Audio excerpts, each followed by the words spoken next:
Alright, guys. I think we're good to go. Alright. It looks like my setup is all good to go, and let's continue on our journey of just basically expanding this farm. I think I want to move the chat over just a little bit. That way I can see a little bit better. I don't think anyone's going to chat on YouTube, but you never know. Happened to me one time. The one time that someone sends me comments or starts chatting with me on YouTube, I didn't respond because I didn't see their chat. Just my luck. Anyways, what are our objectives for today?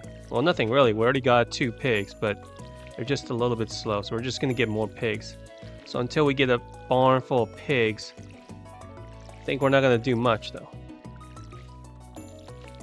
This is a streaming chat, of course. I'm still deciding on what games I would like to play after I get my PS5 back, or when I can start streaming on my PS5. I'm thinking either Yakuza 0, not 0. I would say maybe Yakuza Ishin, I believe. Or I would say maybe The Man Who Erased His Name. That seems to be the quite popular one. But just so that I can get more people watching, I would say let's go with Ishin first, because I actually never played that game. I know it's a remaster of an old game though, and it's like a retelling of the stories with characters, same characters but with new names and in different settings. So I'm quite honestly excited about that. The Man Who Erased His Name though, I will give it a little bit more time because I heard it's like $50, so it's more like a big expansion pack. And I've already played Yakuza 7, so I more or less know what's going on in there. I've seen some of the gameplay, Pocket Racing and Cabaret Club. Unfortunately, I am disappointed that they don't have the Managing Cabaret Club game back. That's really sad, because honestly, I would buy that game. I would just purely pay for that game. I was so addicted to running my own hostess club or cabaret club. I played almost to 100 hours. I'm willing to bet at least 50 to 60 hours was just for the cabaret minigame. I honestly wish they released that purely as a standalone game. I would buy the hell out of that game. I would probably pay full 60, maybe even $70 for it. As long as they add a lot more girls, a lot more interactions. From what I've seen though, unfortunately, the cabaret is more of just your typical talking game, like in Kiwami 1, which is fine. It's not my favorite. But what is disappointing is that I saw it's actually real people, real hostess now. I think they're real hostesses. But yeah, that was the one thing that was quite disappointing. I'd rather them remain as animated ones. And damn it, when do I get to see Yuki again? Probably my favorite hostess out of all of the series. I'd say she's probably the best girl. She's better than Yumi, Haruka, definitely better. I mean, Kaoru from Kiwami 2 comes in second, but yeah, I prefer Yuki a lot more. But that's just my taste. Anyways, as promised today, I started streaming a little bit early. I'm going to stream for at least 2 hours just to see if I can get a hang of this. I think I'm going to skip most of the side quests. I'm sorry, I meant to say the YouTube content for right now, mainly because the only thing I can play is Stardew, and unfortunately there's only so much I can talk about when it comes to talking to myself. So yeah, there's that. I did read an article last night about 1.6 update though for Stardew, and it seems that, well, there's, other than the Iridium Scythe, I'm definitely gonna get some Mr. Cheese Fruits, something like that. Some endgame content, maybe. I think they should... What was it? I think that I read somewhere it says that you need some kind of... There's gonna be some kind of new skills for it. Right? Skills.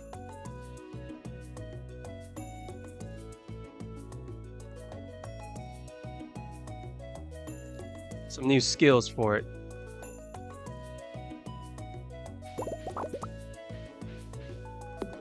Like extension of skills in the foraging, farming, cattle raising, fishing, whatever department. So I'm looking forward to that. That might be one thing that really gets me a little bit going. Rather than just giving me an item that I really don't have much use for other than collector's value. Iridium Scythe, I'm looking at you. Because guys, what's the point of getting it, right? Other than collection value, of course. By the end game at that time, when you finish Ginger Island and when money is pretty much no obstacle, why would you want to go and waste time and resources and, you know, land to get grass? You might as well just go to Marnie's and buy like 2,000, 3,000 of them in like a couple of minutes. And that makes more sense to me. And plus, you don't have to water them or anything. Just buy it straight out, so.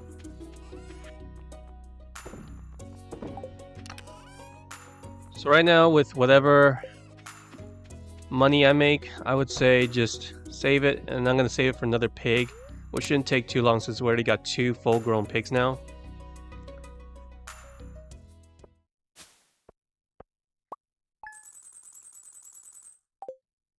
See what I mean? You get 2 to 4 truffles a day, and before you know it, you get like 10. And then afterwards, you're pretty much just rich. The farming is just for busy work, to be honest.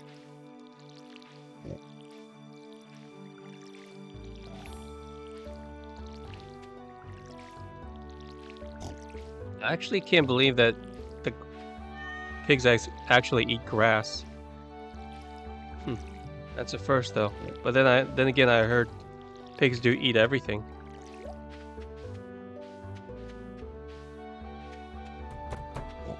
Talk to them, blah blah blah. I don't think they give me any extra truffle, so about 2 a day.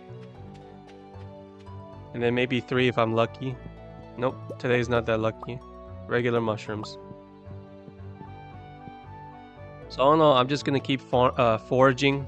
That's the thing I want to get, and it's just because if I really want the foraging skills at level 10. So once I get enough money, maybe I will upgrade to a better axe, maybe. And yeah, I don't want to go mine. I'd rather just buy it from Gunther. It's a waste of time. And only then I will do something else. So how's everyone's day today? I'm wondering. I know I might not be the most pleasant looking thumbnail, but I don't think the computer did that bad of a job. I think I look pretty good. Sooner or later I'll reveal my face to you guys. Just give me some time, okay?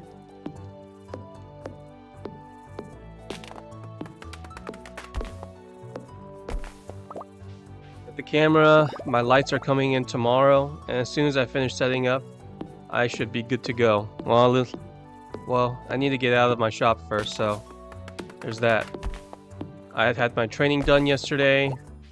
It was kind of boring. And then, of course, there's the almighty real estate game that I'm getting back into. Unfortunately, how do I say this? It's not the best market right now. Huh? Speedwagon. Welcome, first-time chatter. Thanks for coming by and watching me. I'm glad you're the first. I've been, sorry. I'm still trying to get used to the streaming thing because it's my first time streaming. I've been streaming for about a little over 2 weeks now. Still getting a hang of things. So, welcome. Any feedback is welcome. Is my voice good enough? Is the stream good? I know I can't stream other games other than Stardew right now, but this is the game that I've chose because, well, it's the game that requires the least amount of effort for me to keep talking and playing. But yeah, thanks for coming by, Steve Speedwagon. Let's see. Stream views out wide, yours is SSS. Oh, I hope so. That's a big compliment from you. Thank you so much. Anything I can do for my fellow viewers, I'll do it.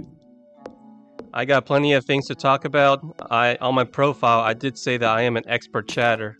Though, I admit that it's getting a little bit redundant telling the same stories over and over again, but the fact that I have a new viewer today, guys, you're already making my day, Speedwagon. Thanks for coming by. Anyways, a little bit about me. I would say that my name is Colin. My username is, of course, Nutmeg. Or Nutter, whichever one you want to call me.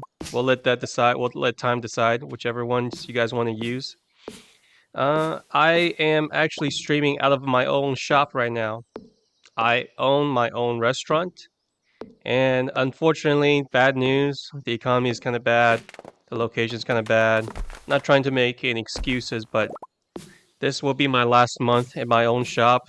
Worked my butt off here, and I'm gonna have to close it down at the end of this month, end of November, because, well, don't have the money to pay for rent, right? You gotta get out. So I basically just started. You know what? I'm gonna start streaming just a little bit, just to take my mind off of it. Because unless you own your own shop before, I would say it's kind of like watching your own child die. It's a little bit depressing, but sometimes you gotta face with the reality of it, right? And don't worry, I will show my face soon. I basically just had the free AI drew up this avatar of me. It's quite flattering, don't you think? I don't look exactly like it, but the only thing I would say that's 100% accurate would probably be my hair color, maybe my glasses, and the color of my shirt. I do not have that chiseled jaw, unfortunately. But as soon as my shop closes down, or I can close down my shop, I will say, I will be able to give you guys a tour of what I look like, I guess. I have my camera ready. I've also got my green screen ready. And yeah, you guys will be able to see me react to more stuff.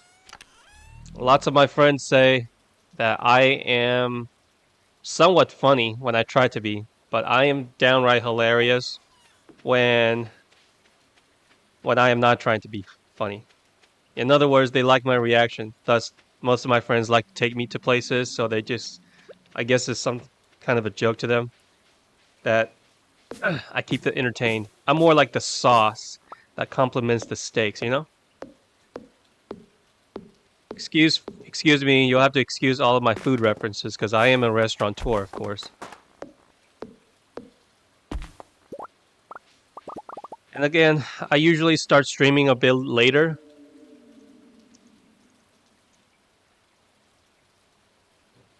But today, I finished all of my preps, and my training is going to be in about a couple hours. But hey, I think I'm going to try and stream a little bit longer. Because right now, so far, this streaming is actually a lot taxing on my body than I thought. Especially with me commentating.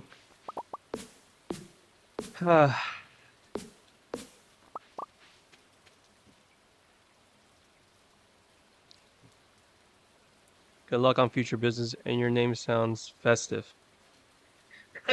There's actually Thanks, Speed.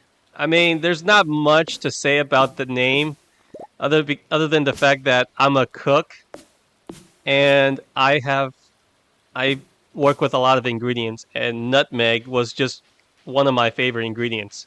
There really isn't too much story behind that, but thanks.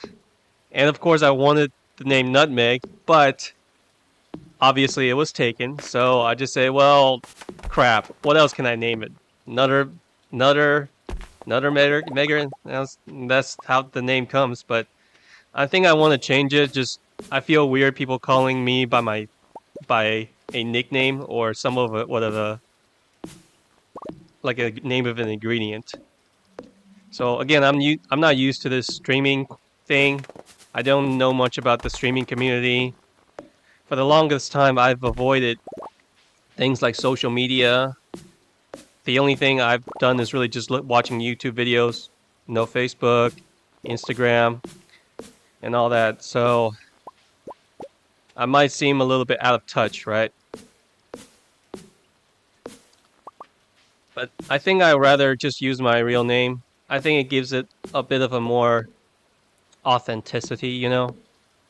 And at least you're not hearing me for the first time when I started streaming because I was just rambling on and on and on.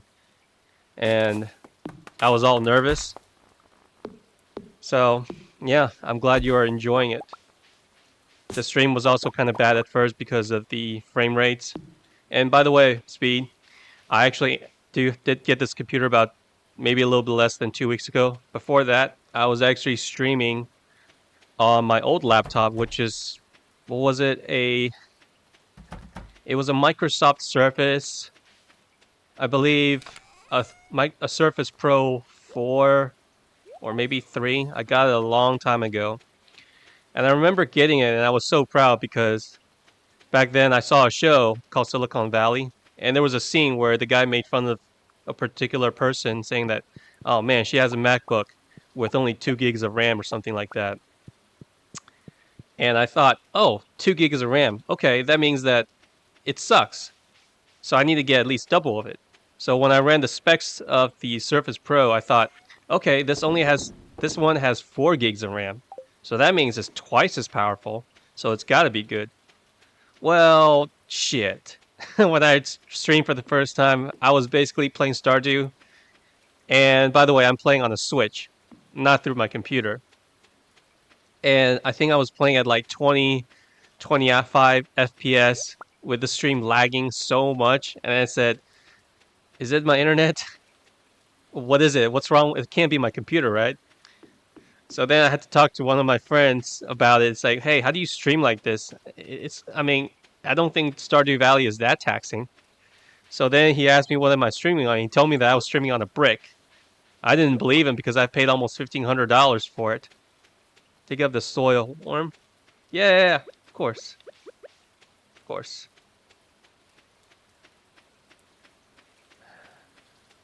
Let's see if we can find some artifacts. There we go. There's one. There's another one. Yo, thanks for the tip, Speed. I haven't played this game in so long that I'm just sort of just winging it. Thanks again, Speed. I do have a completion file. Sounds like a tough gig streaming. Yeah, so far I wouldn't say tough, but it is harder than I thought, but it's actually more fun. As an entrepreneur, right? When your own shop closes, there's always that sense of energy that you left behind and said, you know what, I want to do a little bit more. So I'm streaming not because I want money or anything like that. It's really just because, well, I kind of wanted someone to talk to, just maybe let off steam. So my friend, who's not a streamer, but he actually does watch streams. He watches a lot of Dr. Disrespect, Shroud, and all that stuff. So again, being a noob, I have no idea what the hell he was talking about. And I still I still didn't understand back then on why people watch other people play video games. I understood streaming, Netflix and all that stuff, but then when I heard, it's like, why would you want to watch someone play video games? I mean, unless they're very, very good at the game, like Shroud, then maybe I understand. because everyone want to watch, God tier gameplay. But then I thought to myself, well, why wouldn't you just watch the highlights on YouTube, right? Someone do a compilation, or like for the best kills, or maybe the funny parts. But overall, I think I'm beginning to understand a little bit more. And I think that's where my friend was going, because all of my other friends in real life, they got their stuff together. Well, most of them do. They got kids, they got family to take care of. And even though they like games, maybe they're not as into it as I am.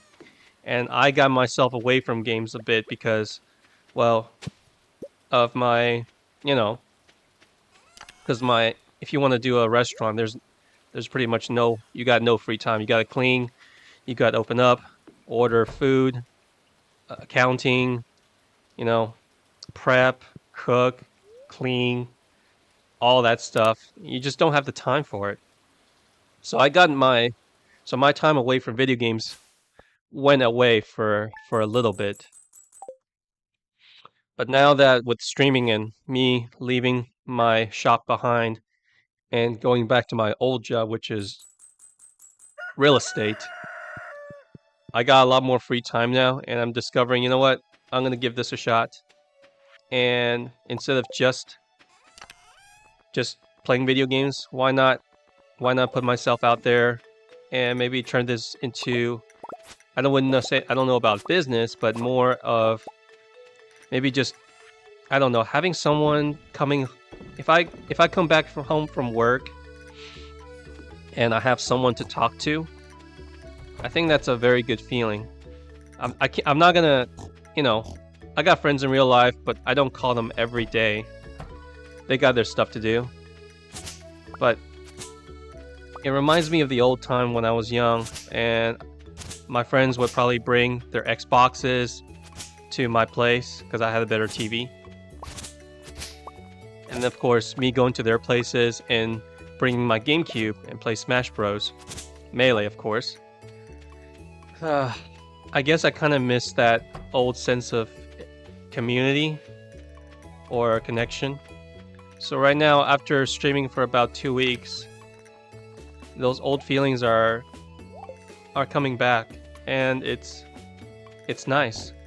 Just the fact that you're here, Speed. I haven't met you in real person, but just the fact that you're here listening to me, whether I am keeping you entertained or not, the fact that you're here listening to my rambling and just hearing me out is a really, really good feeling. And then there's also the fact that you said that not only, my commentary is good, it makes me feel good. And, I'm willing to improve on whatever it is that you guys say. And there's also the prospect of more people coming in and chat. It's like building a family. And it's almost like when I first started my business, it's hard work, it's intensive, but I think the payoff in the end will be worth it. Eventually, if I do get more viewers, like maybe to 5, maybe to 10, and to me, that's already a very good number. I mean, if you come home every day and you have 5 viewers willing to hear you out, chat with you, asking how everyone's day is going, and relying on each other, it's like coming home to a nice hot meal, right? It's warm, it's comforting, makes you want to, makes you want to cry a little bit, I'd say. Your friend got married and have a family, and now he has a kid to take care of. That traitor. Oh, come on, Speed. Yeah, you better be joking. But I understand the feeling. I can't judge people for, wanting to have kids. I mean, that's just normal. I thought about having kids before opening up my shop because I was in real estate. I made a good amount of money. And of course, I went outside and had dates and stuff, but there's just something about the fun of being by yourself and entrepreneurship and making connections than just dating. Again, not judging people, of course, but I found that myself, liking to hang out with clients when I was in real estate more than just going specifically out on dates. And by dates, I mean like Tinder and referrals and stuff. I don't mean like just goofing around at a bar. I don't do that stuff. And yeah, I don't know. And then with all that extra energy, I can't do real estate at night because, no one goes out and want to look at properties at 7 to 8 o'clock at night. So I used all those energy that was pent up and just started cooking. Learn how to cook. And that's when I decided, you know what? Instead of getting married, I think I'm just going to open up my own shop. And you might think this is crazy, and you are absolutely right. But I have never done cooking in my life. And I have never even been a waiter. So how crazy does that sound? That me, the idiot, opened up a restaurant by himself with his own money and without having any experience. And it is a one-man restaurant, by the way. I don't have any other employee. That's why I can actually stream like this, no problem. So even if a customer comes in, I don't have to take care of them. That said, if I do have a customer coming and asking for food, I will have to stop for like maybe 10, 15 minutes because, well, I gotta cook. Funny thing is, a lot of people thought I am doing a podcast because I actually do have a good mic and it's glowing, so it's pretty obvious. But I actually got a couple of followers, funny enough, who came to my restaurant and says, "Oh wow, are you like streaming?" I was like, "Well, maybe." And they asked me for what's my Twitch username, and they followed me. I got like 2 of them. I don't think they have tuned in yet though, but it was pretty funny knowing that people are asking me for my Twitch account when they're coming in for food. What food do you make, or what are you most confident at presenting to Gordon Ramsay? Oh, that's easy. It's actually, my food is actually a takeout food. It's mainly specializes in one thing, and it's basically curries, specifically Thai curries. And again, I would love to show the pictures, and I'll give you guys the name. They will hop on Steam stream to ask if their order is done. Yeah, that's true. I actually wouldn't. If Gordon Ramsay came in today and asked me for my food, I would actually be pretty confident. I'm not saying he's gonna think it's the best food in the world, but at the very least, he will probably he wouldn't spit it out and say it's disgusting and call me an idiot sandwich. Because believe it or not, my restaurant's food. I'll give you guys the name when I do get out because again, I don't want to get doxxed. Otherwise, you guys can basically call me. I will give out the name. You guys can look up on Google and Yelp at the food and at the ratings on Google and Yelp. My Google review is actually 4.6, 4.7, I believe. And my Yelp was a steady at 5 stars, I believe. I maintained it for about 3 to about 4 years. So take what you know. Take that with what you know. So to answer your question, what am I presenting to Gordon Ramsay? Easy. My curry with steak. If you don't know what curry is, it's basically a sauce made from coconut milk. It's my recipe, my personal recipe. It's not the authentic version, of course. It's my version. And I put it on top of a bed of steamed rice.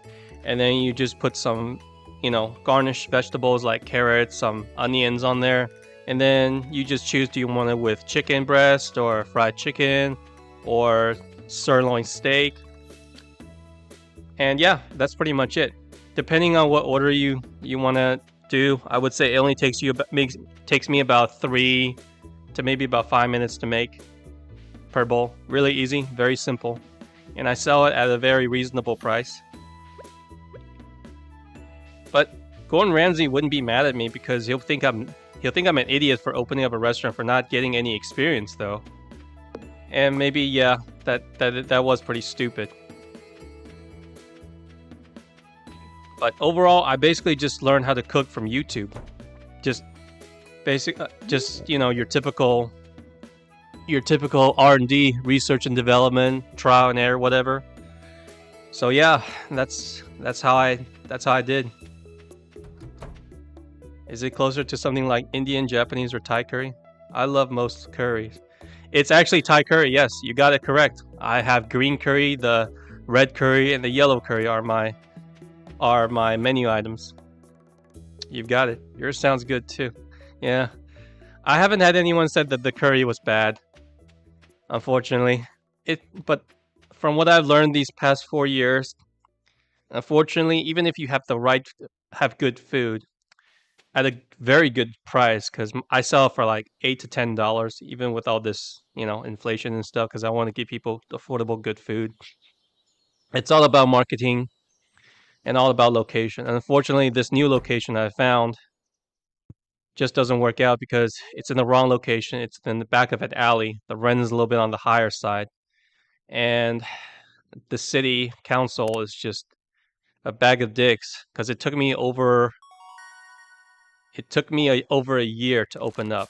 And I'm talking about the city bureaucrats, office politics. I mean, 2 years to open up a restaurant is a nightmare.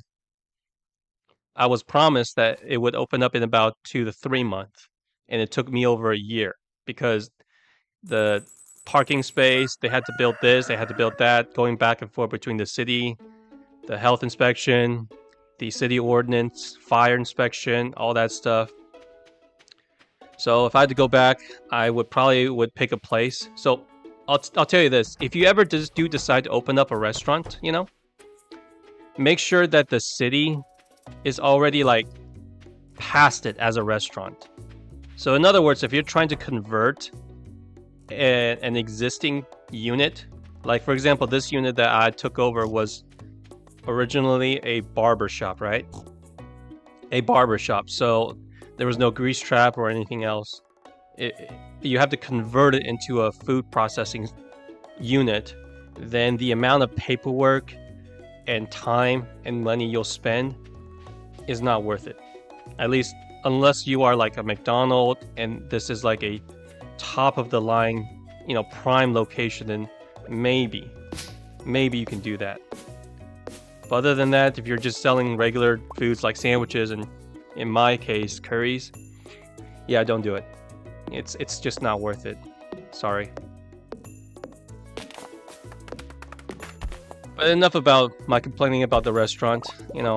When I first started the streaming thing, I was sounding a little depressed. And in a way, I guess you can call it trauma dumping when I first started. But after watching, and learning trial and error with streamers, like again, I never watched other people streaming until I actually started streaming because I want to see what it's like. What is it that you viewers, what is it the chat wants? And I realized, yeah, you guys are not here to hear my trauma. You guys are not here to be my therapist. So thank God you didn't come during when the first time I streamed. It might have been a little bit too depressing. And also I rambled a bit. I sounded like I was trying too hard. And overall, I think I just want my stream to be chill. More or less just, hey, let's have a chat. Listen to my story. Feel free to compliment. If you're, I guess, a lurker, feel free to lurk and just hear me out. I've always been told that I'm a good talker. Again, part of the reason why I put expert chatter as part of my bio in my Twitch and my YouTube channel. But yeah, it's I had to admit, for some reason though, that actually got me out of my funk, because again, to put up to do a good stream, from what I've seen, you're here to entertain your viewers, right? And you don't want to sound them depressed. You don't want them to listen to your nagging and your whining. So it kind of forced me to cheer up, and I guess in a way it really did made me cheer up. The fact, someone here is listening to me, and I'm trying to make someone's day feel good. Yeah, I feel a lot better about myself now. I let my shop down, but at least I don't need to let you guys down. it goes back to that entrepreneurial, urge that I have, which is, hey, if I can't open up my shop, build my own business as a restaurant, maybe, just maybe, I can give the streaming thing a try. Maybe a content creator. I gotta do something, right? It's not like I can just bow out and say, yeah, I'm ready to go back and dating and ready to get married. That's not how it works. If only life were so simple, right? So let me know how's it going with you, Speed? Anything, where you from, how your day's going, anything. Love to bounce off of your ideas, of course. You should buy some more bag slots from the Pierre store. Yeah. Oh, speaking of which, yeah, it's only $2,000. I should. See, that's why I like your Speed. You're basically telling me to stop effing up my gameplay. I will be doing that. As for my gameplay for this file, though, the only thing I'm really doing is just getting some pigs. I do have a master file, but I have a hard time opening up that file because I pretty much completed everything. So, alright, there you go. That's easy. See if I need this one. Or do I want a pig? I don't need it right now. I would say just go grab another pig. Back to what I was saying. Yeah, I do have a master file, or my own personal file. In that file, I pretty much got everything. Oh, Marnie, you're here. I guess you're not open today. Okay. Yeah. Do I need another 3 layers of slots? Why not? I mean, Marnie's here already, so I can't go back to the store, so she's not open today, so... Oh well. Back to what I was saying, Speed. Pig is good. Truffle provide a lot of money. When you can make truffle oil, you will be racking millions. Yeah, you definitely. Like I said, my other file, the first, which is like my master file, right? Or my personal file, I spent over, I think it was like maybe 200 something hours or something. There we go. And in that file, I pretty much just got everything. And I mean made every recipe, collected every rock, finished the museum, which is probably the hardest part. Ginger Island all finished. So when I log into that file, it's pretty much, there's a quote-unquote end game cutscene. I don't know if you know it. It's saying something about Grandpa's looking proud. Please go to the top of a mountain or something like that. And then if you have a wife, she'll join you right there. And then some birds fly over. So it's kind of like the end game for this game. And I wanted to maybe cherish and preserve that memory because, I'm playing on a Switch. There's no multiple save files, and I don't have any mods for this. So I wanted to preserve it. Plus, at that point, I got like 2 barns full of pigs, and then basically just making wines. At that point, right, money is pretty much non-consequential, and by then, what is even the point of playing? Now, I did hear 1.6 is coming out, and I've looked at maybe the reveal of it. The Iridium Scythe is one, but it kind of got me scratching my head, though, because when you got so much money by then, right? Why would you want to waste the space for grass? You might as well just go buy it from Marnie. You would use all this extra land for something else other than grass. And plus, buying it is much faster. And plus, it's so that the hays are really cheap. As for the farming, I mean, you wouldn't farm here. You probably just farm on Ginger Island anyway. Keep letting me know, what else I need to do. Speed, thanks for keeping my gameplay a bit more on track, because again, still trying to master the art of playing a game while also talking to chat or keeping a conversation. And I'm keeping the good games for later, right? Right now I can stream on the Switch, and I have a PS5. There's a lot of games I want to play on that one, but I think I'm gonna save it when I move back to my place and get my setup already. I can't bring a PS5 to my shop. That's a little bit too much. That's gonna be a little bit too weird. And also, people if they see a PS5 at a store, thievery and all that stuff. So I've only got about 2 weeks left to go, and so far I'm not nearly as. I'm more looking forward to the future than ever. So. Oh, and I've got a couple of other chatters that are coming in. I'm averaging like maybe one or two a day, but I've been having good conversation with them, just like I am with you. And so it's more or less them asking me if I wanted some logos or avatars done. So I will be doing that later on. I'll slowly but surely improve my stream, as well as maybe you know the UL or something like that, user interface UI. Sorry. The hardest thing for me when it comes to streaming, I would say, well, my pick would probably be going back and editing and watching myself. Ah, crap. Why did I do that? I just talked to the pig while I was digging up for a truffle. Oh well. But yeah, 18,000 is nothing now that I got 2 pigs.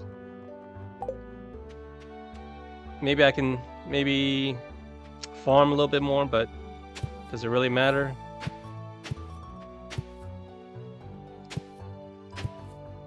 Yep.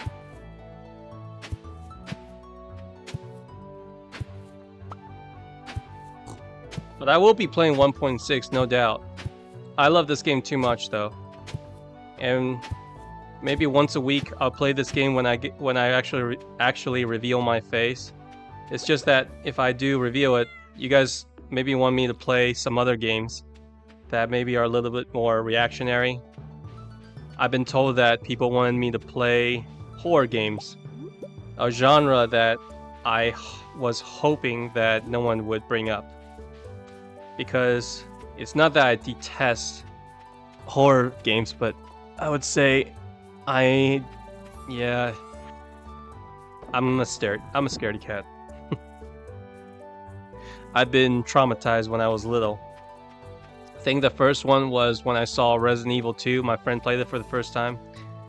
Yeah, that gave me a little bit of a trauma. And the other one was the original Silent Hill. I believe it was either Silent Hill. I think it was Silent Hill 1. That fog and those weird camera angles just messed with me when I was a kid. Not to mention the fact that I don't know if you know this, Speed, but I used to watch a lot of late night TV when my parents was going to sleep, aka Adult Swim, because that's where you get the awesome animes and awesome shows where they can actually cuss, you know, like there's blood and stuff. So, but it comes on like on Cartoon Network at like around 10, 11 o'clock or something like that. It's not the typical censored one where you watch right after school or something. So I usually stay up late, and my friends, of course, relied on me to record it. And back then, we used something called a VHS, like a cassette tape and crap. And so what happened was, during those times when I was waiting for Adult Swim, right? That's when all the quote-unquote scary commercials comes out. So the ones that gave me the most trauma are like those psychological horror films, like, oh god, I remember like The Grudge and what is it? The Ring. That was the one. Those two commercials freaked the hell out of me. I still remember that Grudge commercial where that little kid was meowing, and god, those eyes still gives me the chills. Alright, Ancient Doll. So I've been traumatized by that for a long time. and I try my best to avoid any horror genre as much as possible. Despite the fact that all of my friends always, and I mean always, try to invite me to go watch horror flicks. The last one I went to see was called The Conjuring, and I heard it was pretty good. Of course, I didn't want to go see it, but I had to because I believed my friend had some sort of dare, and I lost, of course. So I had to accompany him and a couple of our other friends to go see it. Man, you should have seen the look on my face. I was basically for the entire movie hugging my own thighs the entire time. I wouldn't eat anything. I would just try to cover up my ears. And my friends, being the assholes they are, some of them recorded my reaction, and some of them basically just gave me a jump scare on their own, on themselves. Assholes. But man, those were fun times. A good thing most of them were male, were guys. Oh, didn't want them to didn't want any girls to see that I'm that big of a pussy. Let's give these to Gunther right now.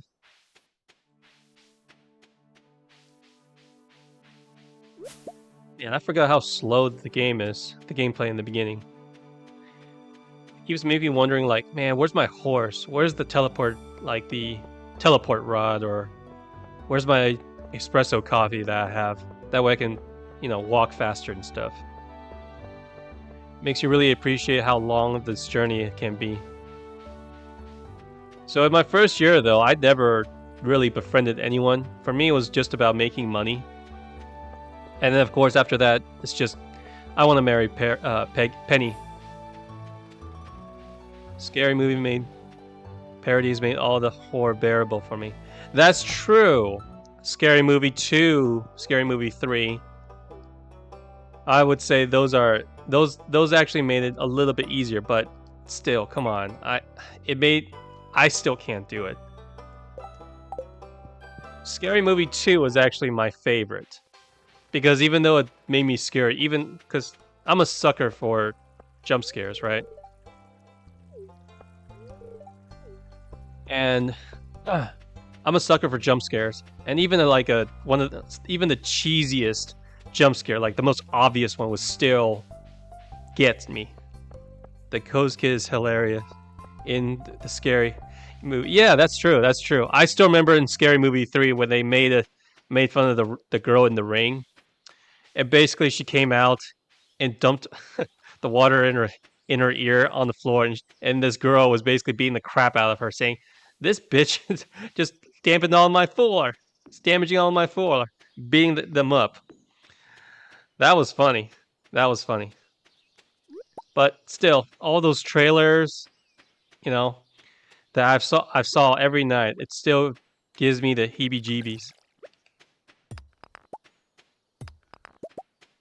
See, the thing with these horror flicks are the ones that gets me are always the psychological ones. I mean, I kind of get it if you're Leon Kennedy or Chris Redfield, Resident Evil, or even Dead Space with what's his name? Uh, the guy in Dead Space. I forgot his name. I think he was like an engineer. Isaac, that's it. Now I remember Isaac. And those are scary. Now, I'm not gonna lie. Well, Resident Evil may be a little bit less scary, but yeah, Isaac. Oh man, I still remember that first trailer dropped by Dead Space. I don't know if you remember it. Like Twinkle Twinkle Little Star. Oh my god, like these psychological horrors of just using like your childhood, something that sounds so innocent and so, everyone knows, and then just twisting it around. Oh, brilliant, I must say. My point, though, was that at least with Isaac and with Chris and Leon, Jill, whatever, Jill, and everyone else, the thing is, you have a way to defend yourself, right? Because Dead Space, you got necromorphs. Yeah, you're outnumbered. You got really, you don't have much of a chance. But and you got zombies in Resident Evil, but at least you got guns. At least you have a way to defend yourself. And Leon and Chris are basically badasses. So I don't know what about the trailer, but I played that game 2 hours, got jump scare, uninstalled, and never looked back. I guess you're like me then. Yeah. I never played the game. I still remember my friends invited me over to his house saying, "You gotta check this play game out." And we used to have these awesome game nights, like scary game nights, right? Where one person would be sitting in front of the TV by himself in the dark, play some kind of scary game, and the other ones would be sitting behind and just commentating and cheering us on, like giving us courage, giving the player courage. That was really, really, really fun. I've never I never played it because I always be in the back. I was too scared to play because I still remember like that first 5 minutes or 10 minutes, Isaac just getting hammered. I was like, oh my god, this is crazy. I don't want to look anymore. Gravity gun, slow down enemy, decapitate enemy with his guns. Yeah, real badass. See, that's what I mean. You have a way to defend yourself, right? But if you think about psychological horrors like Silent Hill or these, what is another one that I want to say? I don't even know this series, Fatal Frame, where you're playing like you are playing as a little girl, right? And your only way of defending yourself is with a camera. And the closer you can take a picture of the ghost, the higher damage and whatever. Mind blown gameplay right there. Oh my god, those were some scary ass shit. Because if you're playing as a little girl or a little kid with no guns, and then with Silent Hill, it's not really the town that's gonna kill you. It's more of yourself. Psychological horror. I mean, does it really matter if you have guns and ammunitions or whatever, right? Does it really matter? Not really. So that's what gets me the most when it comes to these horror games. The same thing back to that movie, The Conjuring. I was like, oh man, this poor family, whatever. Ah, they're just in the wrong place at the wrong time. Oh man, it's not like, you know, Chris Redfield, whatever, goes in there. Oh, this is a ghost, whatever. I'll just burn the house down. Boom, boom. But a family, oh, that's the scary part. See how I remember Speed when you said that. What is it? Let's see. I'm looking at the chat right now. You say scary movie parodies made it a little bit more better for you. See, that's awesome because what made it a little bit more bearable for me was one of my favorite franchise and one of my favorite characters of all time. One sec, I'm gonna take a sip of water.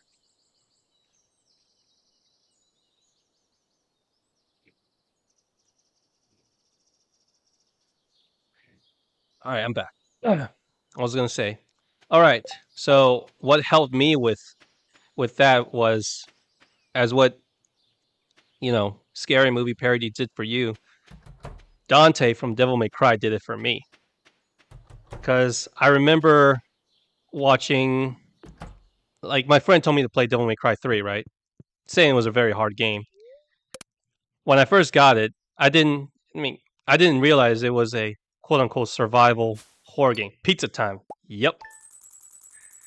I didn't realize it was a horror game. So when when I first opened it up, it was like this gothic, harmonic tone horror, survival horror thing. But I couldn't look away because I was like, man, these two are badass. What's with this tone shift of like being in this really scary place? And then, of course, Dante being Dante, and then all this scary, quote unquote, scary stuff. Like very Dante's Infernal, very religious type of horror. Like, what is wrong with people, right? Like the sins of the seven deadly sins and whatever. And then when I saw Dante, he just doesn't give a damn and basically just kicking everyone's ass. And that's when I was like, oh man, this demon is really scary. This hallway is really scary, but I'm playing as Dante. I'm not gonna be scared. Why would I be scared? And there you go. That's how my fear of some horror movies, came to maybe lessen just a little bit. And it's all because of Uncle Dante. And then, of course, I met Virgil, where Dante is definitely the uncle, but Virgil's definitely my daddy. That's definitely true. I mean, there's obviously already a meme about it of the ghost girl from The Ring coming out of the TV, and basically sitting on the couch was Dante and Nero, just like, hey, what's up? She just goes back. I say that is so true. That is so true. Oh, goes back to the game, right? Hell, I would say that if Dante sees the grudge girl, just like, he probably just tell her to just chillax, have some pizza, and probably flirts with her. Speaking of which, though, the games that I actually do play, it's RPGs like and simulations like these. And believe it or not, I'm actually pretty decent at hack and slash games. I'm pretty decent. Originally I played Devil May Cry 3, the original, not the special version. So I played it on hard mode when I first got it. I actually beat it. I wasn't very good at it, but I beat it. And then God of War, Bayonetta, and all that stuff. Unfortunately, it's not the biggest genre because, you know, these action hack and slash style games doesn't come out too often. So yeah, Devil May Cry 5 was the last game that I pre-ordered without any hesitation. I was like, oh, Devil May Cry 5, the original Dante, and let's see who's directing it. Itsuno, got it. No need to know. Do not need to know anymore. I've got this. I know this game is going to be good, and it was very, very good. So as soon as I get my PS5 and start streaming, I can actually, you know, give you guys a little bit more entertainment on this. Because I S-ranked I platinum Devil May Cry 5. So I basically got S-rank on everything. And my gripes with Devil May Cry right now would probably be the gameplay is awesome, but it's a little bit slower. And it's not as hard as before. And then I really wanted them to go back to that horror aspect. Can you imagine it? Survival horror game, but instead of playing like... Because there's two types, like you got your Alan Wake, you got your Silent Hill, and then of course you got your Resident Evil, right? So with Resident Evil you got Chris, right now, not Chris, Leon, and then you got Chris, and then you got, what's his name? Ethan or something like that. I mean, they're badasses. Well, Ethan's not that big of a badass, but you get what I mean. But imagine if you put Dante in a survival horror games like that. I think it would be like a comedy action game than anything else. And I think that's like the contrast of tone between horror. Like if you were not Dante, you're kind of screwed, right? But if you put Dante in here, it becomes kind of a hilarious thing. It's like a Saturday Night Live skit or something. And then the gameplay would be obviously be awesome, with Dante basically just haha, woohoo, pizza his way out of any situation. But make the gameplay actually hard.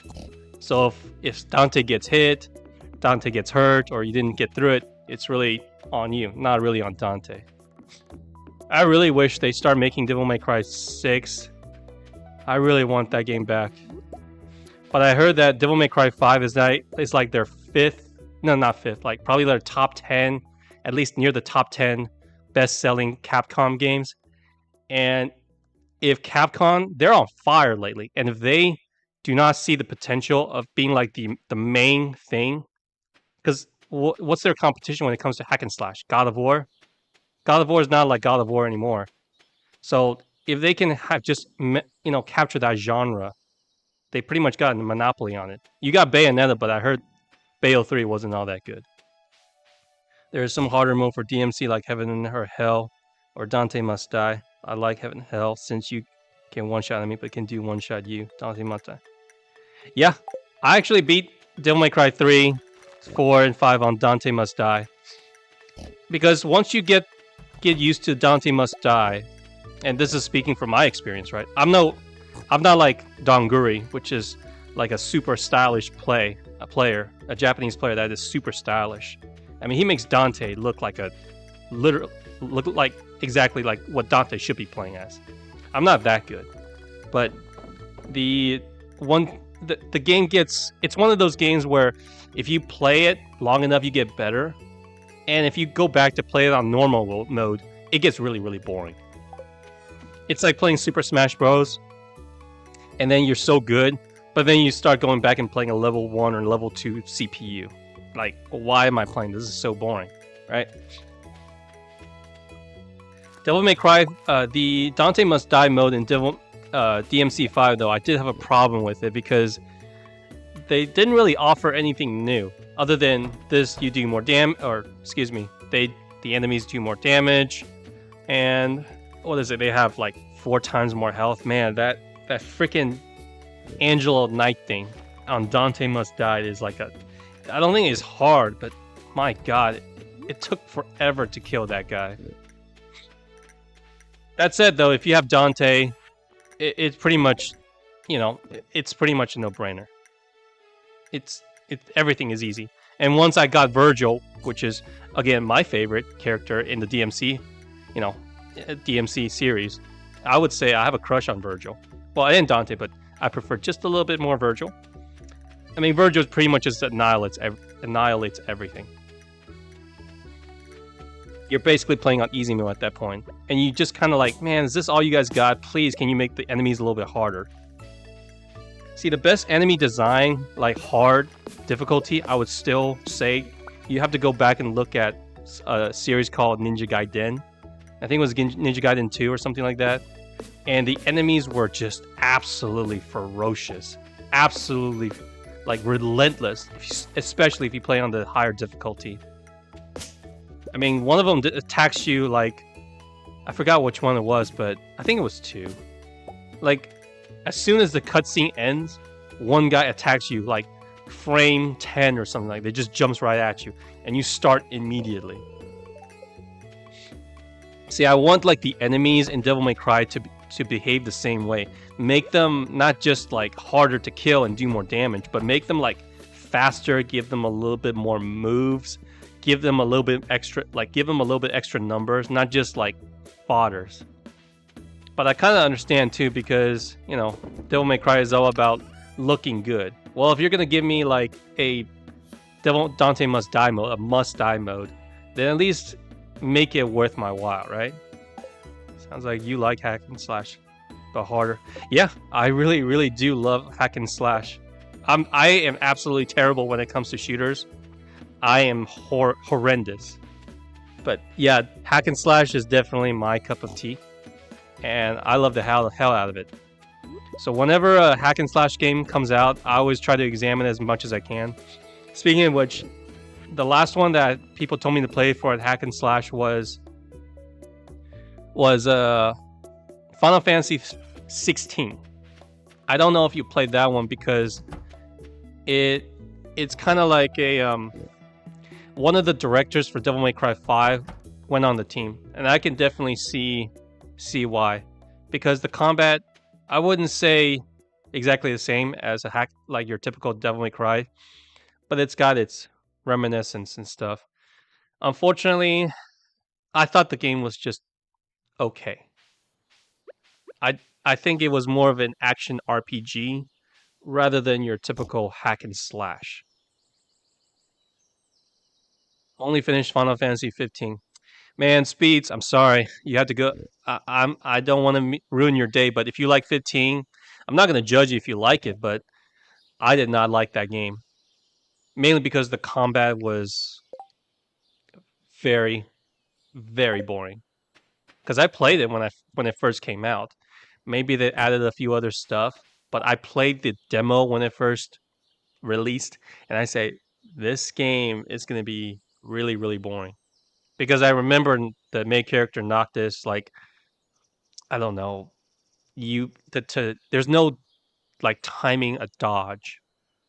Feel free to correct me if I'm wrong, Speed, but I remember, like, the dodge is just basically holding it down, and then until you run out of MP, the enemy really can't hit you, like, at all. And that basically just tells me that, yeah, this is more of like, this is it holds your hand too much. And before I start raving, going off on 15, let me know if you want me to stop, Speeds, because if that's one of your favorite games, I don't want to upset you or anything. But I can go on and on and on about 15 because to me, the combat was disappointing, the world was boring, the characters were, I don't really remember much, especially the main girl, Luna or something like that, the blonde chick. And that quote unquote open world was really, really, like, just empty. What, like, camping. All good. It's the only I've ever finished so liked. There is timing with dodging, but the invisibility is really generous. Yeah, way too generous. Way too generous. the one thing I thought about that really disappointed me. Um, I don't know if you remember this part during that game, right? Which was, I think it was near the end when you go to like the bad guy's lair, and this is before the time skip, right? I think he was separated from his friend. He went into the city, which is basically quote unquote the bad guy city, and everything is quote unquote corrupted. Yeah, you can be down, but if you have a lot of Phoenix, yeah, that's the thing. Like 99 Phoenix downs. I was like, what is the point? And it's so cheap too. I was like, oh, I got hit, whatever. And if you are in trouble, you basically just hit the button of summoning a god, and boom, there you go. Right? So I remember that part of the city where it went from like action to like quote unquote horror because you went inside the city and everything is like everyone is possessed or something. If my memory serves me correctly, it was a long time ago.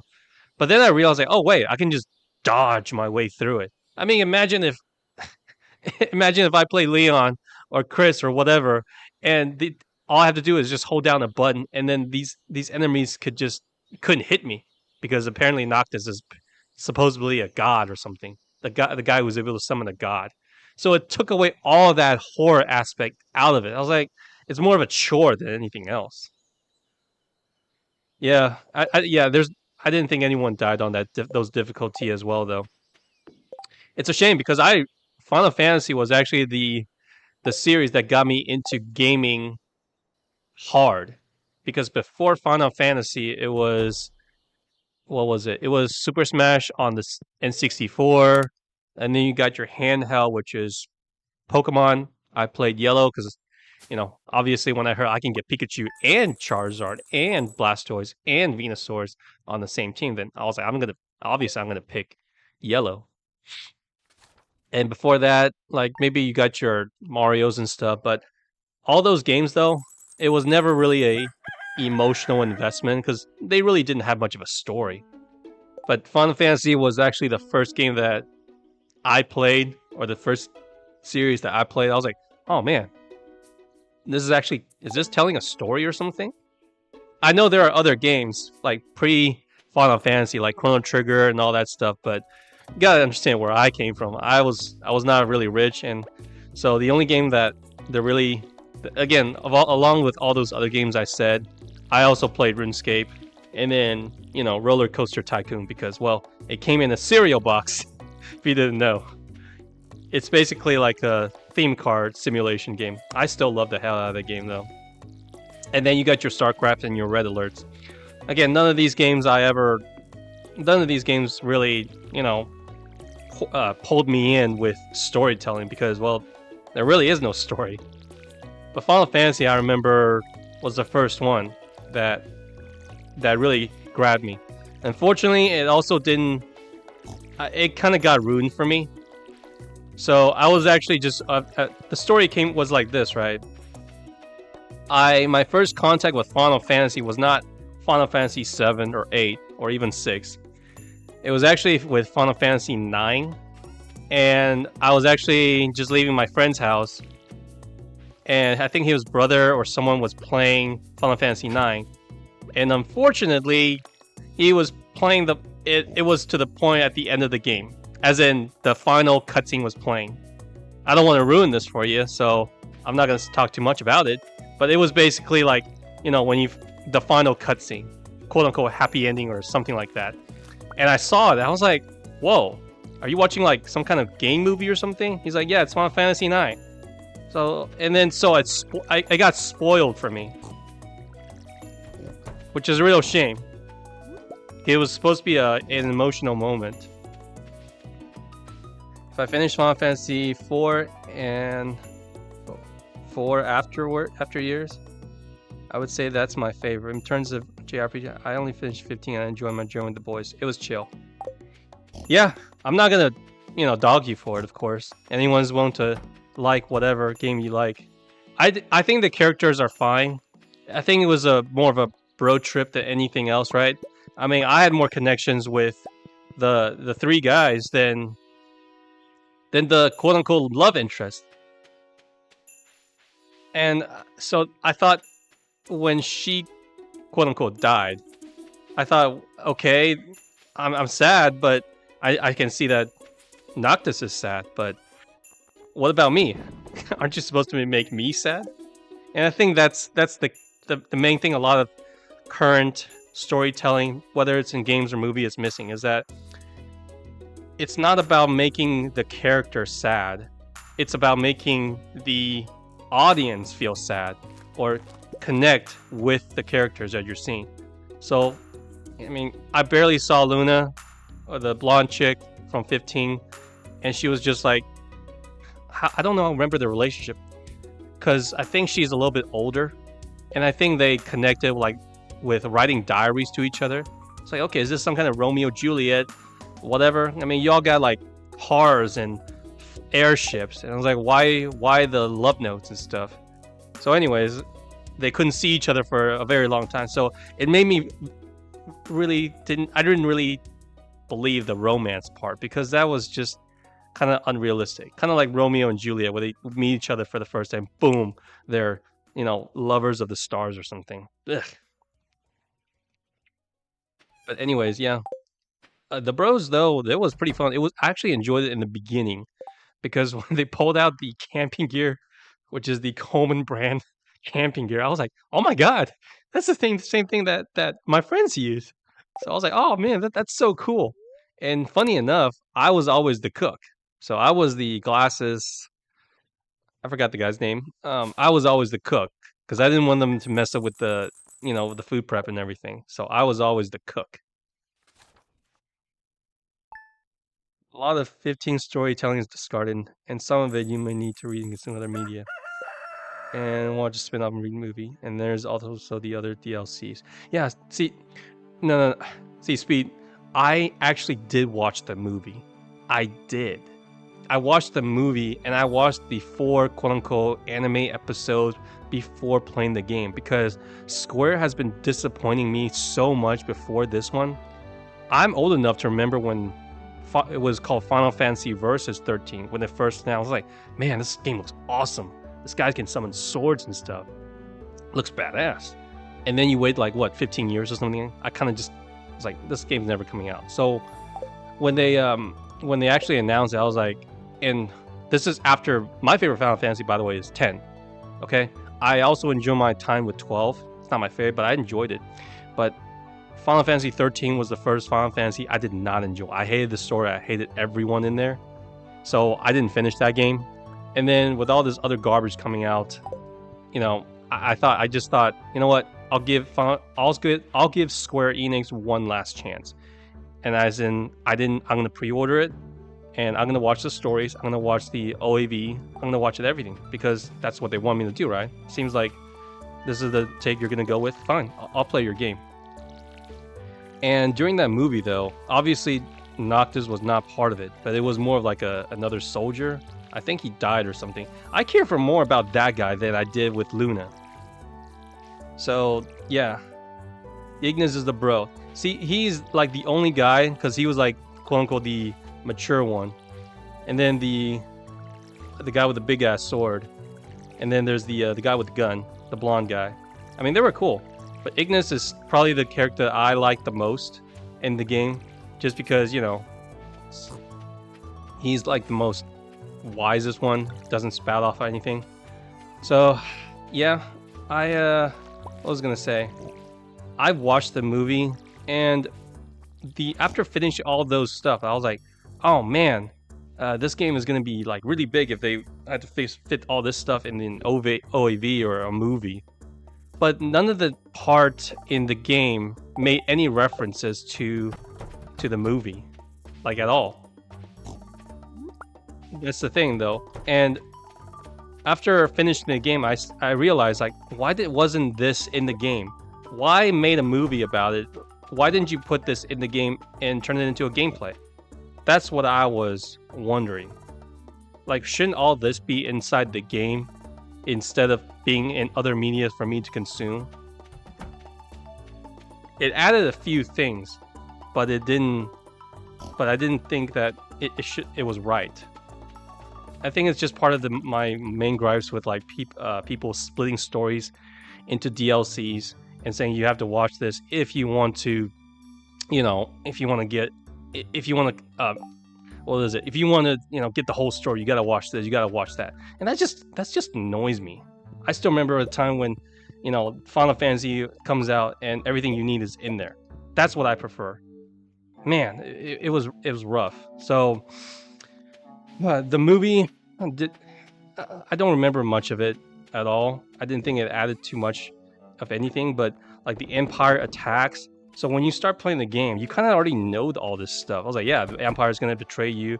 So when you, after going camping for a little bit, and then you go back to go, you go back, you see how your father gets killed or whatever, and there's just so much stuff that's cut out, and that I just felt very disconnected to the, not only the character but the story, and it just made me ask, like, what do I care? I don't understand why you're telling me this story in a way that doesn't, that's like kind of chopped up, you know? So it didn't flow, is what I'm trying to say. The story didn't, once I have to like piece the story together myself. Now there are mystery stuff. Like I was like, okay, this is what happened. We'll give you this information here. You got to piece it together. That I get. But this one was just all chopped up, and it got so tiring and just made me like, what? It made me all confused. And by the time I was like, okay, maybe this sounds interesting. By that time, I kind of just lost interest in 15. And the only thing I really liked was just basically go with my boys and just go camping and killing stuff and you know, make recipes. You know, that's it. That was my enjoyment of it. I see that we might have a new viewer. He might be lurking. So, hello, new viewer, whatever you are, feel free to comment or feel free to just enjoy our conversation. As long as somebody played 14 and Crystal Chronicles, this conversation maybe like a Graham doesn't know what Nintendo is, but just happy to be here. Yo, thanks, Death Mara. Yeah, thanks for coming in and joining in the conversation. Me and Speed were just, you know, you guys are both first-time chatters, so thanks for joining in the chat. You know, feel free to add to the conversation. Unfortunately, I never played 14. I heard it's really good though. And Crystal Chronicles, yeah, I think everyone, I don't think too many people remember that. I think more people remember Tactics more than that one. No offense if you like it. Anyways, we were just talking about Final Fantasy 15 because it's the only one that Speed finished, and I was just giving my 2 cents on it. If you know, he likes it, and that's cool. And I'm willing to give props to him. Yeah, 14. It's the MMORPG. I heard it's actually quite good, like a Realm Reborn, but it put me off because my friend actually played it like during launch. Again, Death and Speed, you guys are feel free to, you know, correct me up on this, but 14 did not have a good start. I remember my friend playing it and saying this is actually one of the worst things that he's ever played. I think it had a very, very bad launch or something. I remember the reviews were terrible for it too, so I never got around it. And the only thing, quote-unquote, MMORPG online game that I played was RuneScape. Don't know why I ever played that game, but that's because, well, everyone else was playing at that time. But I remember playing Final Fantasy. I remember Final Fantasy 11 was also an online game, and that didn't really pan out.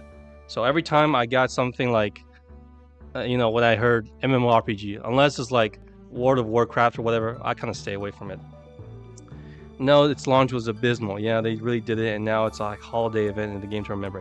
Yeah, I remember it being. I remember that like people were just like, people were raging back then. Were like absolute rage, and how could you release this piece of garbage?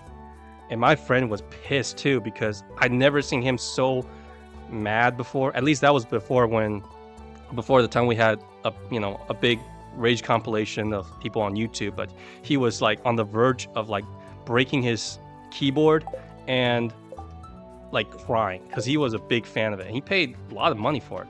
He was one of the guys that loves Final Fantasy more than me, and he would every day, like, his parents give him money, a little bit of money for lunch, and he would skip lunch and just pocket like the $2-3. So I was like, oh man, it must have been really heartbreaking for him. I heard the game had an event where the whole game was destroyed by a dragon and the game was remade, which is why it's called Realm Reborn. That sounds fun. Dragon Quest X, but it's Japan only, and you have to jump through hoops to get a translator software, which we did. It was well worth it. Yes, exactly. Yep. Yeah. Man. Hey, before we keep going on, I can keep talking. I just want to say again, thanks for coming in and chat with me, you guys. Actually, this is probably the first time I actually had more than one chatter chatting, and the fact that I'm glad I streamed so early today. I think I'm gonna have to go, guys. I have a customer. Hey, how are you doing, sir?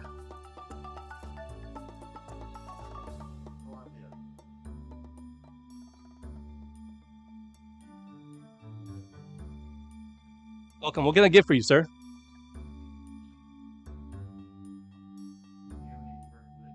Probably just the green curry with chicken breast. I thought was a popular choice. Green curry is our most popular entree, and then chicken breast is, well, chicken breast. It's most people order that though.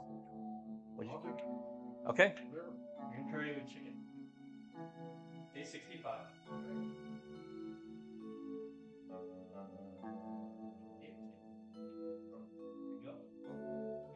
Please give me about 3.5, maybe 4 minutes, okay, sir? Okay. Thank you.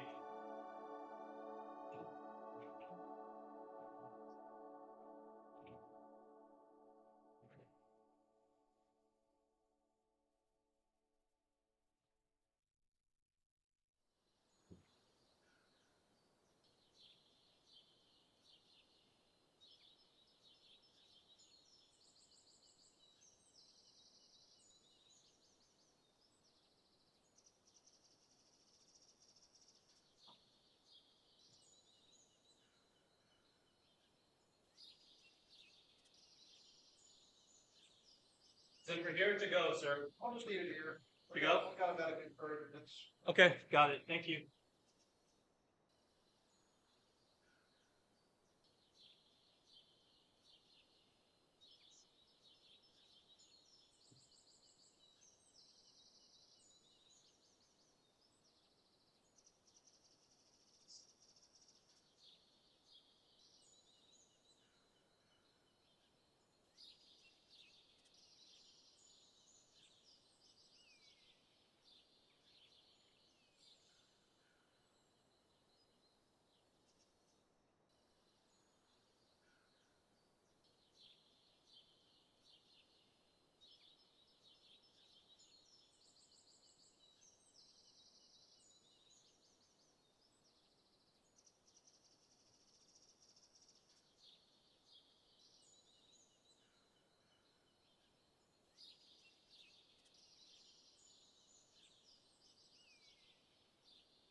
Order's ready, sir. Well, that's fast. Big cook bread. Yeah. Right. Well, so often I come to the post office, I see back here. What else do you recommend? Let's say I was, come back here again. I probably recommend the steak next time. Okay. It's really good. As long as you're okay with a big cook thing. Yeah. That's cool. All right, well, good. You have a good day. Thanks, man. Thank you. You're gonna eat in here, that's cool. That's fine.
Thank you.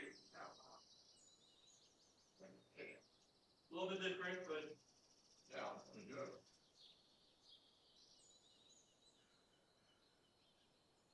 Is this your place? yes, sir. Oh, man, congratulations. Yeah.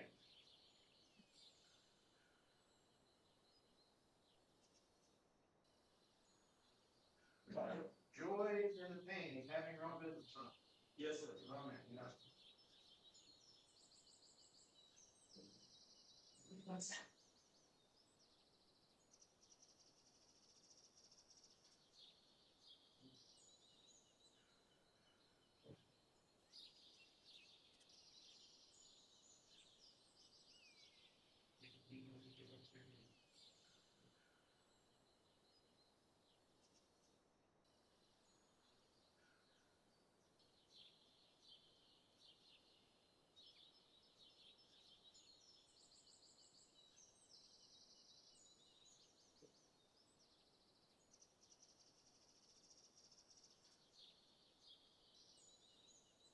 Just basic, simple comfort food.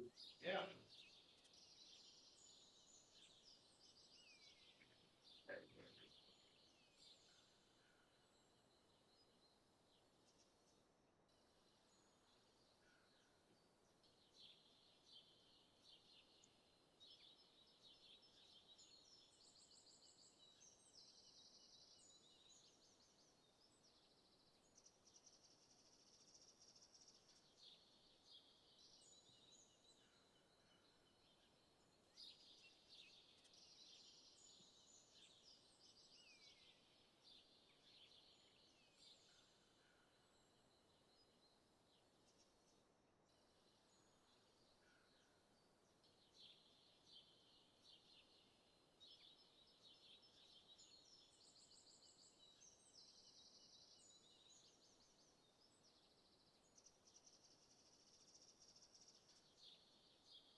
steak for later.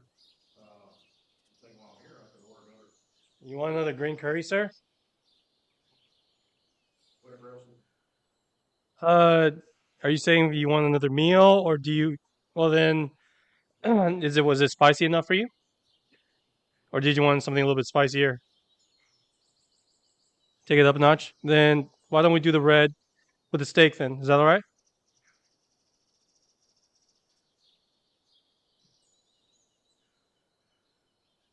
One steak.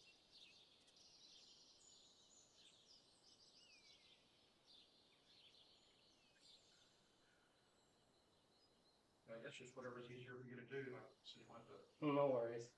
1081. Thanks.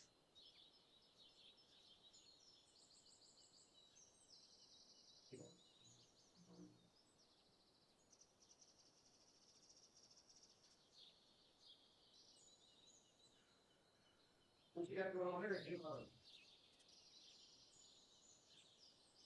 Something like that. I had it's a real estate with my former boss and wants to do some training with me. So obviously, then I need a mic to because the mic on this computer is not very good. So.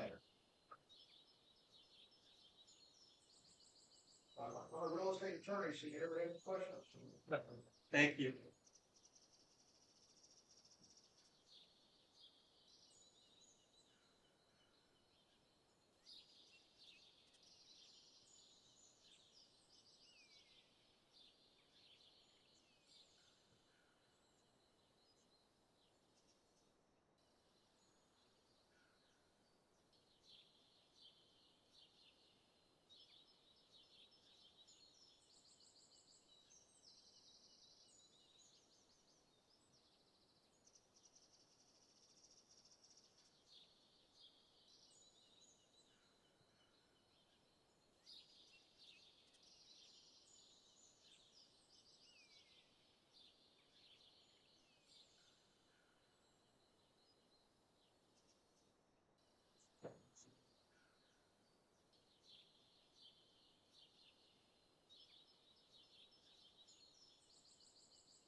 Yeah,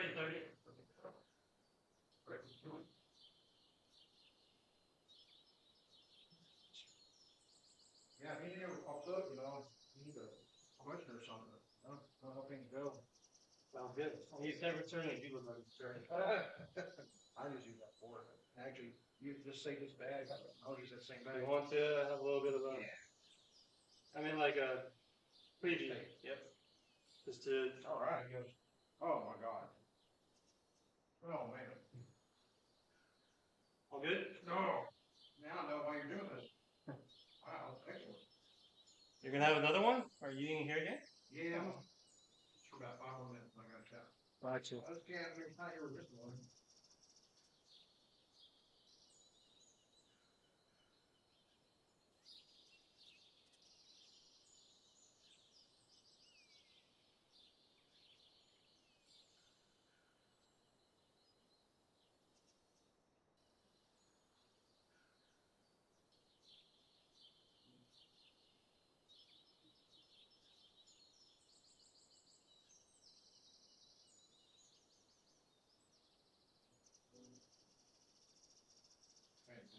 Thank you. Glad you guys, glad you enjoyed, sir.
Yes, sir. That is my recipe. Our recipe. It's not the most authentic Thai curry, but it is our. Thank you.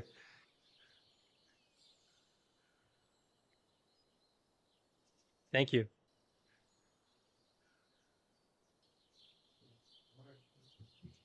Food like zero. And I see it. She tasted this, she'd be like, hey. Well, feel free to bring her back here then, you know. Yes, sir.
Anything else I can get for you, sir?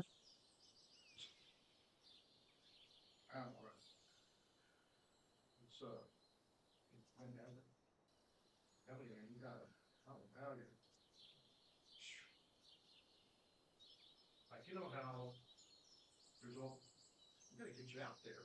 Yeah, it's the location, sir. I mean, not many people come in because they don't. It's kind of like hidden in the back. Yes, sorry. Phone office and they haven't seen this place, but Well, they mean we have the Thai curry sign on top, but also I think it's just because most people here just say, "Well, curry, it's a, it's one of those things there where, yeah, I don't want curry, something like that." But if people do have the courage to come in and try my curry, then obviously it's it usually blows their expectations.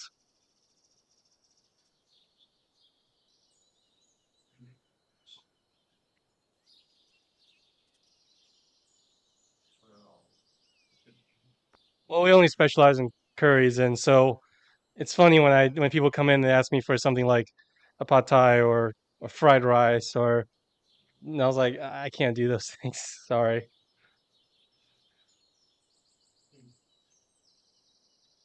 man, you're always on it. So it's like it's kind of really a good niche. Yeah, it's cooked fresh too. So, well, you're only one person, so Quite good. I'll take the trash. Don't worry about it. You can just leave it there. Thank you so much, sir. I'm glad your curiosity got the better of you then.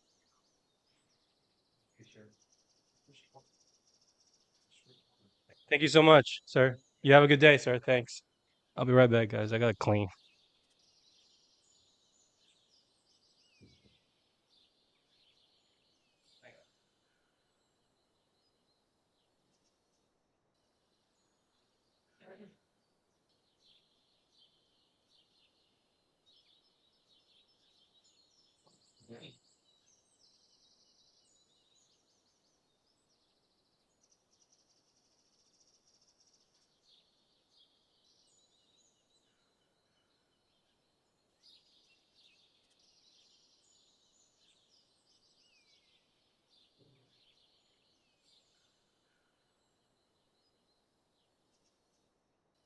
Ah, sorry about that, guys.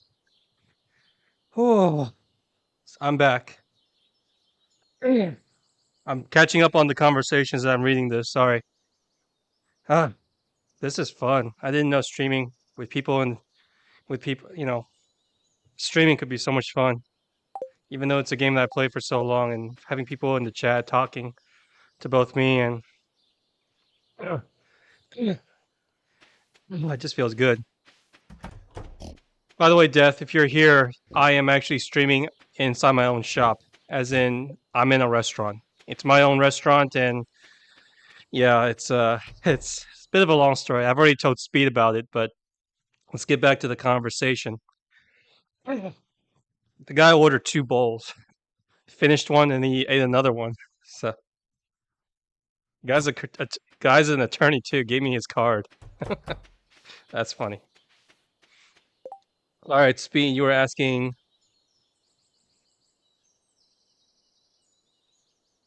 And then the stream ended. Oh, you were here yesterday, Death? Thanks for coming back. Thanks. I didn't think I would be getting a returning viewer so soon. I've only started streaming like a little over 2 weeks ago, so I was expecting it to be like, a returning viewer would probably be like in like maybe a couple of months. So, oh man, that's Saul. Yeah, Saul. Yeah, I wish. I don't know if that's a good thing or a bad thing. I don't want illegal activities conducted in my shop. But that said, the shop is. By the way, Death. It's the shop is unfortunately gonna be coming to an end at the end of this month because I just don't have enough customers. So again, decided to stream to take my mind off, and so far, you guys have been a big help. Just being here, listening to me, and keeping me company. Want you guys to know that I really appreciate it. Um, let's see. What was I? Do I read mangas and watch anime? F yeah, Speed. Of course I do. Why would you ask such a ridiculous question? Of course I do. I wouldn't say I'm the biggest anime guy or the biggest manga guy, but I do read them, but mostly the classics. So if I'm a 90s guy, I'm a 90s guy, so I man, the old not just Dragon Ball Z, but anime, Yu Hakusho, the late afternoon, Toonami, Yu Hakusho, Sailor Moon, DBZ, Rurouni Kenshin, the big ol' Cowboy Bebop, you name it, the list goes on and on and on. He sounds like you, Speed. John Billion mangas. Man. Damn.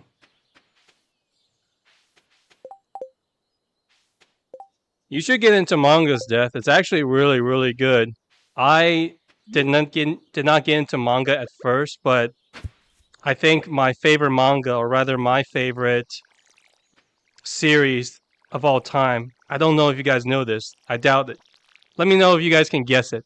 It's actually a manga that's popularized, and it it's an old classic manga from Shonen Jump, and it's about basketball. That might be too easy of a hint, though.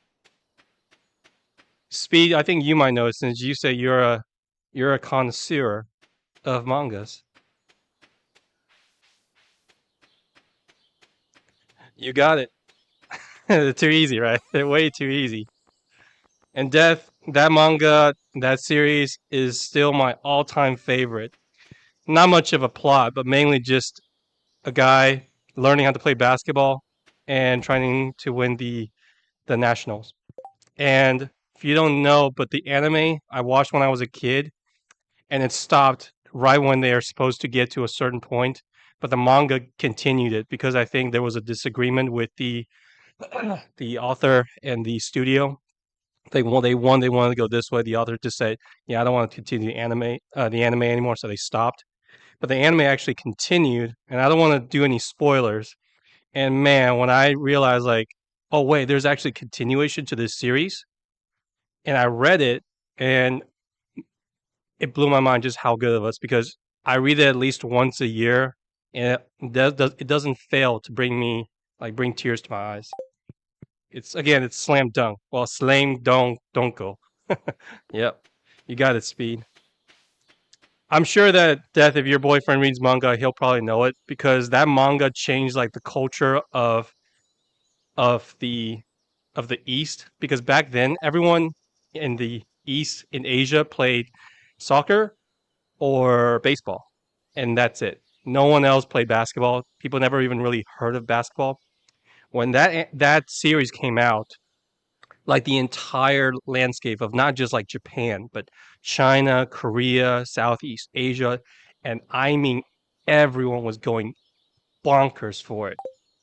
And it had like it would stay true. I think this might be like pre copyright infringement, whatever.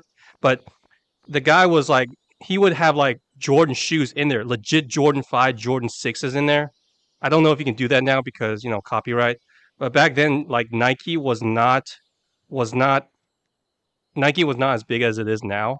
And what happened was Michael Jordan just started winning like his first championship or whatever. So the team is actually based on actual real life basketball players, like physically, not like personality wise, but some of them are like based on it. Like the not the main character, but the second main character.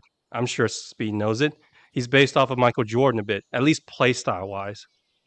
And then there's also like Dennis Rodman, Patrick Ewing, all those. I also like sports, of course. So there's that, and it's probably one of the most genuine and most the character art for some of these characters. I was just so enthralled and loved them. I think Speed, like the way that you describe Final Fantasy 15, how you connected with your bros, I connected so much with the characters in that manga, not just the five starters, but everyone else. Like the girl the coach, everything else. I felt like it was a big family. So if you got time, ask your Death. If you got time, ask your boyfriend about Slam Dunk. And I promise, if he really is knows, if he is a really a true manga reader or a manga fan, everyone knows it. It's like basically knowing. Does everyone know? I don't know. Let's see, Spider Man. Like Spider Man from the Raimi's movie is like, yeah, the one that started it all, I guess, that made it all popularized. That's the one. Slam Dunk. To me, it is still the most popular. Um, I think it's still the most well known or most popular sports manga, and it still ranks up there with like the top selling manga, unless you count Death Note. But Death Note has like still been continued, but Slam Dunk has been like on average has been sold like continuously well. And they just came out with the movie. Unfortunately, I can't see it because I don't think it's we got the license stuff. I will ask her about Japanese. Oh, please! If you ask any Japanese person if they have any interest in manga anime, there is absolutely no way they do not should not know about Slam Dunk. Maybe it's not as like up there with Pokemon or Goku with Dragon Ball Z, but any classic fans of the '90s or something like that, it is absolutely the cream of the crop. Some of the stories really stays with you forever.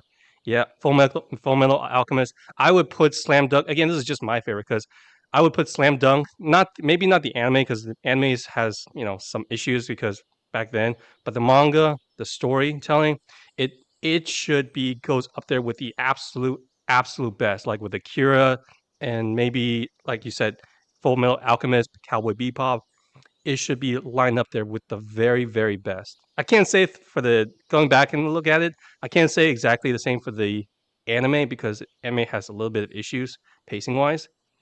But the manga from like volume one to volume, I think it's like 30 or something like that, it had absolutely no filters. Everything was spot on. The art, you can see like the art from the beginning to the end. The line art is so amazing. Just and Takehiko Inoue, and he also made another manga. I believe it's called Vanguard or something like that. There's a reason why it never got animated because the art was so unique and so hard to animate. Yeah, I really got into Devilman Crybaby back when it came out, and then got my iteration. I don't do manga, but I do love me some Devilman. Hey, it's all good, man. It's all good. Death. We're all good here. Don't worry about it. We just I think that if you like something, that's great. I will definitely give like you guys said, you are Speed is a big fan of Persona 4. To me, it's still the to me I still love it. I still really love Persona 4, and it's my favorite Persona. I still have never played Reload or Persona 3, but I know Speed was hearing this will definitely be excited about me going and play Persona 3 Reload, which is coming out in February, I think. Devilman, awesome. Awesome. You guys got some really rich taste. See, this is what I've been missing. God damn, maybe I should have found you guys. Maybe I should have started streaming a lot sooner because all of my friends, they play video games, but they're not as into these things as me. I can get into this. I love having conversation like this so much. It feels too good to have such a good community. It's just YouTube, but I can't wait to grow, like bring more people in. And man, this is awesome.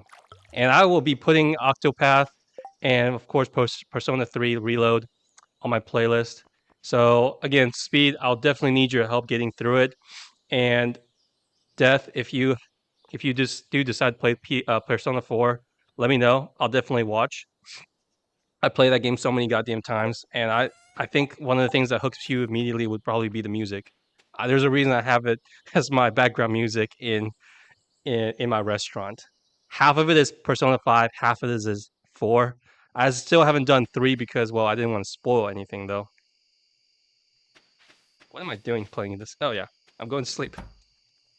Man, you guys, your interactions, your chat is so interesting that I almost forgot to play the game. Thanks, guys.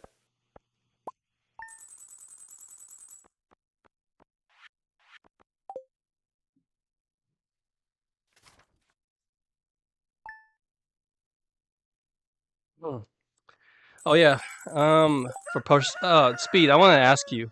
I actually went on a forum, I believe, about the like Persona forum, and I've asked people whether or not I should play the original P3. You should head to the mines, try advancing everything so you can upgrade your gardening gear. Yeah, I should. Funny how this cat doesn't hate me for watering it. My dog hates me when they take a shower, so both of them hates the shower. Anyways, yeah, I'll be heading to the mines after this. Don't worry about it. Let's see. What was I talking about? Persona 3. I was gonna ask you, Speed, is that since it's your favorite, should I play the original, as in the original, before playing the Reload? Because I actually tried playing P3 Persona 3 before, but it was the what was it? It was the PS Persona F, because there's two versions. I remember I didn't really like it in the beginning because it was one of those playing like a visual novel. So I think it's like the FES or something like that, where you just click on a background and then you go in, rather than controlling your character going on a, I don't know, three-dimensional character environment or something like that. And so I didn't really like it. I'm not a big fan of these visual novel storytelling gameplay, so I kind of skipped it. But so when I played Persona 4, there was some controlling, and then Persona 5, obviously. So my question to you is that should I play the original, or should I not? I actually spoiled myself for Persona 3 just a bit because, you know, when you're looking at Persona 4 all the time, Persona 5, you're obviously going to be recommended by a lot of stuff. But I never played the game, so I know what like the story is kind of about and the characters, but I never actually played the game thoroughly. But I do remember like the final battle, and that theme kicks in, fighting with some kind of character with a big ass sword with like a smiley face or something like that, if I remember correctly. Man, that was awesome. That theme might trump almost every theme in battle theme. I mean, to me, it's almost like, oh no, I forgot my weapon. Oh well. Depends heavily on reload and how much it covers. OG P3 on PS2 have an epilogue DLC that was never ported into the newer version, and then the story it provided much needed closure. Atlas is just Fortnite dancing all over Persona's corpse. Yeah, see the thing with these Persona I'm getting with Atlas is that when they released Roy, I was like, really? After like maybe a year or so, and you're charging $60 for it. I think that I kind of, yeah, kind of pisses me off. They're getting a little bit too greedy for my taste. I know there's a DLC, but I heard on the forum that some people liked it, but a lot of people said it sucked. I don't know what that's supposed to mean. Like, the DLC, the gameplay sucked or the story sucked, and what do you mean by closure? So, I have no idea what that's supposed to mean. So, feel free to explain it to me if you want it. Just try not to spoil too much. And again, I'm trying not to spoil it for Death, of course. DLC and they released P5 Royal. Yeah, I knew it. I knew they were gonna do that because I was not gonna pay them like $5 for freaking costumes and then whatever. No way. I do not have that kind of patience for that. Charge that full price again. Yep. Absolutely price gouging right there. But that's the world we're living in right now, right? Let's get some copper. So, what was I gonna say? Oh man, that was lucky. I found the exact rock that had the freaking stairs. 5 levels at a time, I would say, since I don't have any weapons. Let's see, if I remember, like, stairs are usually down here. back to you, Speed. Yeah, that's the one thing I'm afraid of if I buy it at full price in the beginning. But then again, I keep hearing like Persona 4 and Persona 3 are usually considered the very, very best of the series, better than 5. Don't get me wrong though, I played 5, and I mean, I finished it like, I think I spent over 400 hours in there, both on the original and Royal, and I bought Royal at like 30 bucks because, duh, I'm not paying full price for the same game again. And I don't know, people kept still say that, even though I liked 5, I think Play P4 just has something a little bit extra to offer. I think because I connected with the the Persona 4 characters a little bit more. Or Persona 5, Mona wasn't bad, but he can be quite annoying. And I think it was more on it was a little too big, as in the scale, because I felt like the Phantom Thieves were kind of like wannabe superheroes. And sometimes you kind of question their morals, like, well, this person's bad, let's go change their hearts. I was like, well, yeah, shouldn't it be up to them to change themselves? I think there was like one or two instances where they actually questioned the Phantom Thieves a bit.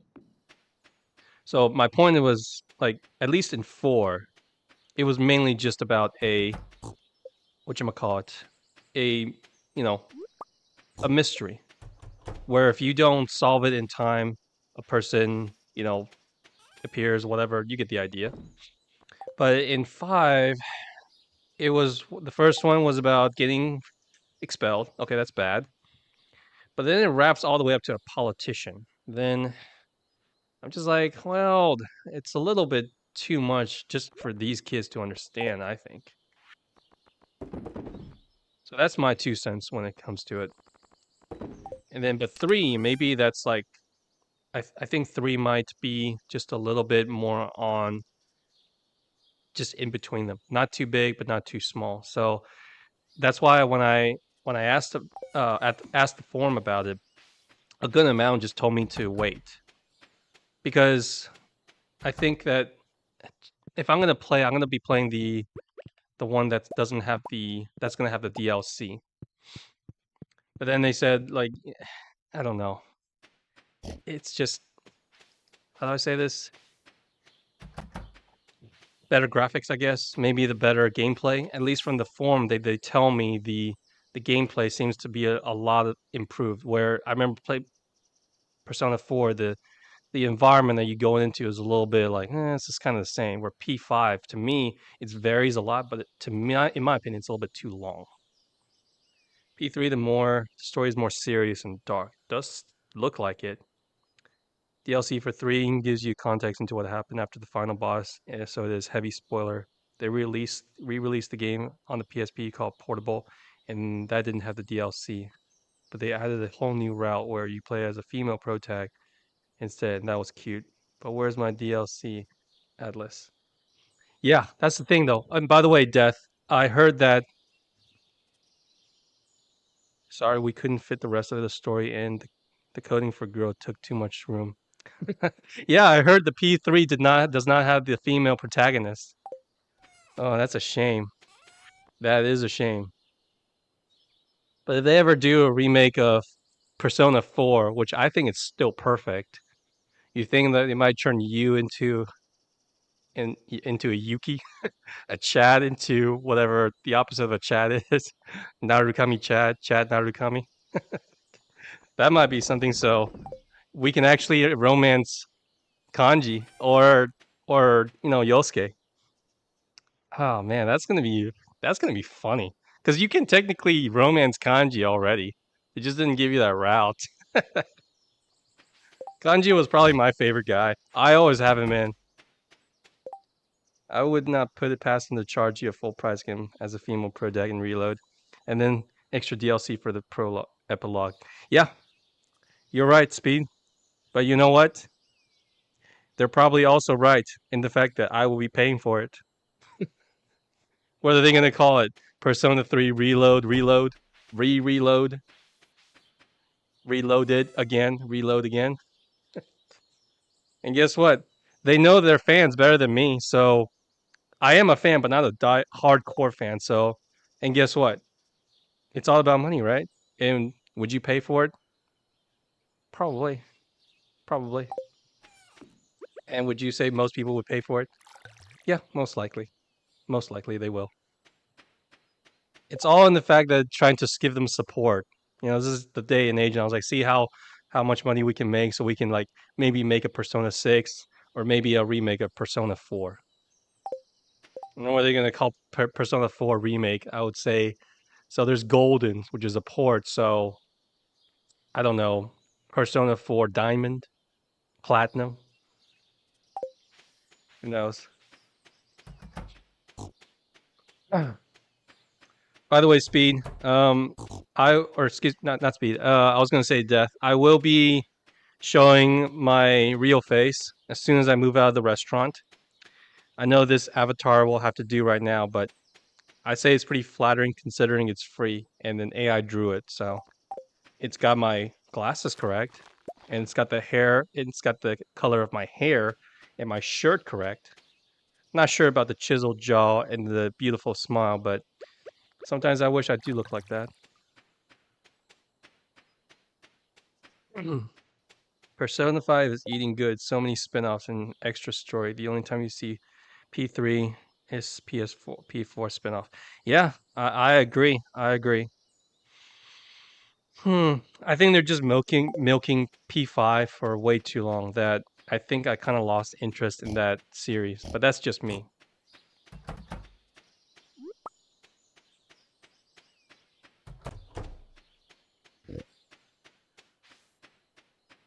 What do I think about the P3?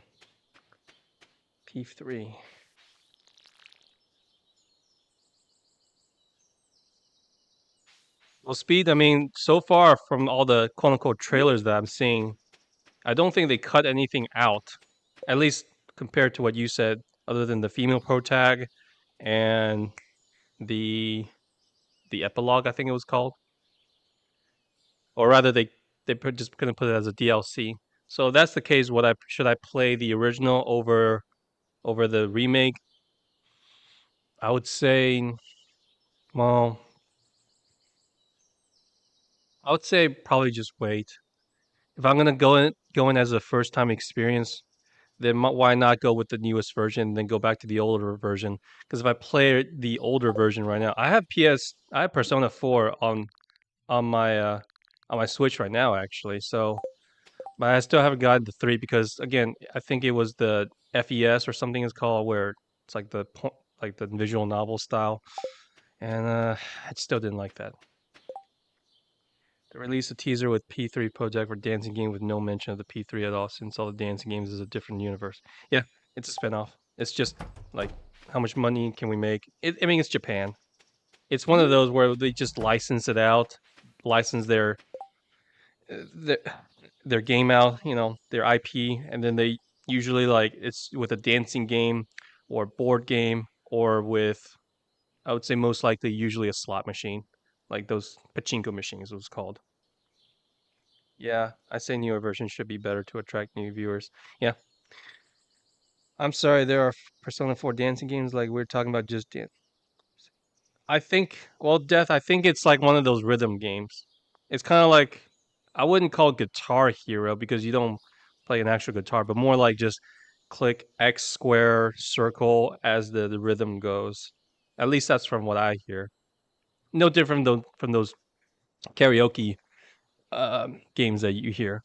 So, yeah, it's to my in my opinion, if you really love the music, then get it. Yeah, because the music I admit is are really good. Rhythm game, yeah, just a rhythm game. It's not like playing a real instrument or anything like that. Oh, speaking of which, now you reminded me back then when my friends were coming over, we played this game called Rock Band, and I would always be the singer because no one wants to fucking sing, no one wants to embarrass themselves. So I would always be the one to have to sing. So they would always take the guitar or the drum and the I think there was like a keyboard as well. That that was banging good times.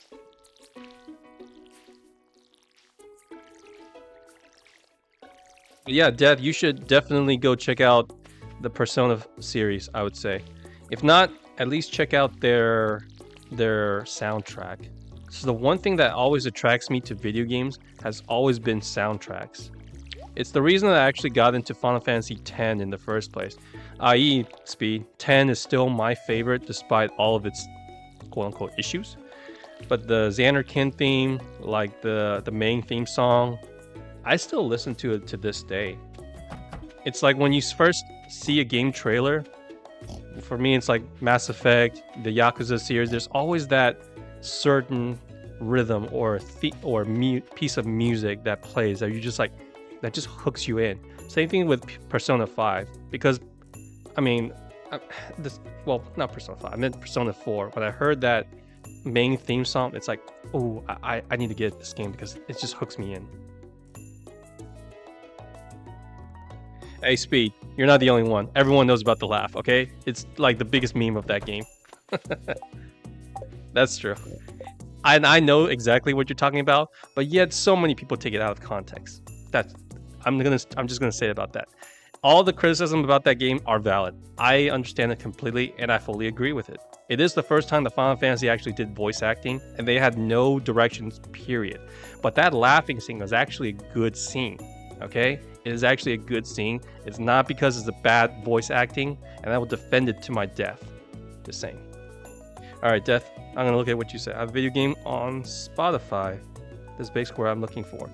Yo, Death, I think you're gonna enjoy the Persona series because there's a reason I have it on a playlist where it's lo-fi.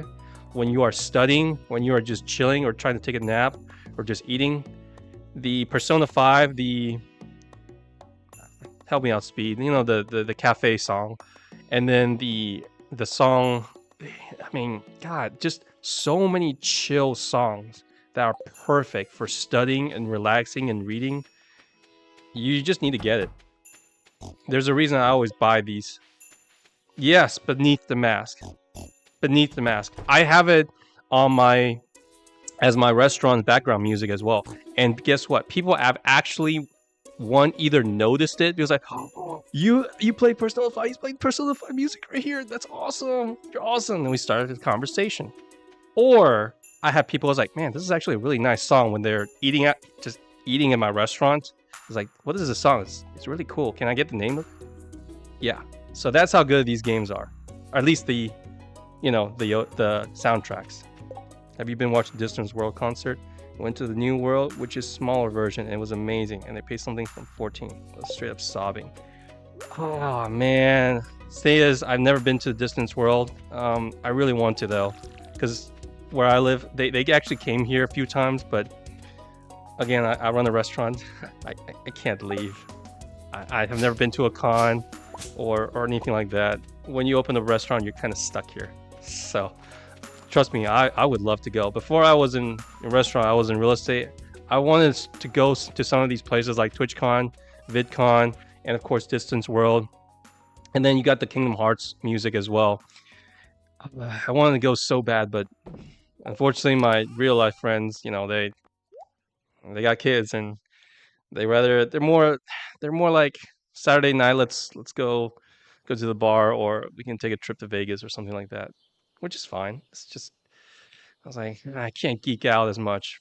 So now that I'm coming to streaming, I'm so happy to find people. I know you guys are out there, obviously, but it's just got stuff coming on, and now that I can actually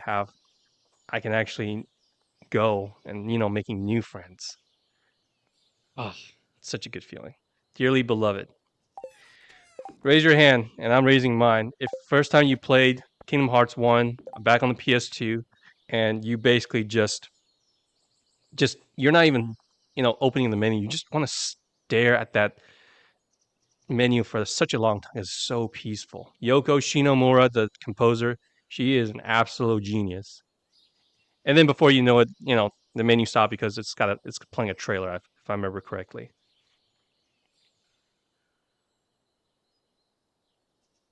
Mimi, mass destruction is gonna be stuck in your head. I don't know which one's that one is. Speed. Is that the final one against the big giant smiley face with a sword? Cause that one, I heard it unfortunately because it was recommended to me on autoplay on YouTube. I was like, yo, what is this song? This is banging, banging. And then I realized like, oh, it's piece 3. Oh man, I just ruined it. But it was like a final battle song or something like that. I think, in my opinion, it rivals like Final Fantasy VII's Sephiroth's theme, which is One Winged Angel. I haven't been so like, ooh, look at that chills. Ooh, I'm getting chills from all this, from that music. It's haunting. It's awesome.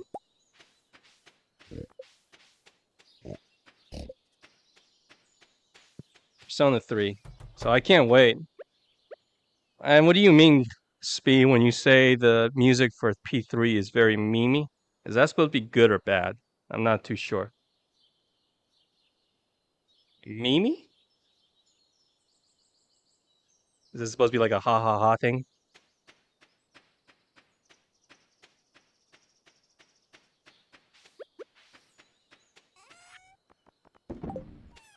Dad, if you got a question about PS3, you better ask Speed, because obviously he knows a lot more than I do when it comes to it.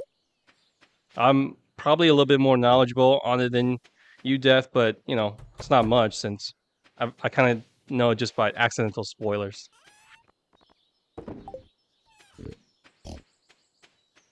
You will. You will. We promise you that.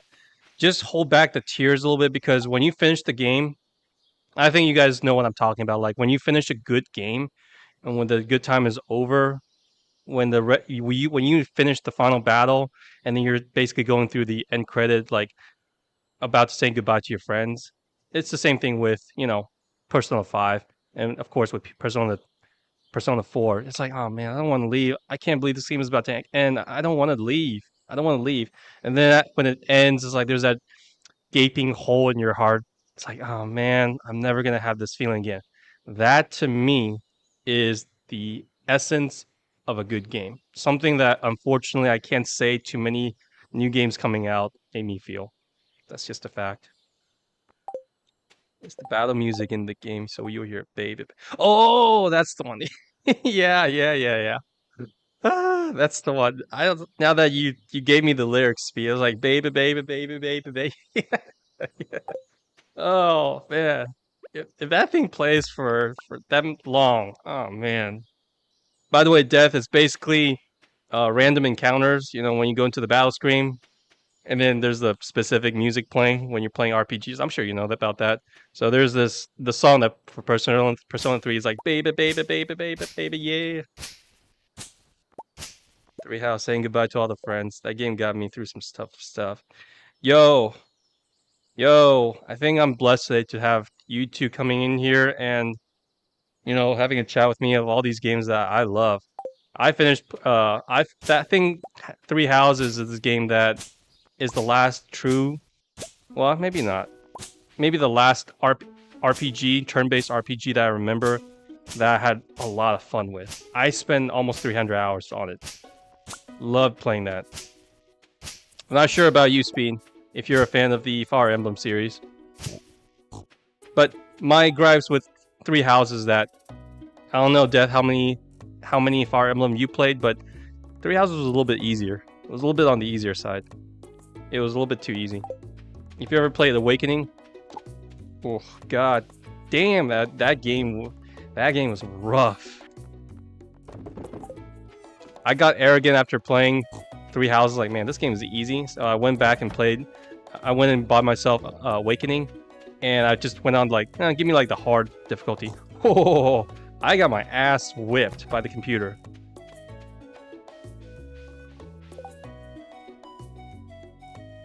You bought FE Awakening since it was released to piss off my friend, never played it. Oh, come on.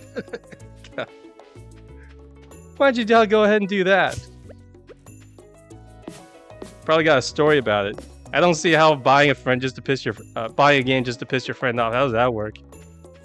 Is he a hater of the series or something like that? Do tell.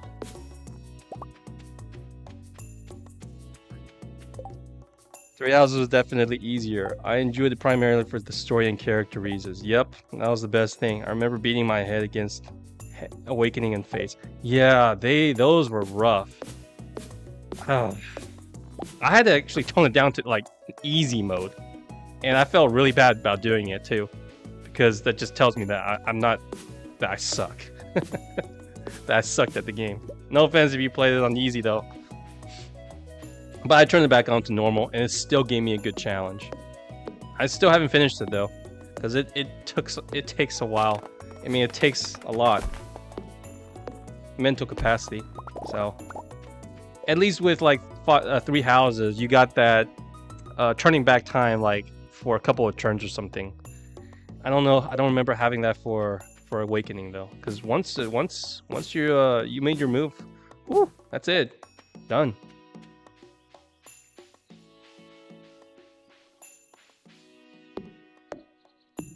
He was my busy because he was busy with school during that period of family won't let him get again until he gets. Oh, he was one of those.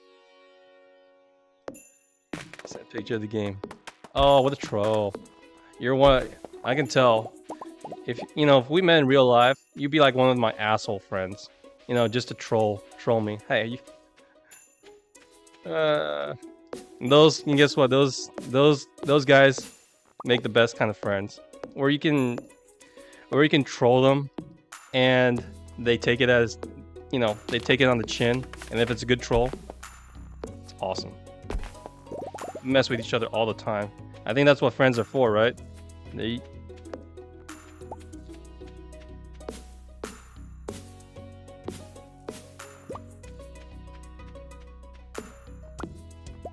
I'm barely playing the game. I'm just enjoying chatting with you guys. Just, watching the chat. I am enjoying this feeling. Because if the gameplay is just with sounds with you guys, it's awesome. Sounds like my brother and I would delete each other's save files. Oh, no. Death. If you did that to my file, there's gonna be problems. There's one way to troll people. That's just hurtful, man. Girl. That's just hurtful. That's a little bit too much. We're gonna have to duke it out if that's the case. If my delete files gets deleted, I'm just saying. Then we'll love each other afterwards. But man, if you ever deleted my Pokemon Yellow file, because I spend like countless hours on my Pikachu and Charizard and everything, there'll be problems. There's gonna be problems.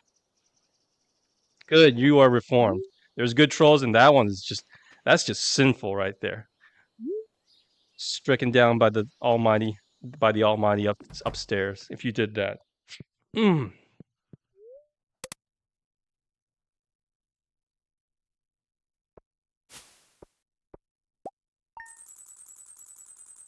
Damn, I've been streaming for a while now.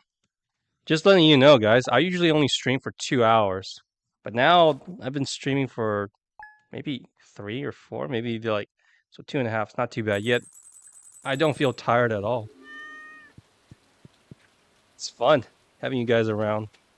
Maybe it's just because, it was tiring when I keep talking to myself for 2 hours. Just trying to practice to see what you guys like and what would you not like. So today, I guess I'm lucky when you guys came at a good time. And Death, again, I'm sorry I didn't respond to you yesterday. It was a bad stream. I was constantly berated with customers, which rarely happens actually. And then I was like, I don't have the energy to stream after all that. Because I refuse to play normal mode if the character death is permanent. Yep. How could you, man? I mean, when you play those games, if you're attached to a character and it's permadeath, if you can go back in time and save them, of course you would. Not only that, I mean, you lose out on the cutscenes or the dialogues afterwards. So unless you hate the person, I mean, you would never let that person die. Yeah, thanks for that. Thanks, Death. Ah, it's good. Permadeath. But that's what makes the game so fun too, though. that if you make one wrong move, that person you like or dislike, whatever, dies for good. That's what makes it so riveting. And I think with 3 houses, though, because you can go back in time with that power, I mean, it cheapens it just a little bit, but I don't think not to the point of being, because it's only, you can only use it for so long, and it's more of like out of convenience because it's only going back a few turns, right? And without returning the battle, and that's why, speed. When you say that you just turn it off, yeah, I definitely understand. I mean, imagine if you play Pokemon and every Pokemon fainted is a permadeath. Oh my god. Why would anyone want to finish that game, right? You probably go out into the woods farming for till you get like look to level 100 or something.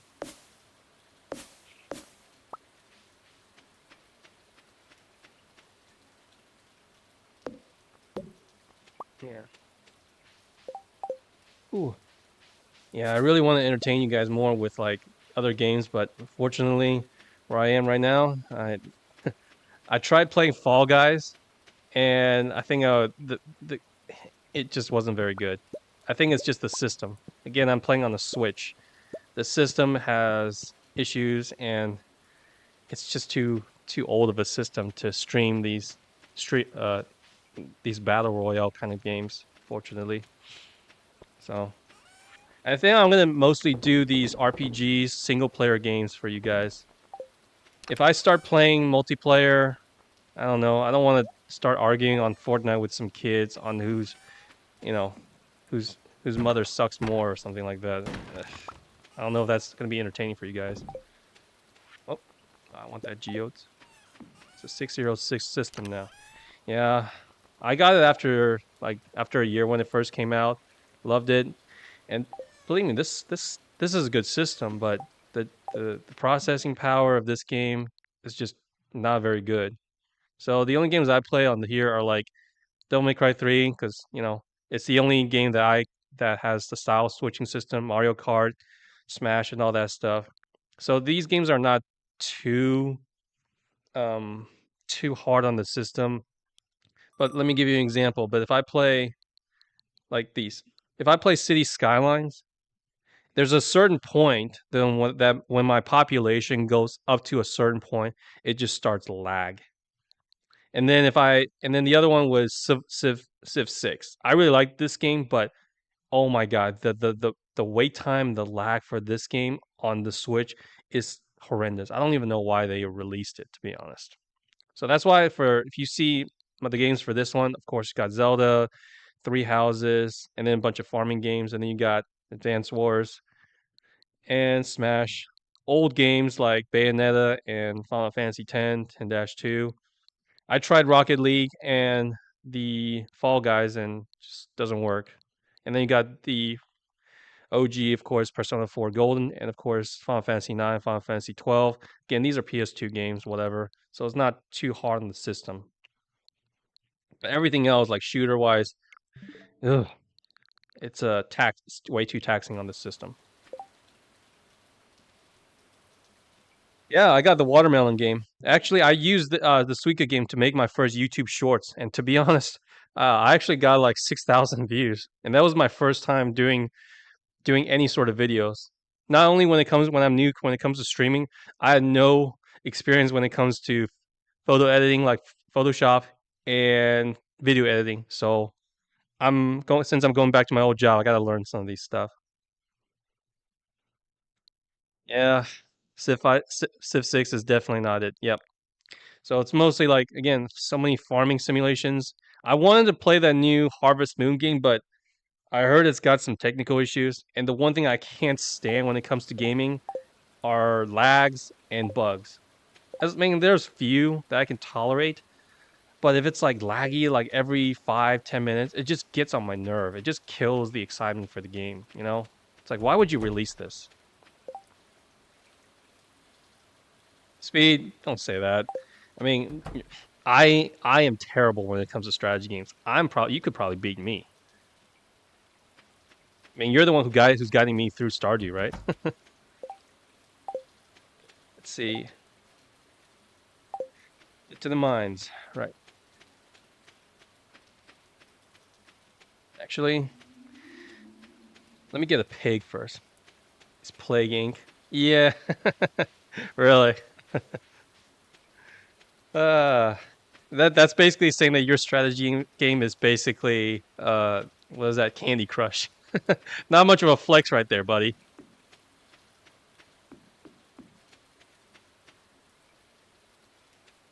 SimCity, it's probably City Skylines, all that. Probably my favorite type of simulations.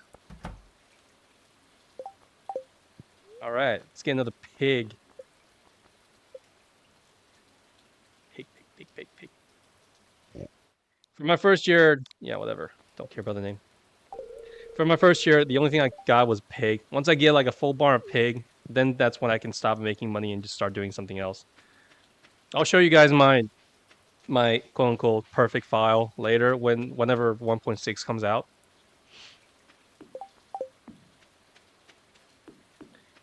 I tried streaming with the watermelon game, and I couldn't believe that how many hits I got for my first shorts or something. Because I did 2 shorts. One was about, I think it was just me telling a story about my childhood, and I got like 750 views. And then the other one was about what was the watermelon game, and that one was just basically me raging, not raging too hard, but more just like getting like slowly. That game was sucking my life because the only thing that I wanted to do in that game was just get a watermelon, and I was on it for like three hours. I couldn't get it. I just stopped. So it was just a highlight of that, and it got me a couple of good subscribers too on YouTube, of all places. Didn't give me any followers or viewers on on Twitch though, because I don't think when people come into my stream when I was playing that game, I sounded more depressed and wanted to jump off a bridge or something. So yeah, not something that people want to enjoy watching, unless I'm maybe XQC or Pokimane. Then maybe that will make it more fun to watch. Then I tried it the next day and just being a little bit more calm, and I actually got a watermelon in like 30 minutes. Once I figured out the strategy, it wasn't too bad. Now, if you're gonna try and ask me to try and get 2 watermelons, then no. I am not gonna subject myself to that torture again. Ah! Funny enough, this is my second time in the mine, and I still forgot to bring a weapon. God damn. Maybe this will be a challenge. How far can I get without a weapon? Shouldn't be too bad. Crap. Oh, this is frustrating. People like with sub-tier. Yeah. Hey, kudos to him. I mean, he worked hard, and but based on all of the obviously before I started streaming, I got to go and learn like one is why people watch streams and what people want and what are these bigger streamers doing. The only one that I thought was like, man, I would definitely probably watch stream of this guy because he's entertaining, would probably be Dr. Disrespect. I mean, the guy is basically a meme, like a living meme almost. And his character is just funny to watch. He might not cater to your taste, or not everyone's taste, but then again, no one else's.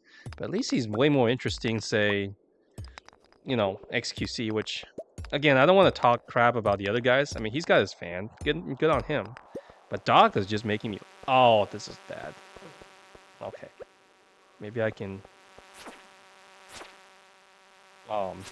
only 2? This is sad. This is like basically playing Bloodborne or Dark Souls with like the level 1 stick or some crap. And by the way, guys, I've never played Bloodborne or any of the Souls game because, again, my phobia of horror genre. So when I am ready to get my back on my PS5, you guys can actually see me playing those games for the first time. And in my opinion, oh, the axe? Yeah, but the scythe is just so much faster. There's something more satisfying about it. There we go. There is another one. Please. Just get me down. Crap. I'm gonna do what you say. It does not give me more. It does not. It's still 1.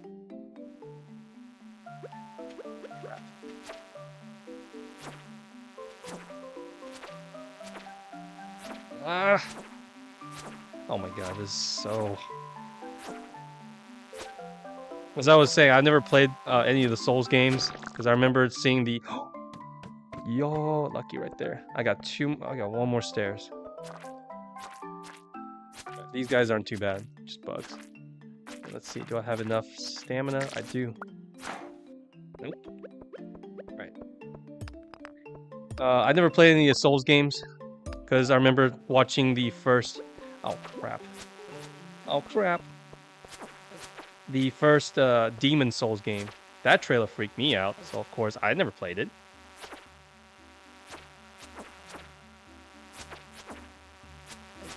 Oh! Oh! I got some berries, so I can recover. I can recover. Damn! Oh my god.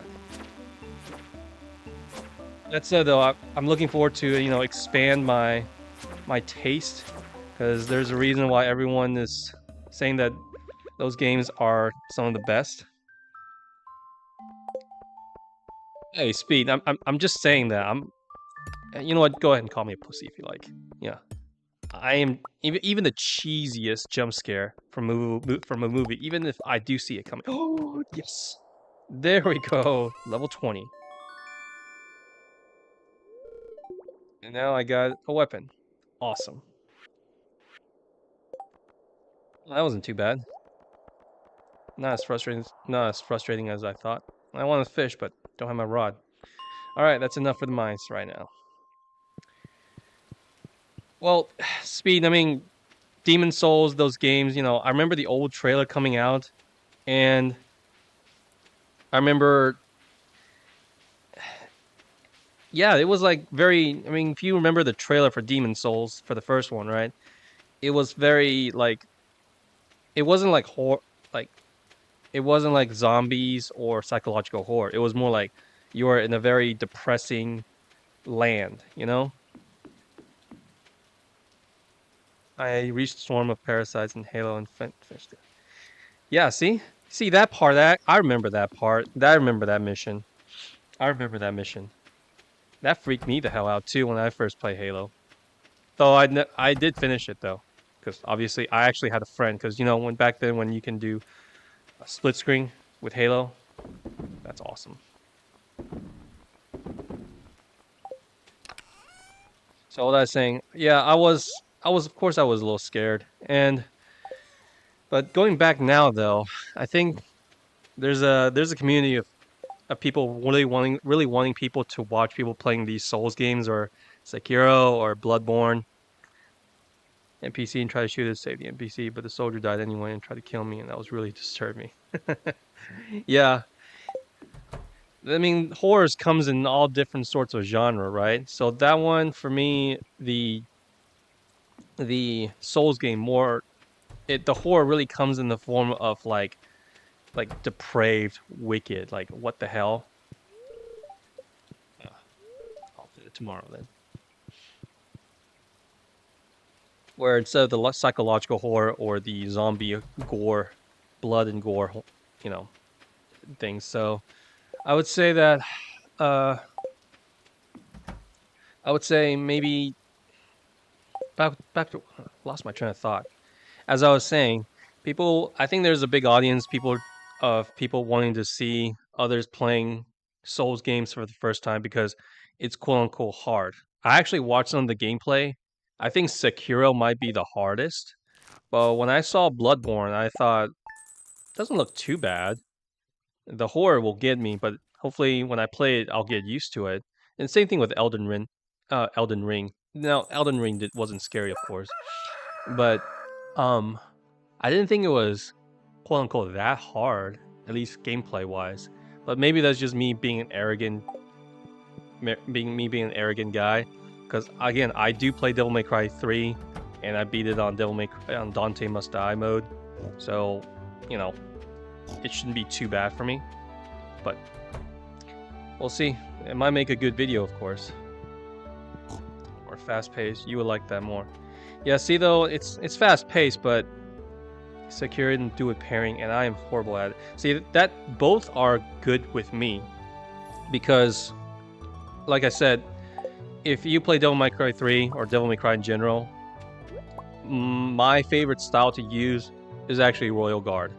And if you know anything about Royal Guard, it's all about timing, baby. And I wouldn't say the best. I wouldn't say I am the best. I am pretty damn good at it. The thing with difficulty games is this, and you guys can, Speed and Death, you guys can quote me on this. It's that I would say difficulty comes in two shapes and forms. One is the enemy difficulty, which I think, you know, Bloodborne and Devil May Cry, they have it.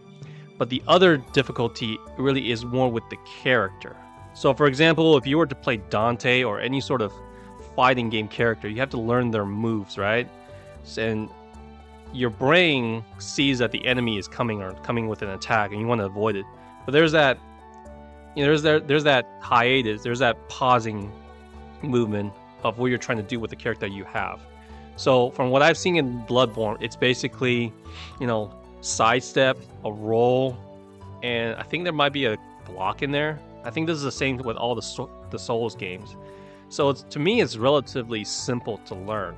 You dodge at the right moment, or you roll at the right moment, and then maybe you parry at the right moment, something like that.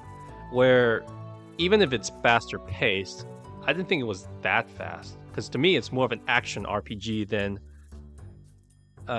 the, you know, it's more action RPG than more of a real hack and slash. You're asking me what scared me about the Souls game and the monsters? It's just the atmosphere. It's just the atmosphere, purely for the atmosphere. But I still watched it because it's like watching a horror film, like one of those idiots in one. You know, when you watch a horror film, there's these idiots like, why are you going in there? You know, there's bad things are going to happen if you open this door or go towards that shadowy figure. Like, why would you do that? I think I'm kind of the same way because it's more about curiosity than anything else. So yeah, to answer your question, Speed, what scares me about it is just really the horror. Sekiro doesn't scare me, obviously, and Elden Ring doesn't scare me, but the old Souls games and Bloodborne might be scarier than the Souls games because of, I mean, just I think I heard some of the stories or stuff about it, and it's like, man, it's basically the depravity of the world. Like, what is wrong with all these people? Like the utter lack of morals or whatever. I think that's more like, I guess you can say it's not really scary, as in more it's disturbing, if you know what I mean. When is this goddamn tree gonna give me some fruits? I mean, I bought you in year one. That was a very bad investment right there.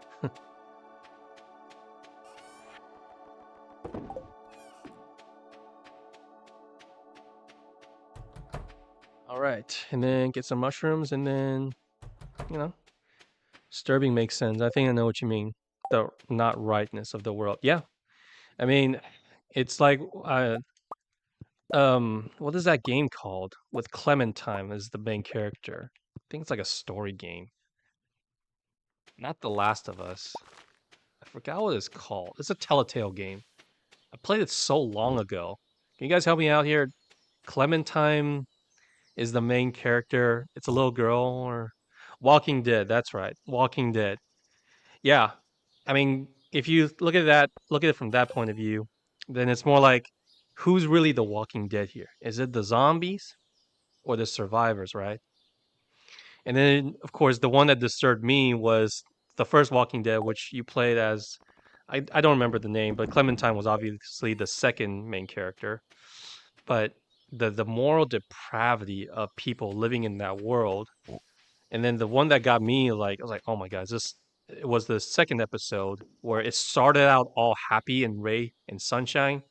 And even though I'd never watched too many horror films, I kind of knew where this was going. I was like, oh man, this is a trap, isn't it? And as soon as they took the guy upstairs to help him, quote unquote, recover, I'm just like, oh my god, tell me this is not going to be an episode where people are eating stuff. I was like, oh. And then, of course, it turned out to be that way. And that's where more like, it's not scary, more as in like, what is wrong with y'all?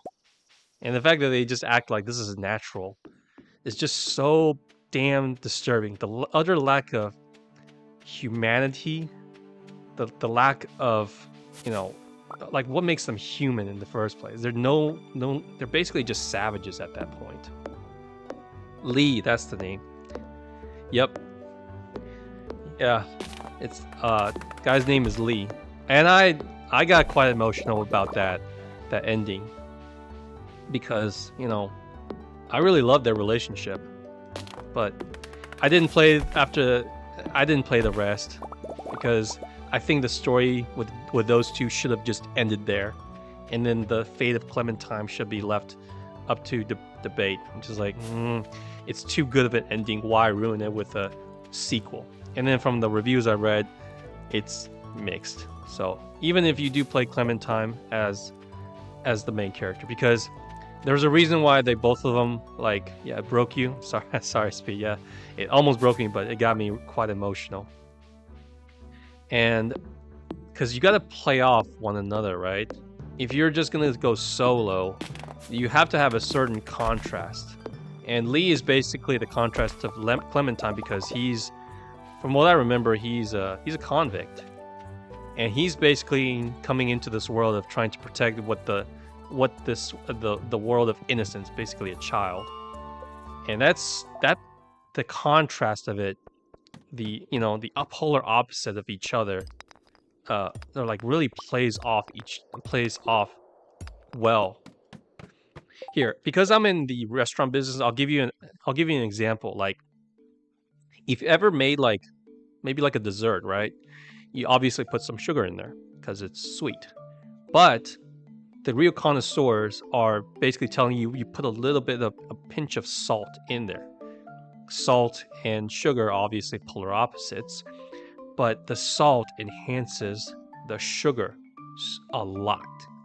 Just a little bit of that just a tiny pinch of saltiness enhances so much when it comes to the sweetness. Sorry, I got off the rail right there with the food part. You know, there's a certain contrast that complements each other. It's kind of like fries and ketchup, or chips and salsa, something like that. One plays off of another. Neither dominates, but they play off of each other so much they make one good harmony. I think that really goes well with. It's the same thing with, storytelling as well. It's better. Another game example would probably be. Oh, a lot of monsters. Well, it's just these crap. Yeah, that's not too bad.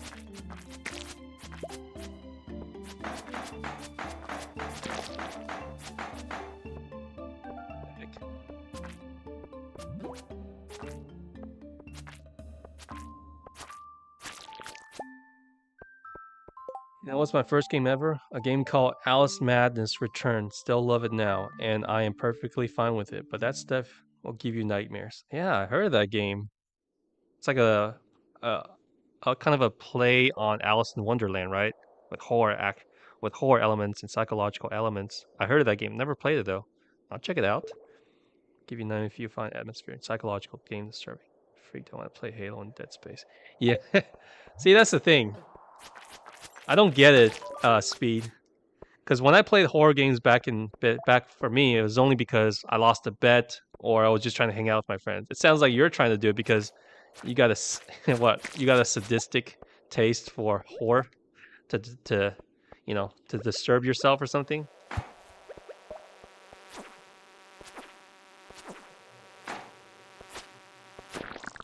There we go.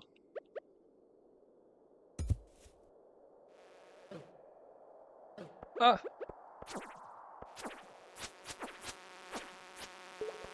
Hang on, guy. Hang on. I'm trying to read the chat. Now I gotta battle these bugs. Alright, Death. Everyone has their something, their limit. I adore horror movies, but it's my favorite genre. I thought I could watch anything until I watched Barbarian. And that's a movie I think most people would easily watch, but because of personal experience, it utterly terrified me. Huh? Let me check. Barbarian? I never heard of it. Interesting.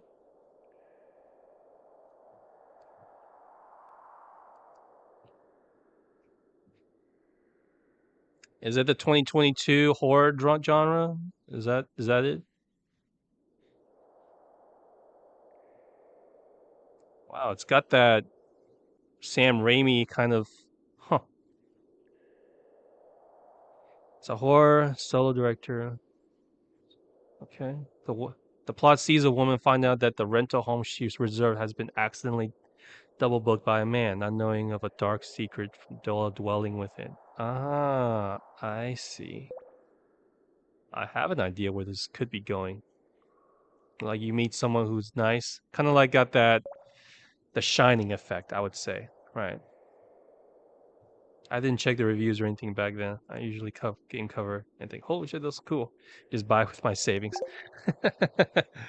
That I understand. That I understand.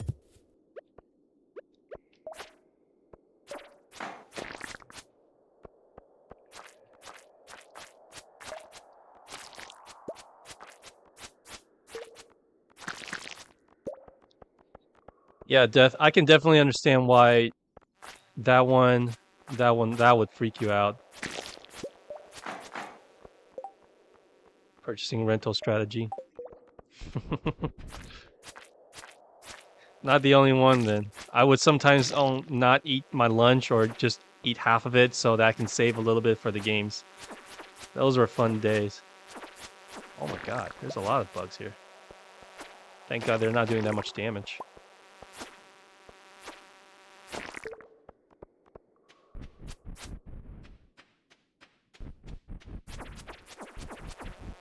Okay. There's way too many bugs here. Come on. Hang on, guys. I'll get back to the conversation as soon as I get down to the last level. Or one more level.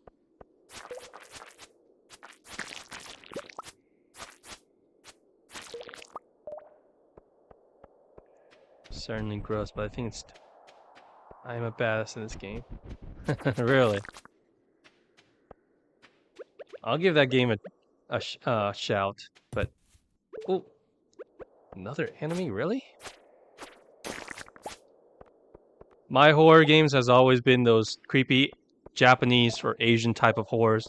You know, those Lost Souls or the Soul of Vengeance or whatever. So yeah, you got me with the Grudge Girl, got me with the Ring Girl, and then you got your Fatal Frames. Like, we're trying to do a ritual, blah blah blah, trying to, you know, please the demon from within or some crap. Oh. The one game that I mean, back then I just could not get over was Fatal Frame 2. The little twin girl going to the woods. Oh, God, and your only weapon is a camera. Oh. I think I might have to I actually have to go through with that game. Unfortunately, if you guys want me to. I think it'll be fun. It'll be fun. At least with you guys by my side, then it's gonna make good content. Right?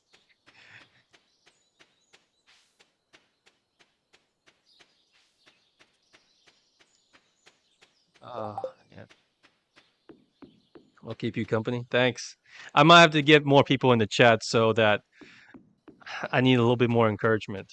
I mean, I'm happy with just you two, but God, just thinking about playing those games just gives me the creeps. I'll just sell all this. I don't need any of this. Oh, I can use the copper.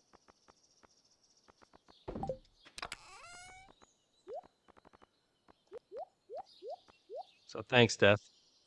It's made by this dude called American McGee, and his game design is very stylish and interesting. From what I could tell, it sounds like he's like the Tarantino game or something like that. Very stylized, interesting.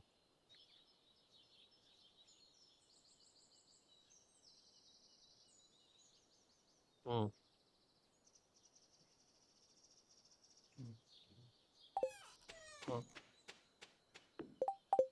Mm. It'll be fun, guys. I haven't had this kind of feeling for a long time, which is just hanging out with friends while playing video games. So, again, thanks, Death, thanks, Speed, for coming by and keeping me company. Let's see, today is the 14th, so I want to say 15, 16 days.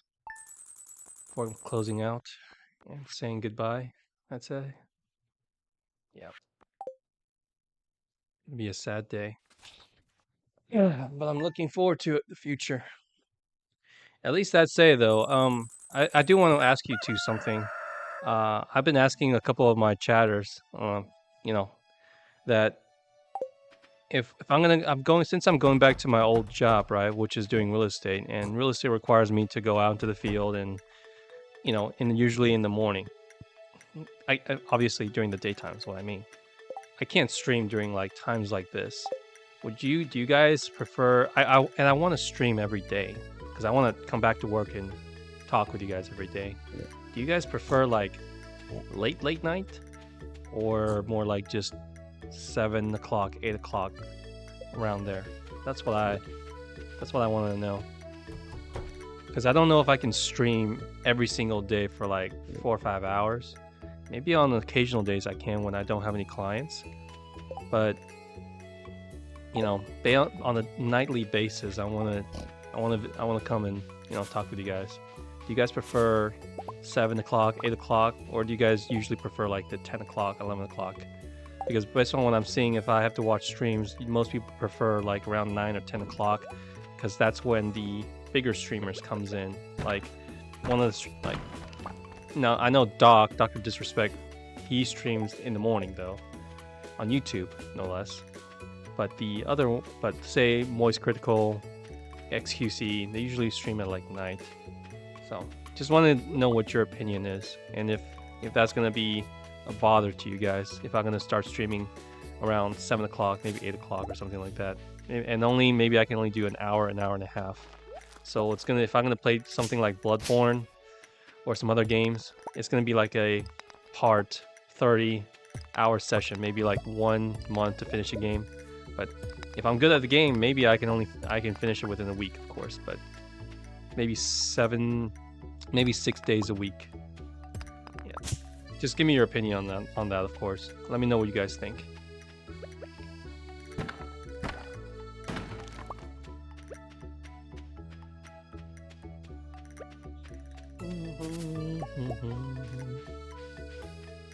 Speaking of soundtracks, guys, I love the soundtrack of this game too. I would say probably the fall theme is probably my favorite. And then a very close second would probably be the winter theme. Not sure if you know, but there's this thing called Graveyard Shift for streaming. No, I don't know what that is. Yeah, so release up to your schedule. Graveyard won't get you much as a viewer, but it might be more flexible for you. What is a graveyard shift then? I mean, can you tell me like what time that is, Speed? Is that like 12 o'clock at night, or because I'm just thinking about like around dinner time, 7 o'clock, maybe 8 o'clock. I'm not one of these big streamers where you can stream 2 or 3 o'clock in the morning and people would still watch. I can't do that. That's a little bit too taxing on me. Let me know. The only thing I obviously cannot do is stream in the daytime as much because, well, gotta go and tour properties.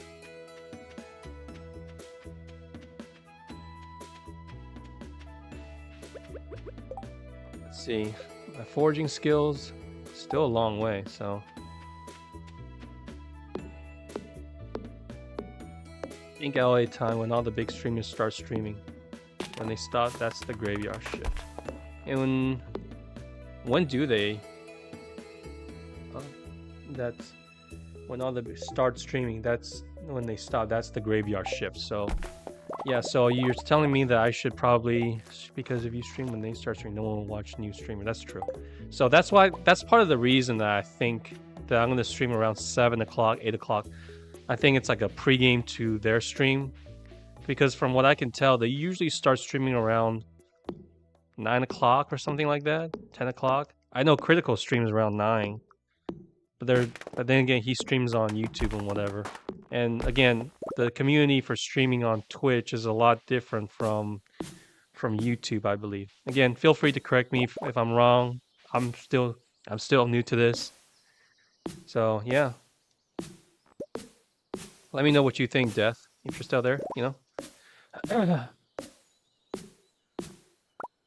Graveyard shift. Because yeah, I mean, I know XQC. What are their names? Saikuno, Toast, and of course you got Valkyrie or something like that. They start, you know, I mean, everyone got their audiences though. So maybe if I can just do it consistently, because of all the streaming tips that I've seen, right, on YouTube, and I watch like a lot right now. The two things that people keep telling me is basically consistency and persistence. Well, I can do the persistence part, but consistency, if what people really like it if I just do it consistently for only streaming for an hour, and it's usually like 7 or 8 o'clock at night. And that's the thing though, because I mean, it's it's interesting when you tell me LA times, because I live in Central. I'm Central time, so. No, I'm not in Chicago, by the way, guys. I would never. I went to school in Purdue, actually. It's in Indiana. Promised myself I never want to go back around there because it's so bloody cold, and the wind's just so. It's almost like in the winter, the weather just hates you for some reason. Great food though. Great food. That's when I'm off for a stream, so I might not be able to stop it, but I'll always do my best. Ah, damn. Yeah. Maybe I can tune into your stream, Death, one of these days. So I look forward to it. But yeah, like you said, you gotta do what can work for me. Not.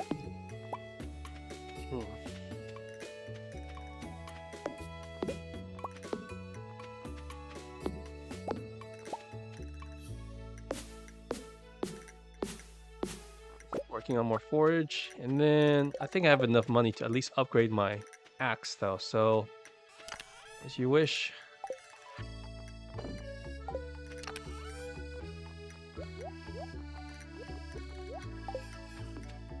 Yeah, so for these, how Toast used to do it, I haven't watched them enough to really get a grasp on what their target audience is, because I mean, people who watch, say, Pokimane, it's going to be different from people who watch Doc or XQC or Asmongold, you know? It's just two different tastes, right? And I think Toast's audience is, I guess you can say, I don't know where you guys fall in, but are you guys more into the XQC or the Shroud, more for the gameplay, or are you more into the just hanging out, chill? I think with like Pokimane and then maybe Saikuno and Toast. That's what I've been wondering. All right, X. I just need 5 bars of gold, which I don't have. Oh right, I got a furnace. So 20 copper and 20 stone. I'm just gonna buy these. Got so much money. I got enough money for this. Darn it. Jeez. He used to cover graveyard shifts. The moment this top streamer, they would jump over to his stream to seek new content. Oh, okay. Huh. So in other words, don't stream before, maybe stream afterwards. But I think those guys stopped streaming at like 2 o'clock in the morning. 1 or 2 o'clock. I don't think I can do that, unfortunately. Unless I'm going to this streaming thing full time, which I cannot, then maybe I can get myself to it. But there's just no way for me to stream at 2 o'clock for like 2-3 hours and then go to sleep at 5 o'clock and waking up at 9 to go go show properties. I just can't do that, you know. Where are the rocks? And should be some copper ore. Right. Right. I'm just gonna bring it with me. So it's a graveyard shift. Yeah. You got. Is there another word for pre-graveyard shift, like before the shift? Pre-born. So that's why I thought maybe 6, 7, 8 o'clock. 6 might be a little bit too early, but maybe 7 o'clock might work. So yeah.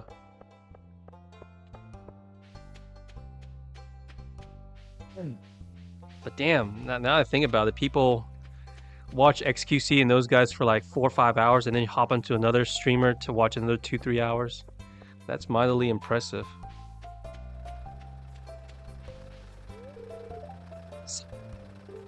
Damn. Ugh. Well, it is what. Oh, you son of a gun. I think that's what he did. He streamed from Graveyard until Big Streaming comes back. Yeah, it was a big grind. Yeah, that's the thing though. I'm starting to see that streaming is just, man, it is definitely not as easy as I guess people perceive it to be. It's like, oh, you're just playing video games for a couple hours and you get big. That's not how it works. Does make sense. I guess that's graveyard ships, and that's true. Yeah, that's true. Yeah, and then yeah. Now that you mention it, you're right. You're right, Death. I mean, you also got the other continents like Asia and Europe as well. Man, it's competitive.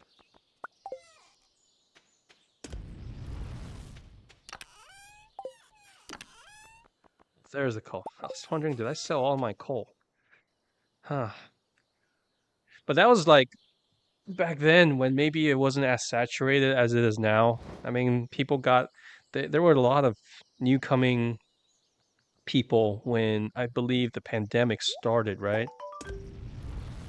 And yeah, because obviously everyone was locked in, so streaming became extremely big. And you know, it's more saturated now than what it is. But don't worry, guys. I'm confident in my ability to keep people. Um, I'm confident in my ability to keep people entertained with my talkative ability. I'm in real estate sales, by the way, so I can. I've been. I mean, compared to real estate, I wouldn't say it's easier. It's just different. You know, have you ever had strangers go into your car and then you hang out with them a couple hours to go look at houses? That's a big change. Don't like Toast anymore, but that's how he usually does it. When his contract with Facebook is over, he would likely sync to a stream, so he would stream on Twitch. Yeah, I've heard that back then, like multi-streaming was not allowed, but when I came on, I think, well, I think it was only like a little bit 2 weeks ago. Then I realized, like, I think it was during VidCon or after VidCon or something, and I think they announced like it's okay to multi-stream or something. So you never know. Overall, I mean, I'd never gone to streaming just for the concept of becoming big like them, nor have I ever thought about becoming like a full-time streamer as a job. I did it just because, just to hang out and be able to play video games again because of what I'm going through with my shop. And that's all. So to me, it doesn't really matter whether or not I become big or not. As long as I build a community, which as an entrepreneur, I really like that because it feels like I'm building something. And then just having someone to talk to, no matter if it's just one person or 100 people every night, it feels nice. Like I don't tune into the Tonight Show, those Jimmy Fallon guys or whatever, because I don't think they're very authentic. But now that I think about it, I think a lot more streamers or even YouTube vloggers or content creator are going more towards these less stylized and more just you know more real or more authentic than the super cuts like Mr. Beast or something. Let's see. Speed, you were saying most big streamers will likely already have a presence on other platforms like YouTube, like Critical. Yep, he's one of my favorite actually. I love Critical. And then he would goat them over to Twitch and now just do on YouTube on the off time. Yeah, makes sense. Oh god damn it. Jimmy Fallon's a big fan of Final Fantasy X. You know what? I can't believe. Good on him. He's got good taste, but still not a fan of him though. I'm not a fan of any late night show unless it's Johnny Carson or maybe a bit of Conan. Yeah, Jimmy Fallon. Yeah, the laugh is so fake. Guys, please. Please. Hey, you can't compare his laugh to Titus's laugh. I'm just saying.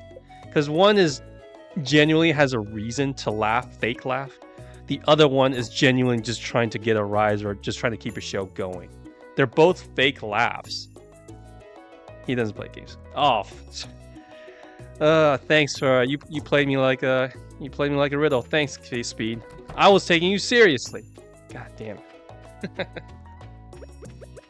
That's why I was like, no way he's a gamer. I doubt that guy plays games. That guy's an alcoholic and, you know, a nice not streamer, entertainer.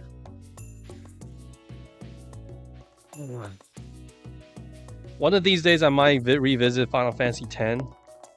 I haven't played that game. Last time I watched anyone was Conan. Yeah, Conan is actually pretty, you know, I'm not a fan of late night TVs in general, but I am a fan of people when their jokes hit. So Conan is actually pretty good.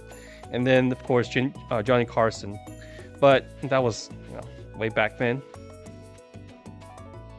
Jimmy Fallon is just that fake like, dude. They're all fake. They're all fake.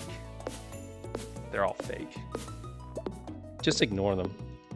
Now I don't want to be compared to. Am I trying to be the Jimmy Kimmel or Jimmy Fallon's of streaming? Hell no. That is an insult to me, to streamers. I would never want to be like those guys. And by the way, guys, I don't even drink. Not for ethical or religious reason. I just never drank alcohol because, well, I had alcohol, but I just don't like bitter taste unless it's chocolate. And so it's more of a palate thing. And also because I get the glow. So yeah, there's that. There's that reason I don't really drink. Fake laugh and all that stuff. Oh, cringe. All cringe. So right now I think, based back on what I'm saying, is I think entertainment has changed so much that people right now are so kind of, I wouldn't say they're so connected. We're so connected right now, but at the same time we're so disconnected, and that some people just want some form of authenticity, you know? Maybe I'm overthinking it, but if I'm gonna be a streamer, or at least streaming like this, I would rather hear or talk to someone who's just being himself. I.e., a great example is just being with Critical. He's awesome. I remember when he first uploaded on the old YouTube about his Gears of War thing, and I found his humor absolutely awesome. But what's more than that it was more because of his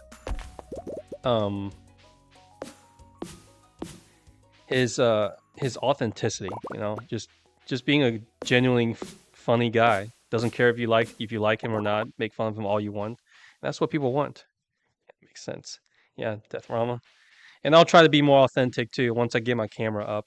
I definitely, again, keep your expectations low. I definitely don't look as good as my avatar. So hopefully my channel won't be like the one that's going like, what is that channel called? What's this guy's name? Dream, when he did a face reveal. I've been watching a lot of Sunny V2 on YouTube just to get a hang of all these guys, of all these content creators. So, you know, that's how I roll. He played really bad games. Yeah. That's what's so funny about it. I think I understand why people get like find the rage quit or even just rage frustration so engaging, because it's like you can relate to it, right?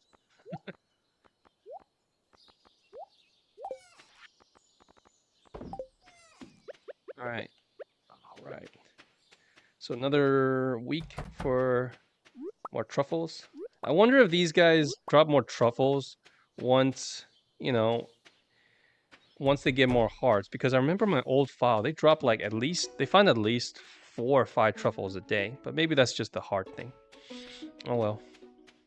So what am I doing?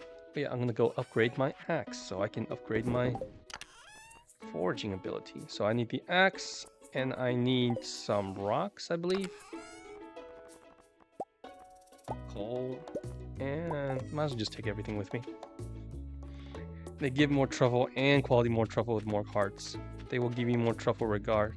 to give you trouble, regardless of heart. Yep, that's why I'm trying to do the to get my foraging upgrade, because I think these two skills are just so overpowered once I saw them. The fact that there's a double harvest of forage, and then the highest quality always when it comes to foraging. I mean, that's just so overpowered. It just breaks the game in my opinion. And the other part is obviously the ancient fruit wines and all that stuff, but it's way down the line. For right now, if you can get like a couple of truffles, I mean, look at this. I don't even have to do anything. I don't have to water anything. I just pick it up and throw in the bin and whatever. And 20 grand is like nothing now. Alright, Clint, let's upgrade the tools. Can I get copper axe? So what else can I... Nope. Alright, that's it. No foraging for right now. Once you unlock the endless dungeon, the area have a chance you provide this auto pet machine that plays inside the barn. They will keep the pigs fed. Oh yeah, I have that auto pet. I think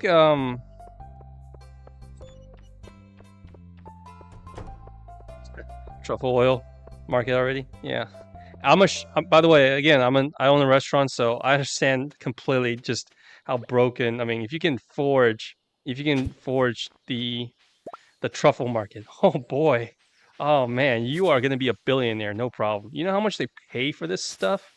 Like if you're a Michelin star Gordon Ramsay, Wolfgang Puck, Thomas Keller, they pay a crap ton of money for just a bit of truffle, especially if it's like the white truffles. Oh man. Now, if Stardew was real life, would I want to live in there? Interesting. Maybe. Maybe. But I can't stream if I'm working on the farm though. Granted, you guys need to give me more truffles. I mean, this one has already got 2.5 hearts. This one's got 4 hearts. So I expected more truffles out of y'all. Is it because of the fence? I'm curious. Is it because of the fence? Do I need to expand the fence? Well, I can't expand it now because I don't have my axe. So maybe I can expand it to like here somewhere. To where the tree is. Yeah. Alright, let's make some fence then. Those are rookie truffle numbers. That's true. I remember in my perfect file, I usually get at least 50 truffles a day. So the fact that I'm only getting like 2 or 3 a day is unacceptable, guys. Come on. Give me more truffles, please. Very unacceptable numbers.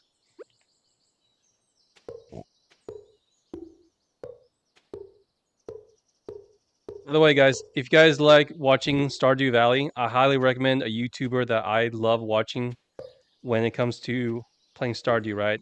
I think you guys might have heard of him. He's a YouTuber by the name of DF. It's called Dangerously Funny. And his dry, sarcastic humor and him torturing the whole town of Stardew is just comedy gold. I love DF. Oh crap, no, I forgot a door. And I can't get in because I don't have my axe. Damn it. You can only eat fish and no meat? Well, pescatarians, huh? You can butcher pigs and cows. Yeah, I heard about that. I think he just didn't like the idea of being able to butcher your own animals after, whatever reason. And I say, yeah, I have to agree. I would have a hard time getting rid of my animals.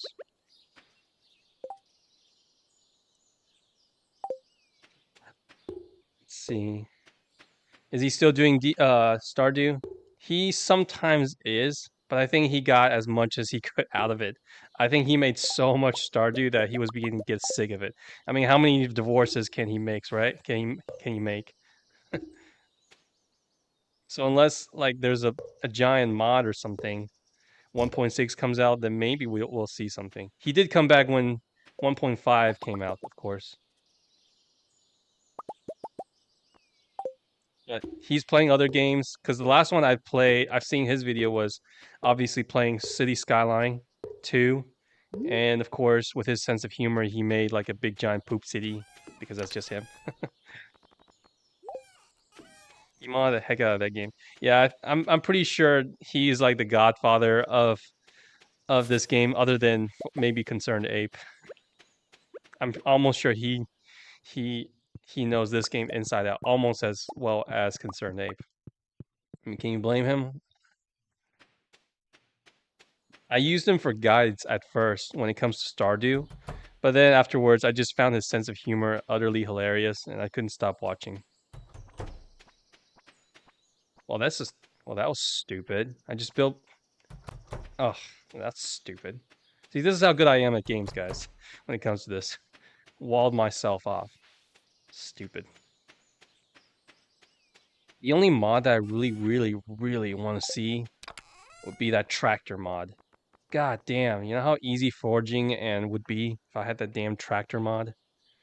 If only they added to the real game. I was so disappointed that it wasn't real. Salmonsberry, yep.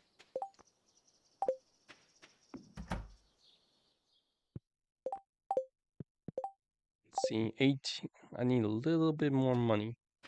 So, can you guys give me more truffles? No?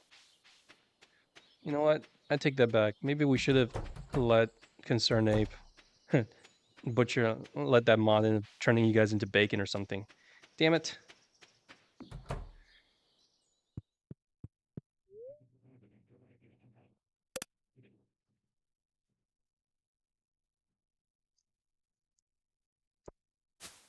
Thumbs request and get the fishing rod. Funny you should ask, Speed. Let me show you my fishing skills. When I tried played this game on my old laptop, streaming this game on my old laptop, I could not do fishing because it was like 20 FPS with like half a second lag. It was so bad. But here's my fishing skills. Level 9, there you go. That's how much I fished in the first year. Because I was just fishing for the money and trying to get a pig. That's how much the pig cost me. And then I only got, and this is the only rod that I fished, I got to level 9 with a bamboo pole. I don't know whether that's supposed to be sad or impressive. Because I didn't want to spend the money on the iridium rod. Because I want to save up for the pig. Oh man, so I fished the hell out of it. And yeah. What is the worst part of Stardew? I'll answer it's when all your fences decay over course. Yep, I agree with that. And you think it's finally done, but no, there's another one, broken one. I think there's like a really durable one, but you have to like, I think it was like the, I don't know, was it the iridium quality fence where it does not decay or something? Or was there like a trophy or maybe a statue you can get where like your stuff doesn't erode anymore? I think. But I definitely agree with the eroding part, but that's part of farming, I guess. Yeah. The end game clock structure. Yep. Once you get that, there will be absolutely no decays anymore. Awesome. So I guess you'll just have to bear with it, you know, right, Death? And for me, I have to bear the fact that I have no axe, so I can't clear all this way, and so I have to walk around the damn fences. Yep. See, Speed knows what he's talking about. You should listen to him than me when it comes to advice and when it comes to video games. Again, just trying to get back to my old video game self. The last game I really played that I really enjoyed was probably, I want to say, probably Zelda. Tears of the Kingdom, though. I'm sure you guys know that game. I don't need to explain too much about that game.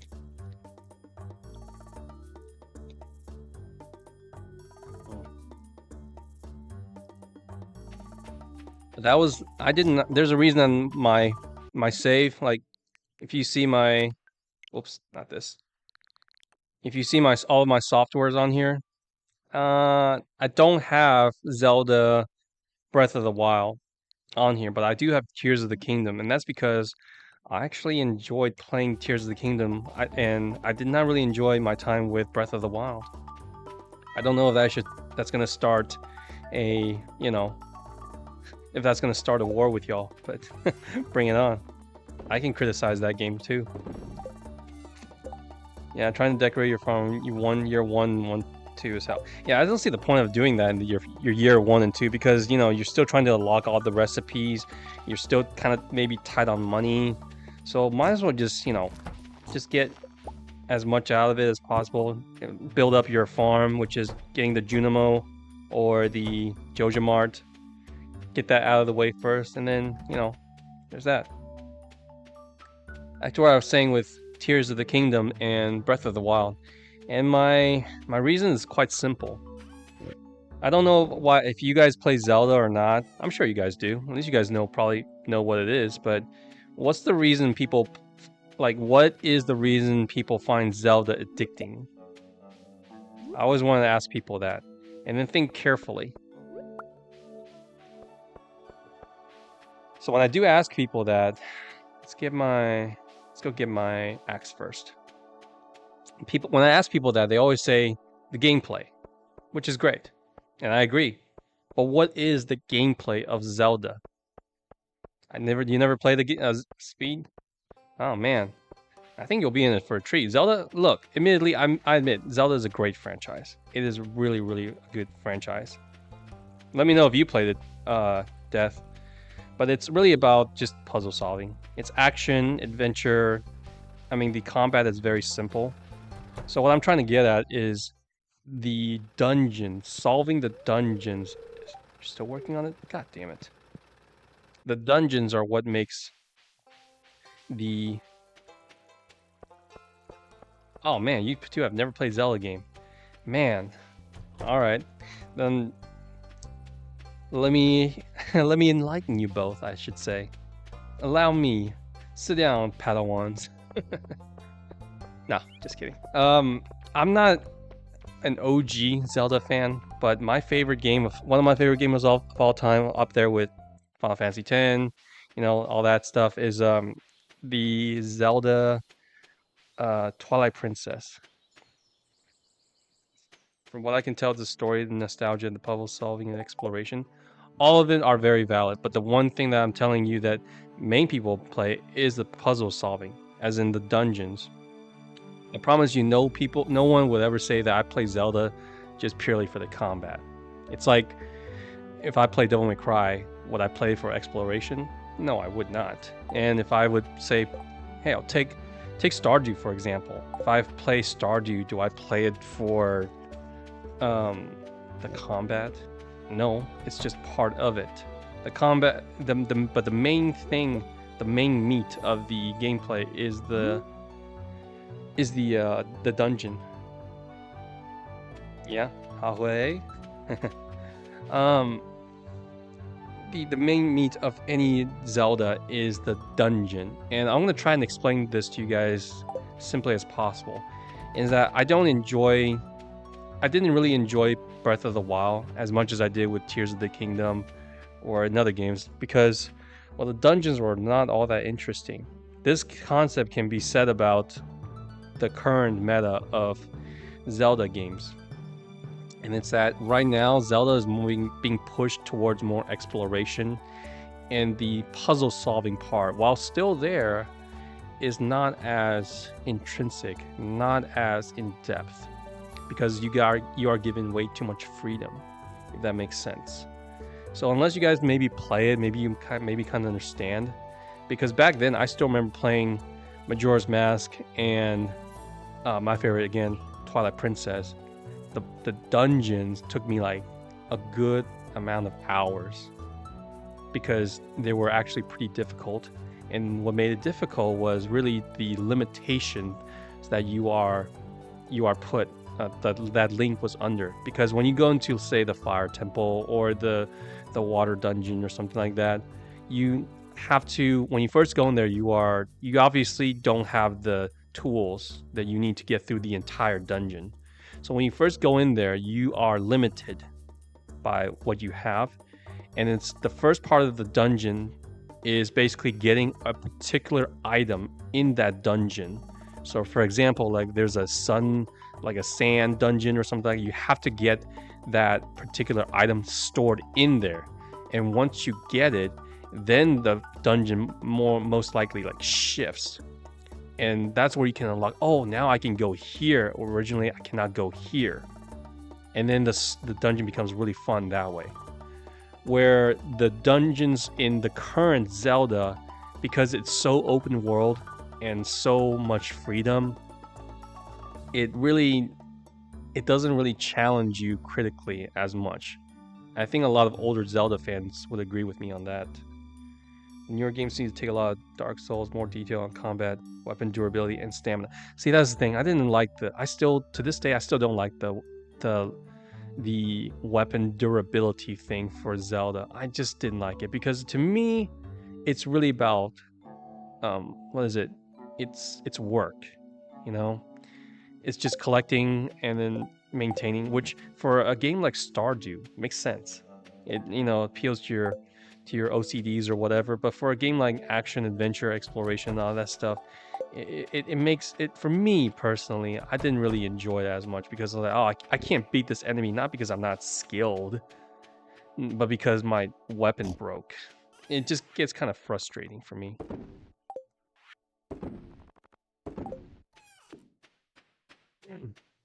By the way, I don't want to spoil the game for you guys. I think you guys should definitely play Zelda, and you know, if you unless you play Tears of the Kingdom, which it gives you a lot of creative ability because you got the Ultra Hand, the time skip thingy, all fun stuff. Because unlike the older games where you go into a dungeon and then unlock a particular item and then solve that dungeon with that item, it's no longer the case because right now it gives you every single item, every single ability, no more unlockable whatever in straight from the beginning. The only thing that you really unlock in the other like these little things called shrines or whatever is just extra health or like the pieces of a heart or whatever, so you can upgrade your stamina, your heart, whatever, and then just collecting clothes really, and then it'll give you a stat boost, or maybe you can go here because it's hot. Well, now you have this clothes, you can go here, and that's pretty much it. Other than that, it's mostly cosmetics. See what you're saying? I said I've never played any Zelda games, but I've never played up through the Water Temple and the Ocarina of Time. Same thing with Breath of the Wild. Temples are notably different. See, that's the thing though. Like Death, I don't know if you remember back then, because it was just the main temples, right? Or the main Water Temple, the main Time Temple, or whatever. Where Breath of the Wild and, in a way, Tears of the Kingdom, they split them up. Speed, I'm telling you, the Water Temple in the old Ocarina of Time, I don't think it was boring. I don't agree with the fact that it's boring, but it's very frustrating. It's about like filling up the water, understanding like it's almost like understanding the entire dungeon is like you're supposed to bring the water level up, or in the water level down, so you can go here and then go here and go here. It's really tough, especially back in the day when you either have to go and buy yourself like a $30 strategy guide or something like that, which is quite expensive, or you were just relying on your friends. And I remember that water temple took me almost 6 to 7 hours, and it was famous for a reason, or infamous for a reason. I stopped playing Conrad because my save got corrupted and put me back in the beginning of the water temple. I was like, yeah, you're not the only one. I know a lot of people who rage quit, just like f this. I'm not doing it again. Thank God. I remember it was so famous, but at the same time, it was so challenging that you didn't want to give up. You just want to keep going. And then the itty bitty bits of hints that, back in the day was something called Game FAQ, Game Facts or something. You're just trying to read a list of a paragraph of text trying to decipher it. And that's what made it really fun, but also frustrating, yet fun. And you're just trying to get through it because it's like, I'm not giving up. I'm not going to let this game beat me. Boom, I'm going to be done with it. And when you finally get that item, or when you're finally able to get through that temple, oh, hallelujah. It's a great feeling.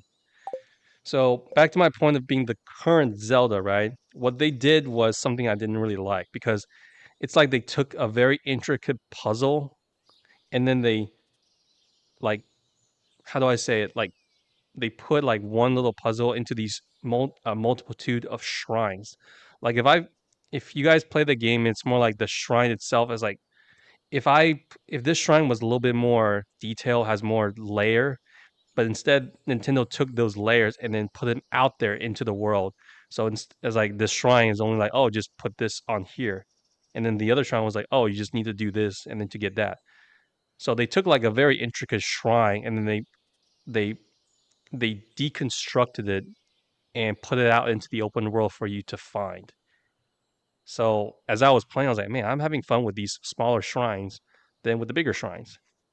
And when I got to this, because I played the smaller shrines first, and then I do the main shrines. But when I got to the main shrine, they're so unbelievably easy, and like there's no limitations for them, i.e. Breath of the Wild, i.e.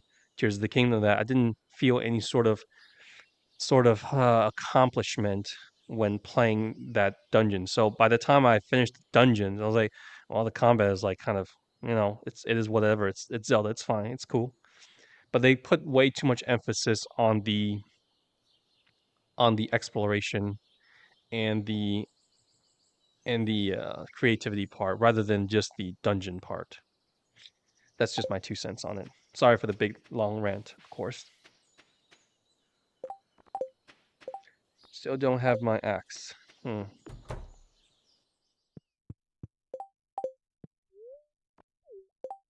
what do I want to do? Nah, no mining. I can get another pig. Before you know it, I'll be making like 10 grand a day or something. Easily.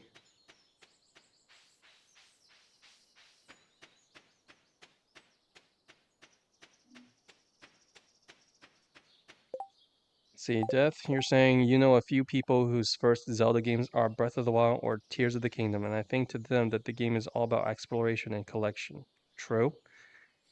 The shrines are an afterthought, and in fact probably get in the way of they rather be doing, which is more exploration, haha, which just proves your point. Yeah, I have a very similar feeling about Animal Crossing. That's true. And yes, I do have Animal Crossing on here, but I played it when it first came out, and of course I exploited the crap out of that glitch where, with the crown glitch or the item glitch or something like that. And once I once I got like all of the all of the furnitures, I was like, I don't want to play this game anymore.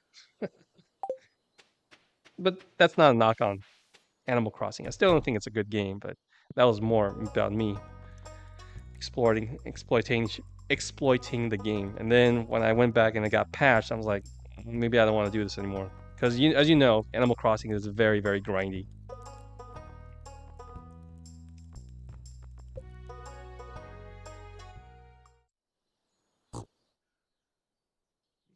Moopick. Strange name, but sure.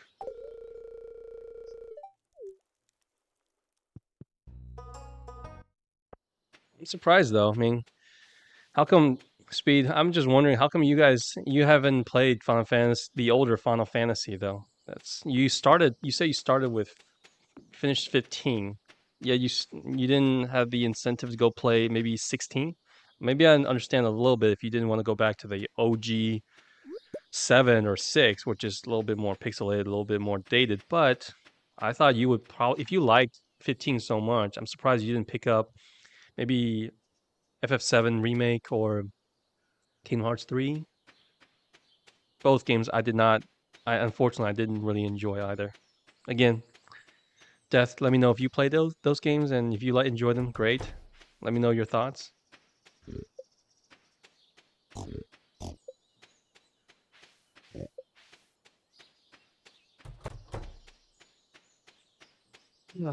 Let's see, more mushrooms. So I'm curious, what's stopping you? Stopping Speed from going back and play those games? You do. So, Death, tell me, what did you think about it? Because I actually played it, and I will admit right here, I am a big fan of action hack and slash. That's actually my most beloved genre. I am a pretty competent player when it comes to Ninja Gaiden and Devil May Cry and Bayonetta. Then Bayonetta, I kind of sucked at it, but Devil May Cry, no problem. And a little bit of the OG God of War series, not the new one. So let me know what your opinion on is on FF16. I talked a little bit with Speed on it, but I want to know what you think about it first. Did you like it? Did you not like it? What are your issues with it? What did you like? What did you not like it? Anything, because we can talk about the combat, the story. Because I was actually I wouldn't say excited. I was not, because after 15, I was pretty much done with Final Fantasy as a genre. So, and then after Kingdom Hearts 3 came out, I was done with Square Enix in general. I was like, you guys are dead to me. I don't want anything from you guys anymore. That's how bad it was. So when 16 came out, though, I saw some reviews. I saw Clive, which is the main character. I was like, huh, he looks pretty cool. Not as girlish as the Cloud and Tidus and everyone else, but he looks pretty cool. A little bit more westernized, I would say. Not as anime esque. But then I saw the fact that one of the developers who works on 16's combat was from the Devil May Cry 5 team. I forgot his name, but I was like, okay, that's got me a little bit interested in. So when I saw the combat, I was like, okay, this is a little bit more like hack and slash, but with RPG elements. So I'm gonna give it a try. Final Fantasy 4, wanted to finish it sooner or later. 4 was, I heard it was good. I never finished it either. With the Cecil, I believe. Cecil? Yeah. As for the newer games, I don't have a PS5 and I travel a lot every year. Good for you. That sounds fun. Can't look at PS5. Yeah, you tell me. Hey, you can buy it on the Switch if you have a Switch, because all the old games are actually on the Switch. PS4 just sitting at home collect dust. I have KH3 on it and never got around to play it. Yeah. In terms of gameplay, I'm black as a giant. I just have to play whenever I feel. So I just play when I feel like playing. Focus on it. It just happens. Emerald. Yeah. Oh, that's a good game. Definitely.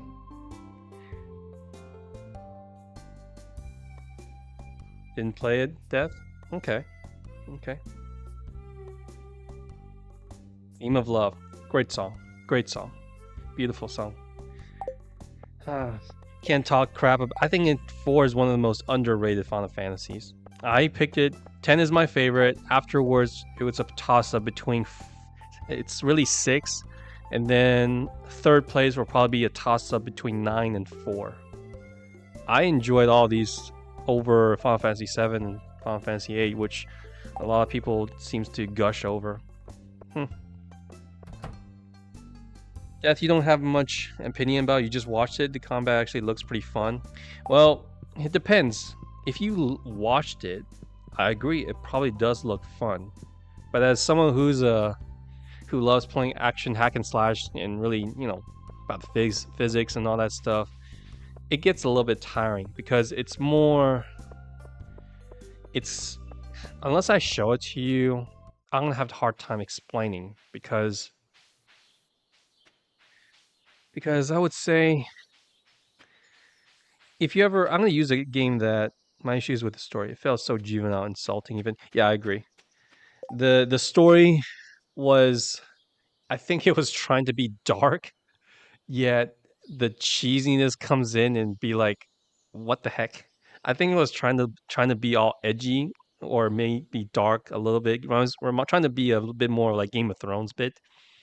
But then you gotta throw in the anime crap, shonen anime cheesy crap in there, and it's like, okay, it doesn't really work that way, guys. It's it's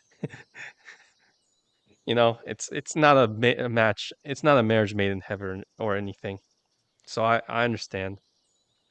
As for the combat, I'm gonna use a game that you two might not, probably definitely heard of, but I'm not sure if you guys play Madden football. The old Madden was more based on physics, and where the new Madden right now is based on pure animation. I hope you guys can get what I mean. Where if you play Final Fantasy 16, a lot of cool animation, but as a player, when you play the game, when you have to press the same button for the same animation over and over and over and over again, it gets tiring. Whereas on Money and Gotcha, yes, that's true. It does run on Money and Gotchas and those booster packs or whatever. What I mean is like back then, if like a linebacker tackles a quarterback, like a 300-pound linebacker tackles a 180-pound, excuse me, a 300-pound linebacker like jumps and tackles a quarterback whose weighs at 180 at full speed, that quarterback would get decked, and you would feel and that animation that it would feel like, oh my god, that would hurt. Like the physics, the legs would like bent forward, and the head would be having like a whiplash effect. Where right now though, it's just purely on animation. That's what I'm supposed to mean. Like if the linebacker tackles a running back, has the same animation being tackled as you're tackling a quarterback. And obviously, a running back can handle more more punishment, but the quarterback, no. That's what I mean.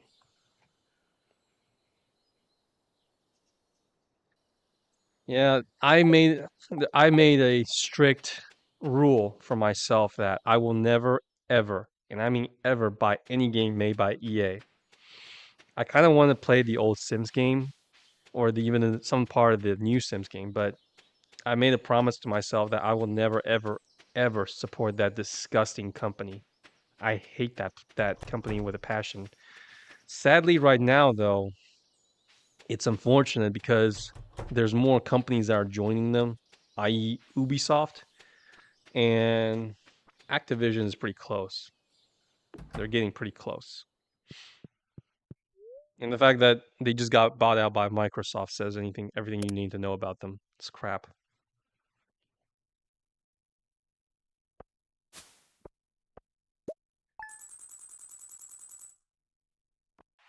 Let's see.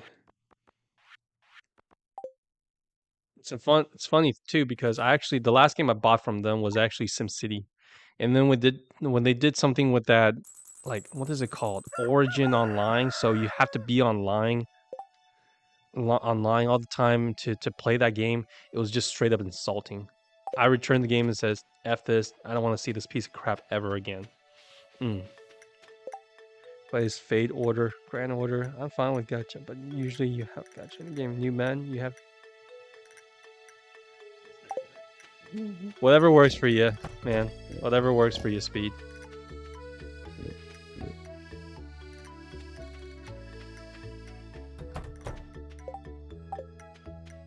Alright, I think I should be able to get my axe today. It's been like 3 days. Tell me Clint's not gonna need an entire week. And I'm down on my luck because it's not giving me purple or good mushroom. Got more common today. Damn it. Oh.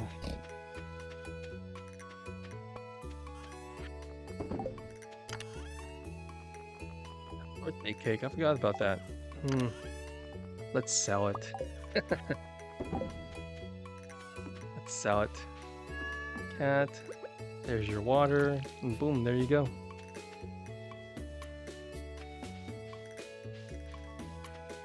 It's amazing having the community right now. If you like it, I'm happy for it. But my enjoyment of the series comes from seeing Angry Joe yelling at it every single year. I enjoy that. Yeah, you're one of Joe's fans. Ah, man. I'm more of an old school guy because I remember, I don't know if you all know him, but the Angry Video Game Nerd and Noah Antweller, which is, I forgot, it's called Spoonie Reviews. I don't know if you two have ever heard of that.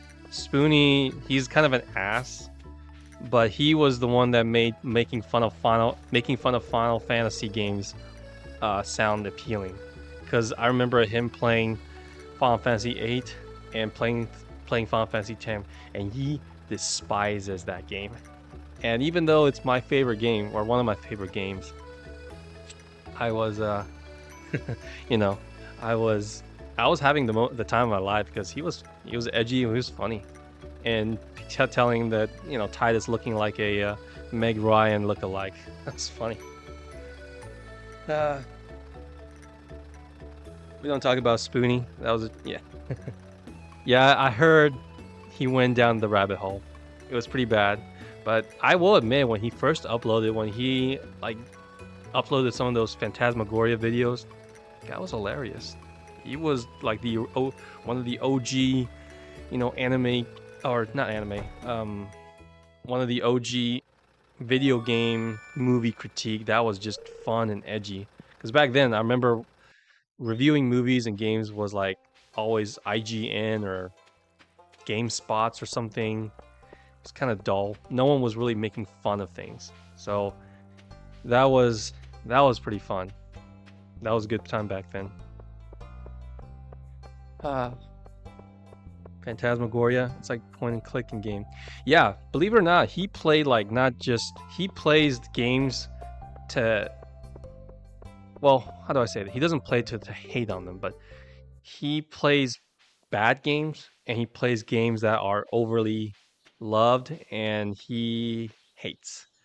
Final Fantasy is a good example. And I remember him playing like a game like that was sponsored by Taco Bell.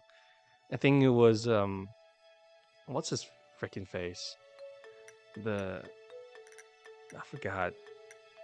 Damn, I really need to get back into the game. Not oh, that Taco Bell game that was sponsored by the Demolition Man.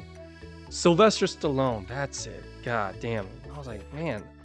I mean, I know his face, but I don't remember his name. But yeah, he would play all these games that he was a pioneer, Spoonie, Angry Video Game Nerds, of just playing these games, make fun of them, but also at the same time bringing like valid critique. But Spoonie was a lot more edgier than Video Game Nerd. I guess you can kind of be like PewDiePie when he was a pioneer of Let's Plays, because I remember first seeing that as well. And I thought, hey, maybe this might be something. It's actually pretty fun watching other people play horror games, And we started that with me and my friends in real life. We started that by ourselves, but we didn't record ourselves. My friends don't like being online. That with glasses, Pro Jared, Angry Video Game Nerds, Total Biscuit. Yeah, I know all of them. Well, I don't really remember the guy with the glasses, but Pro Jared, I mean, he's still around. Angry Video Game Nerd, yep, Total Biscuit, know that one too. But yeah, very, very nostalgic. I remember going on YouTube for the first time as well, and then the user interface is definitely not like this. There's just something simple about it, and I remember getting like 1,000 views on the video was like, oh my god. But now it's like 1,000 is, I guess, nothing on YouTube. In fact, people would say it's pretty bad. Who knows? Alright, now I got my axe. I got plenty of money, so I'm just gonna go buy some more ores. And bring this along. I don't think I have any. I got coals. I don't have any iron ore, so I'm just gonna bring. Yeah, I'm just gonna buy some iron ores. Who's heard of them? But I was really into Red Supre. The Long Dark Sea 2 is one of the fun. Yeah, really. Hold on, I'm gonna write this down. Red Supre, whatever how you say it. I'll definitely check it out. I'm a sucker for nostalgia things, so let me know what you guys enjoy back in the days. I guess I don't want to sound old or anything. Like I'm not that old. Curious, I'm just a quick curious question. How old do you guys think I am? If you guys can guess it.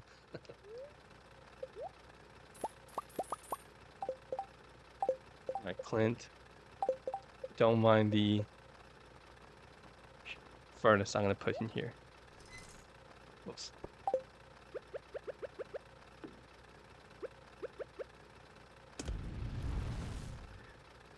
Like Yahtzee long play. Oh man. A millennial. You are correct. I am a millennial. How'd you know, Speed? Is it my voice? Is it too low? Too high? What is it? What gave me away?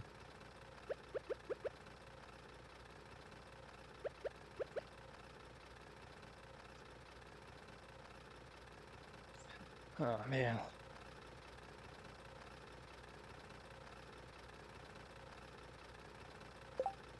You aged yourself pretty early on when we talked, to be honest.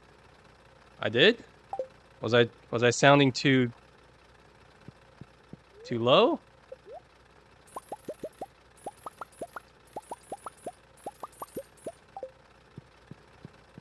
Huh.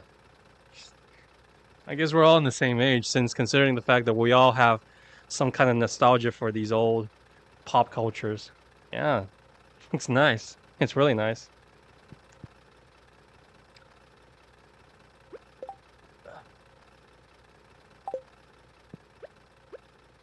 I'm gonna get some copper ores so that I can build another furnace, because I don't want to keep waiting here. Damn, look at me. I'm sounding like Jeff Bezos, just throwing money away. Preferences with pop culture, yeah. Oh, back in the day, Toonami, we got that Lizzie McGuire stuff when I was in school. Kind of dropped off when they were trying to deal with the Hannah Montana part. Dropped off after that, of course. But man, I think everyone in my class, in my grade, we all had a crush on Lizzie McGuire. Don't know, forgot her real name is though, of course. And then it's best of both worlds. Yeah, I agree. And then I think I stopped watching the Disney Channel. I don't know. I'm sure you guys know this one. Oh, what's that guy's name? Troy Bolton. High School Musical. When that came out, and I thought, man, is this supposed to be the cool thing now? Because I remember that musical and them doing the musicals with basketballs and in the kitchen. I just found myself. I think that was one of the biggest fest I've ever had. Because everyone, I remember telling me, is like, man, you should watch High School Musical. I was like, what is it? Another Disney Channel original, right? And I love the original Disney Channel original movies like Brink, Horse Sense, and Luck of the Irish. Those things, awesome, awesome. But then the High School Musical came out, and I thought, what the hell is this crap? It's after Maker, yeah. It's Hollywood, is what I'm saying. It's Hollywood. Disney is just part of Hollywood, and they eat you up and spit you back out, and doesn't care for either. Because I remember Shia LaBeouf being on Even Steven. I thought he was pretty funny. And just like Spoonie, dropped off the earth, went down the rabbit hole. Tough, tough. It is what it is, though. Anyways, don't want to keep you guys, depressed and whatever. Don't want to bring all this negative energy back. So let's talk about something else. But good job, Speeds. I give you a cookie. I make you some food. I give you some of my curry for guessing around my age. Though you did have plenty of hints, by the way. Maybe you guys are around my age, because I was like, man, I was like, maybe you guys are Zoomers. What should I talk about? TikTok or something? Because it's bizarre to see. Yeah, yeah. It's Hollywood. You never know. Nothing is truly real sometimes, Clint, walk around. Oh my God! What the hell?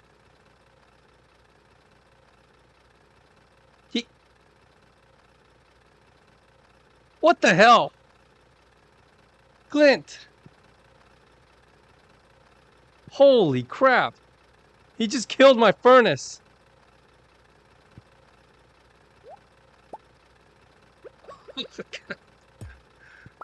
Oh man.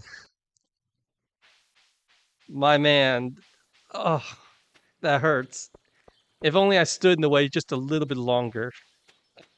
Is this what it's called, a low light or a highlight film for a stream?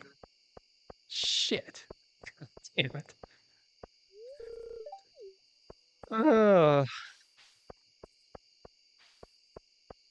was pretty funny though. I did not expect that. Damn it. Yes, I don't know. Highlight film it is then. Whew. Where I did not expect to get highlight films from Stardew, to be honest. I recorded several VODs of me playing this game, and I was afraid to put it out just because, well, it was mostly me talking to myself. But damn, I did not expect. Thanks, Death. Thank you. Oh man, thank you for that. I needed that. God damn. All right, now we can actually build some fucking fences around here. Thank God. Let's see. I need a door. I need to get rid of some of this.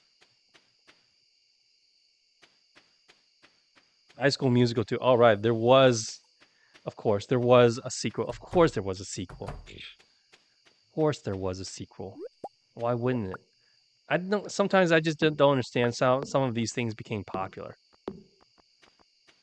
Although I kind of understand why everyone in school or the girls in school was crushing on Troy Bolton. He's got that early Justin Bieber, theme going on with him. So there's that. But I didn't understand why the movie was good. Let's see, couple doors. Let's go with 2 doors. Oh man.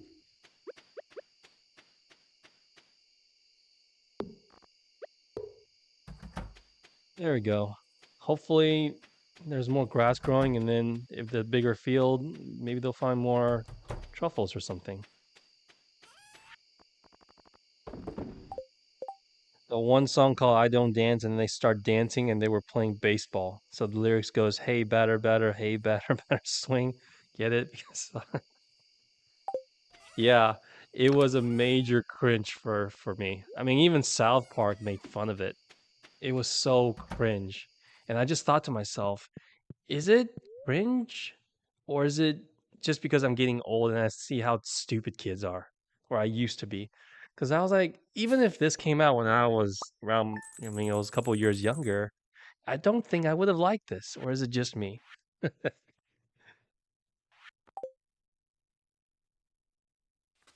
What got me was when they started singing in the cafeteria. I was like, "Oh my god, please make it stop." I think that again, that was my first taste of massive, massive cringe. Cringe can come in all forms. It could come quick, but that was when I just cringed throughout the entire movie. Oh God.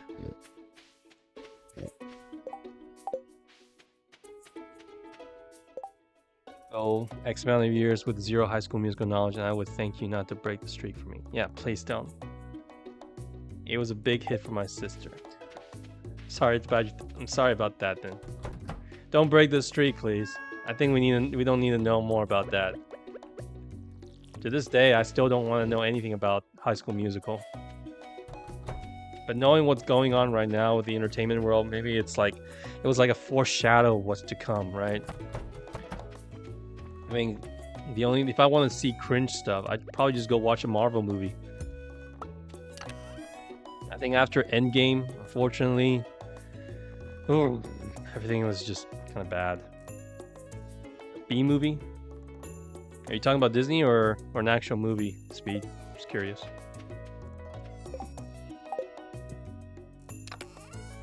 I need to go back to Clint's so I can get so I can upgrade my axe a little bit more. Elaborate, Speed. What B movie? Disney Channel original, or are you talking about something else, or another movie? Because if we want to bring up more movies that are cringe, I think I can end this stream right now because I don't want to go on a cringing spree. Just saying.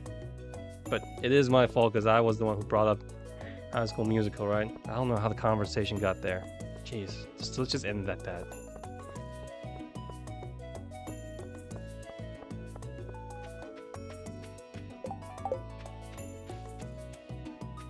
Ah, man. Good old times, good old times. I don't know what... It's a meme movie voiced by that one guy from Seinfeld. Jerry Seinfeld? I'll just stream it, so help me. Thank you. Thanks, Death. Maybe the one thing I need to learn is know how to learn all of your humor, or stream humor, or stream sarcasm, because obviously I'm new. I can't see your face, and I don't know the culture of streaming right now, so feel free to bully me what you like. Whoa.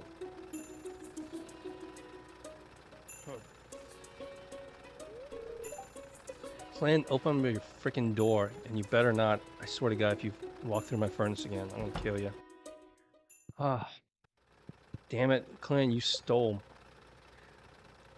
at least 12.25 from me. Damn it. Oh well.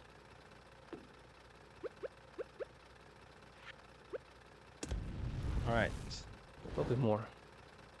It's all good. Hey, don't worry about the death. Trust me, I have a funny story for you guys, actually, now that you remember it. So back then, I was really attached to my Pokemon Yellow, right? When I finished the game, because after beating the Elite Four, Lance, whatever, it's all good. That's true of death. So, as it reminds me of the time, because your Speed was playing Emerald, right?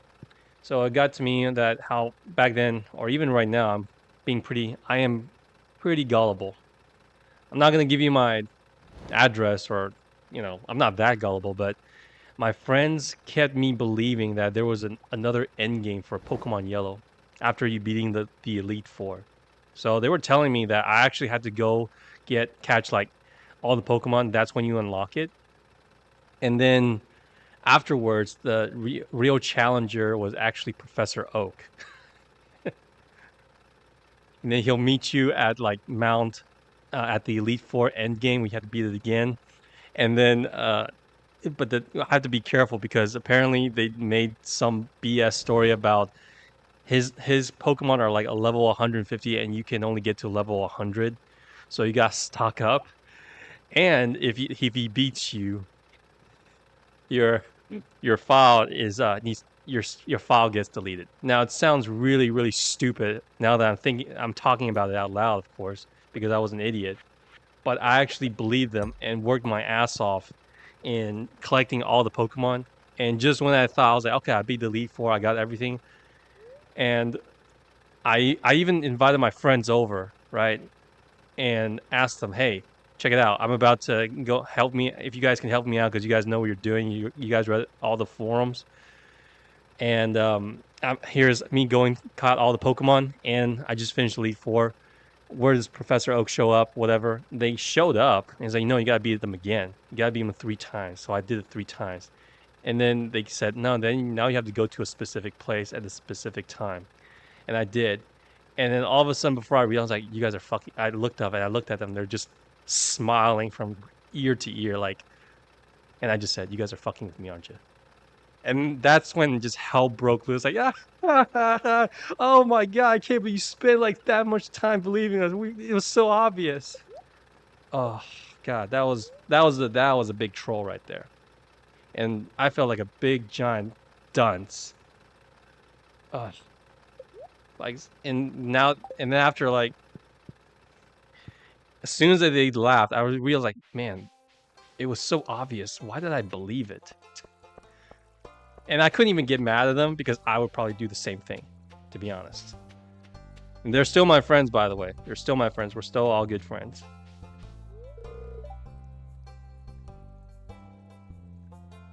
My dad works for Nintendo, right? Hello, future wife. Hello, Penny. My friend convinced me in the OG Animal Crossing that if you sent a villager 10,000 bells on a ladder asking them to marry you, you could get married. Do you know how many bells I wasted? Oh, God. Jesus. 10,000 bells it doesn't come cheap, just saying. I guess we're all duped by then. Thanks. Trust me, Doom. yeah, it was it was basically a trust me, bro. Trust me, bro. I got you. I got you right here. Funny enough, I actually made a story. I did a story about them on my first YouTube Shorts, guys. It's on my YouTube channel, and it was actually these are my exact same friends, right? And again, story time, but this one's a little bit more serious. So it was when I was starting. I met these couple of friends, right, in middle school, but I didn't meet them in elementary school. So when I got to when I graduated 6th grade, right, it was you just want to marry and I have AC villagers are really mean and sassy. That's true. I mean, hey, furries, you got your thing, stay in your lane. But the only thing when it comes to these games, I only care about money, bells, and whatnot. So back to the story was, um, I met them in first time when I was in, I think it was the first day of middle school, so 7th grade, right? And back then, my English was still not very good, so I didn't have any friends, and I still believed in the quote unquote hierarchy. You got the cool kids, and then you got the not very cool kids, and then you got the band kids, whatever. I mean, you guys get the idea, hopefully. So, going to middle school, everyone's trying to figure out who their friends are, and my less than a handful of friends in my elementary school moved to another, um, uh, middle school. So I didn't really know anyone. So during lunchtime, what happened was I saw a couple of kids, like tables filled, and they were when I saw them, they looked at me. And I was like, "Hey, come over here, join us, whatever." But me being all shy, and I didn't think I had enough riz or credits. And I basically just kind of like, I was like, no, sorry, ignore them. I didn't ignore them in a way. I was like, I'm not sitting with you guys. It was more like, no, no thanks. You guys have your own group. I'm not part of that group.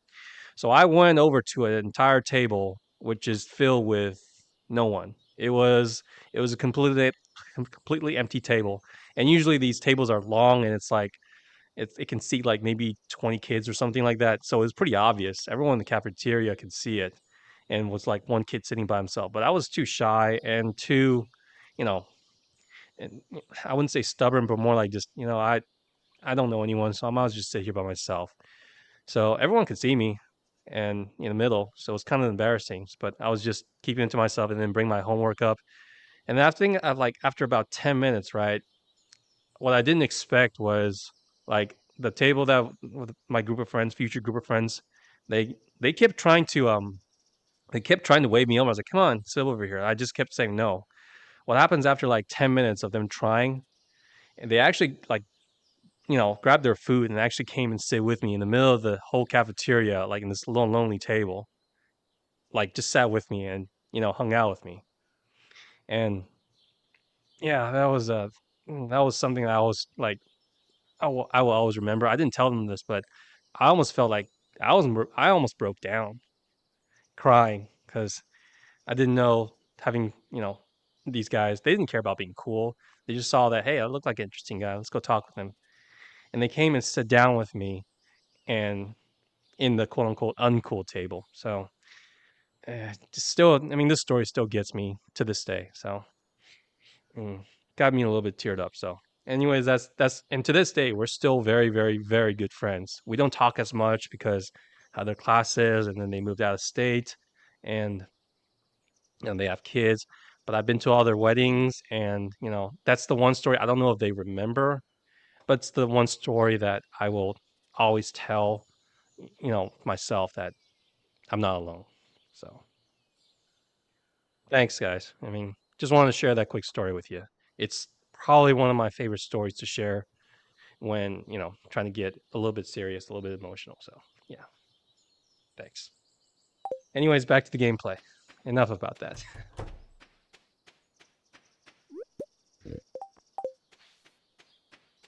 All right. Got to pet the pigs. And then, here you go. There you go. Mm. Oh, crap. I didn't realize. I got the I got the iron bar. I forgot to give it to Clint. Yeah. At least I'm not doing any sort of strategy games. The amount of facepalm would be could be the highlight reel. I actually thought about giving Pokemon a shot though, Speed, by the way. But the only Pokemon game that I really enjoyed playing was Yellow, and my favorite to this day is still Silver. I played Ruby. I never played Emerald, but I think they're kind of the same thing. And I thought about playing either Arceus or what was the other one? Gotta head out, Death? Never been so sad to leave a stream. It's been so much fun. Hey, good to see you. I mean, thanks for joining in. I'll be streaming until I get my schedule back. You know, maybe around 7 or 8 o'clock. But you know, follow me if you like, and hopefully I can speak to you again. We'll have more fun next time. Okay, Death? All right. You have a good day. Hopefully, you know, I'll see you on your stream. All right. See you.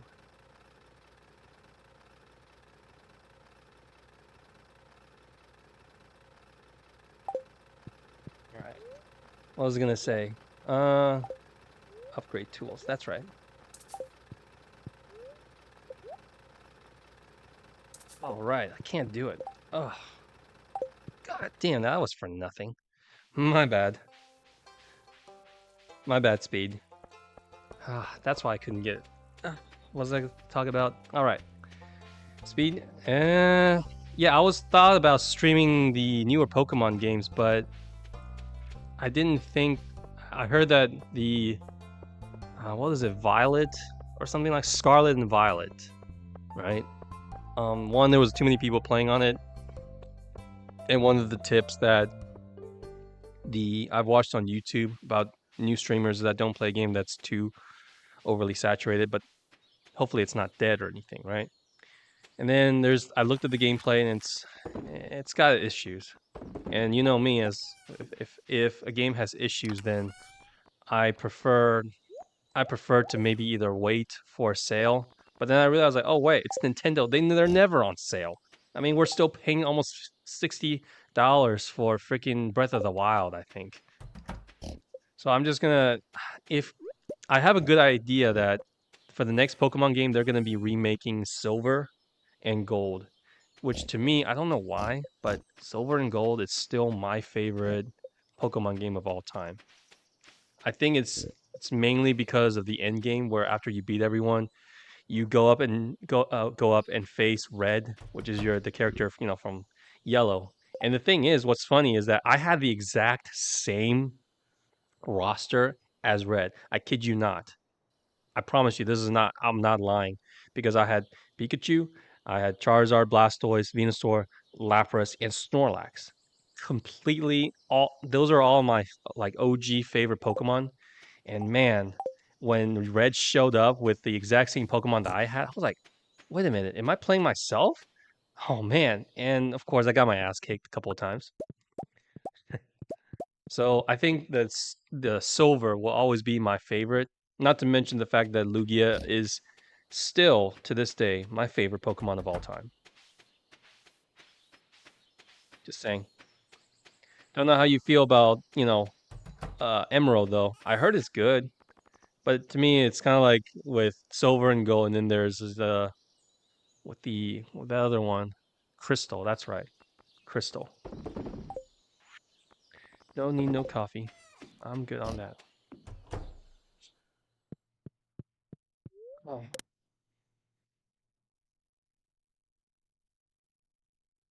Thanks for sticking by, Speed. Let me know if I am running low on energy or something.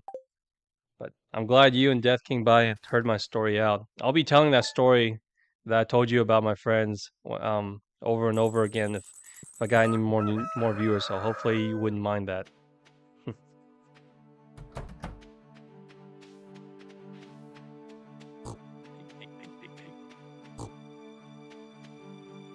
They never go on sale, yeah. Just be careful with their remakes. Pearl and Diamond remake was outsourced and it was horrible. Yeah, see, that's the thing though. I actually thought about playing that game as well. I was like, okay, Pearl and Diamond, I heard was supposed to be a good game.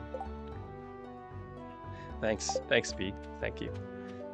And then right now you can't be too there's no such thing as being being too careful when it comes to purchasing these games, right? With the industry as it is now.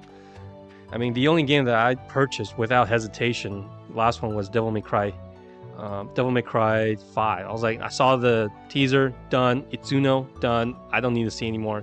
And I got exactly what I wanted. And then even with Tears of the Kingdom, I actually had to look at the gameplay and analyze everything. And I still didn't pre-order it. I bought it, like, I think after the second or third day. After seeing a couple of games, I was like, okay, this is actually pretty good. I'll take it. But never right now, ever would I ever buy a game, unless again it's Devil May Cry 6 with Itsuno at the top, that is just, I have complete faith in this game and just buy it, pre-order it straight out. Because you're basically telling the studios, like, yeah, you know, do the same thing, same crap over and over and over again. So, I don't know. I never played Diamond and Pearl, but I heard it was really good with at least the original. But when I saw the user reviews for it online, it just made me question. I said, nah, I don't want to spend $60 on an old remake game that it's not very well optimized. There's that, because right now, obviously, we gotta be more careful with our money, you know.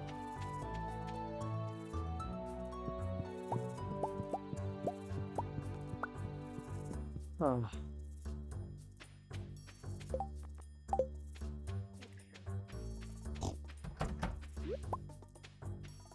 Persona series. By the way, Speed, I gotta ask you. You said Persona 3 is your favorite, right?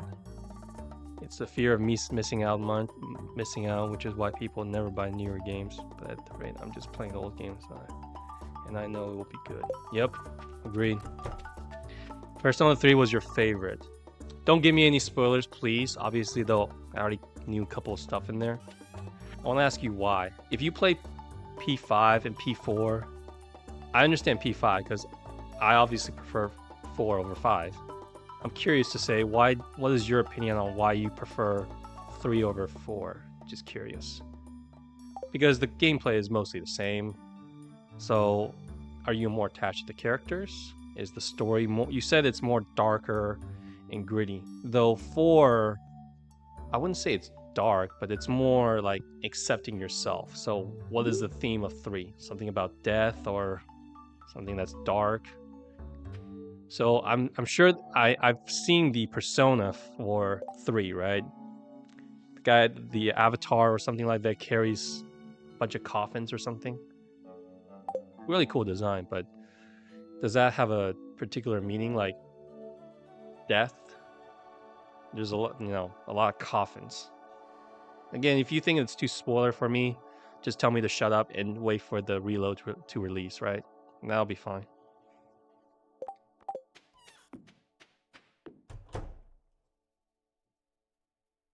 Right, 5,000. Should have enough for Clint. I'm sure you're typing away on why it's better. This is why sometimes maybe we should install a system where you can just talk and then the chat and then the AI just types it out for you and send it. So Persona started off as a spin-off from Shin Megami Tensei. Yep. Okay, I got it. Though, by the way, I still haven't played any Shin Megami Tensei anyways, because I thought it was just Persona. I'll get to it, though, if you really recommend to it. If you can really recommend it.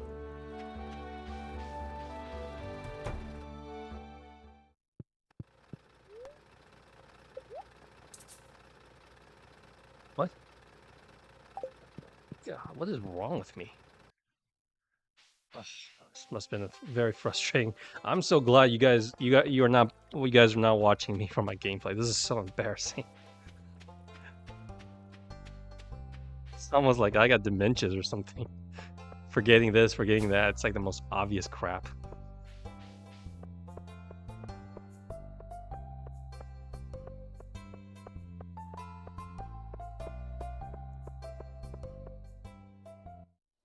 Speaking of which, Speed, you're not the only one person I know. Well, you're the only person I know online that prefers 3 over 4. I actually do have a friend that also says the same thing because I think it helped him with when it was a very dark place. So I don't, without getting too personal into that. So my expectations for 3 is pretty high. Most of the people that I've talked to or even looked online is pretty much saying that yeah, 5 is good, 5 is great, but I still prefer 4. That is mostly the majority opinion. But when it comes to 3 and 4, maybe 4 just edges it out just a little bit from what I've seen. P1 and 2 have really dark theme. P2 have Nazis. Oh crap, Nazis. P3 is when you can decide to tell a more grounded story. The theme is about death. Yeah, with all that, all that coffin, I think it was supposed to be meaning something.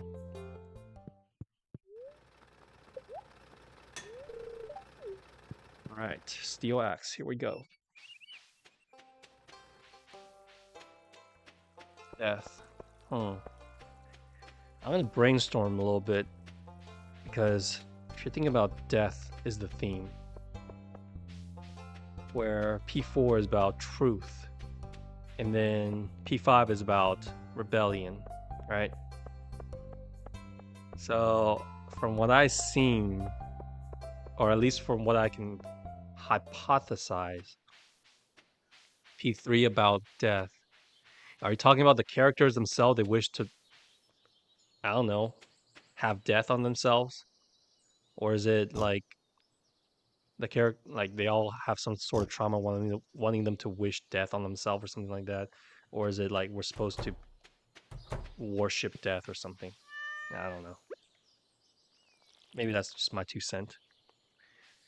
If I play P4 and P5 first, I wouldn't like P3 as much. Okay, so nostalgia factor. I understand that. Same thing with me at Final Fantasy X. But I think P4 and P5 is like if the writer dumped a bowl of sugar into my story. That's what. Okay, you're saying that it's a little bit on the cheesier side then. So I'm gonna have to go into the fact that it's a lot more serious. And despite the fact that I'm gonna guess there's still like, you got your anime tropes and stuff because man, I mean it's Persona, right? Of course it's anime. Of course it's got that anime tropes in there. But as long as it's not giving me too much like the skirt flip and friendship friendship speech, then I think it's okay. And I think I know what you mean because yeah, P4 definitely has its freaking anime cheesy moments, right? I mean, there's way too much for me to list off. But the dates and the girls and all that stuff, and everyone's more or less a trope. So I guess, in P4 you summon your persona using a card. Yeah, I do. The Narukami summons it with a card. Yep. If you're talking about like oh crap. Now that I think about it, that just hit me. Yeah, because in P3, I think the guy uses a gun, right? And he shoots himself. Oh crap. Is that how you're supposed to? Oh man. What is that supposed to mean? That you're supposed to beat death or something like that? You have the courage to, overcome death? Or rather the will to live? Struggles with it. They used a gun called Evoker because they need to put themselves in danger to summon their power. Oh man, that sounds hardcore. I don't think that thing would fly with today's culture, just saying. So you got Joker from 5 with a mask, P4 Narukami with the card. So you got P3 with the shooting yourself. I can't imagine. Oh man. Whew. Okay, you're now fanning my expectations for this game quite a bit.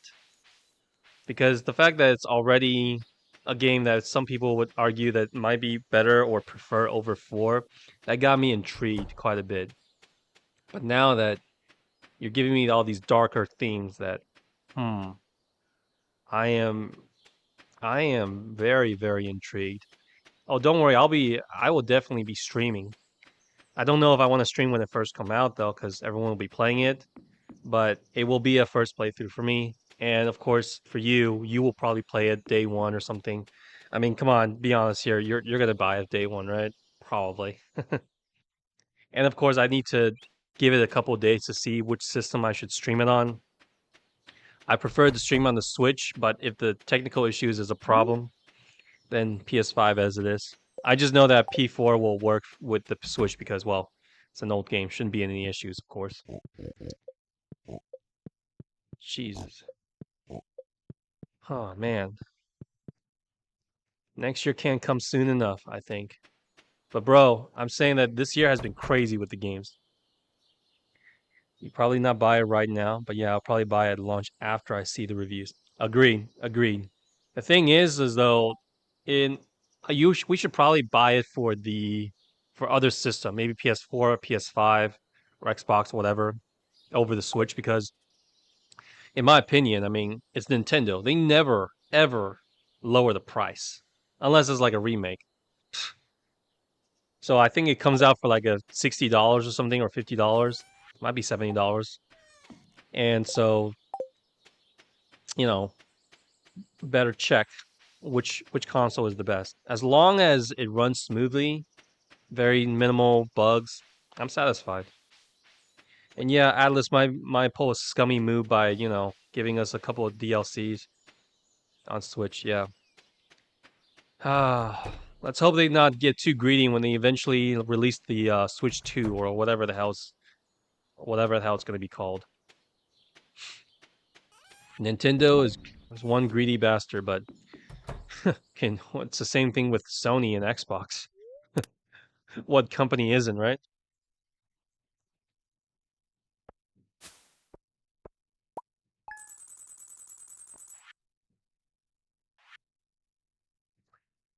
$4.30. But so far, I tried. I didn't see any of. I saw only a couple of seconds, and of course the thumbnails for the Reload remake, the Reload game. So of course minor spoilers here and there. I'm not going into it 100%. But have you seen the trailers, and what are your thoughts so far?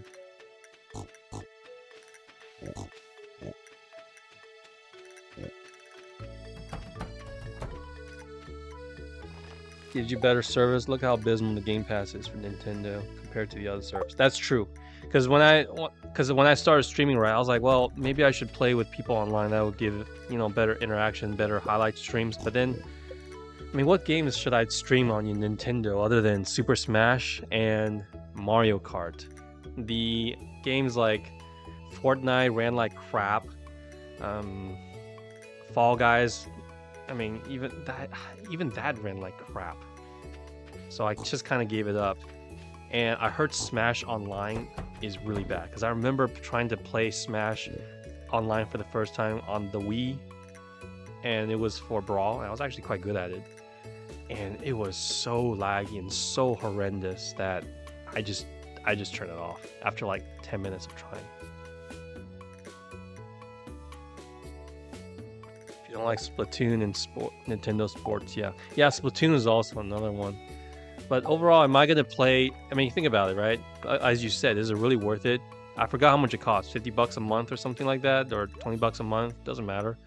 Am I only gonna pay that much money every month for streaming only Smash and Mario Kart, and as you said, Splatoon? Not really. Again, because those are exclusives. I don't think it's really worth the price, right? But that's just me. I haven't played Splatoon though. Again, I am utterly garbage when it comes to shooting.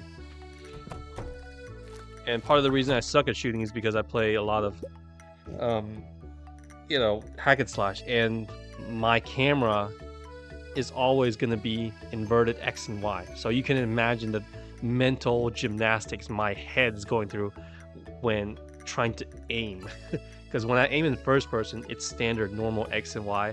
But when I zoom out to like turn left and right, when I want to see my surroundings, it's like, what the heck is going on here? That's how bad it was. A3, you saw the trailer? Okay. Just glad that the game finally got some love. Yes, I would have liked P1 and P2 and given that treatment as well. I don't see why they won't remake it. I would say, you might not like to hear this, but I would say it's probably, as you described it, and this is just me hypothesizing, right? As you said, P4 and P5 got dumped a lot of sugar, so maybe it's not as edgier. And from what you're telling me, P3 is, I'm gonna guess P1 and P2 is probably darker. So with this day and age, it's a little bit of a risk, at least financial risk. And 2, it's kind of got that whole Final Fantasy vibe to it, because you can remake Final Fantasy 7, you can maybe remake Final Fantasy 8 or 9 or 10 or whatever. But if you want to go all the way back to like the early Final Fantasy 1, 2, or 3, maybe even to an extent 4, then it's kind of risky, because like how many people remember that game and is still around. So that's my take on it. Not trying to dog on P1 and P2, of course. But there's a reason. I mean, I've only seen some parts of P3 and then, playing P4 and P5. In other words, it's safer. You gotta look at it from their perspective of a company, where which one is gonna make us more money with the least amount of resource / time. So if you're gonna go back, I mean P4, like it looks kind of dated, but it's fine. Again, I remember playing the very, very early parts of P3 when it first came out when I first got a PlayStation Portable, and I didn't really see much of the gameplay. It was a little bit, well, it's not as good as P4, but it's dated, obviously. So if you're telling me if it's P1 and P2, I'm guessing the graphics even younger than that, and they're probably gonna need to remake like almost an entire dungeon. I don't know if it's like pixelated though, P1 or P2, like Stardew Valley, or maybe like the old Resident Evil game or something like that. Story's more convoluted. There's this Lovecraftian. Ooh, are we going there? The Cthulhu thing. Causes the villain in the power system isn't as simple. No, I am thou. Thou art I. P1 turns you into your persona. Turns you into your persona. The game easier. They heal after every battle. Huh. That does sound pretty easy. Interesting. Don't get me wrong though. I don't think P4, P5 was all that challenging. P4 was actually harder than P5, and I played on. Well, I couldn't play it on Merciless the first time, but I got through it. I think unless you play on Merciless for the first time, then it'll be like really hard. But I got through hard mode without much of a scratch. Or P4, I also play on the hard mode, but it wasn't as. I do think the hard mode for P4 is harder than P5. But, I preferred. The hard part wasn't really the combat. It was basically me trying to get everyone to the stats. Everyone, you're trying to get a girlfriend or something like that. Persona is the child-proof version of SMT franchise. I see. Yeah. Let's hope she plays it then. Well, hey, isn't there a Shin Megami Tensei that just came out? Or it didn't come out. It came out a few years ago, though. I was a little bit intrigued about that. Did you play it?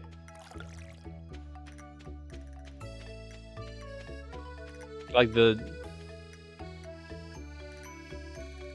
SMT Nocturne? Is that the one that recently came out, or the newer one that comes out? Hold on, let me check.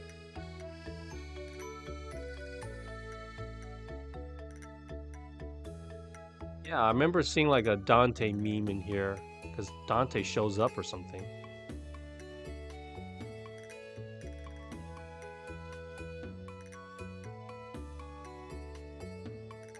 it's a PS2 game. Okay.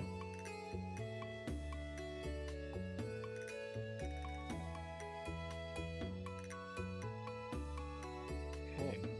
Sounds interesting. Is it remade or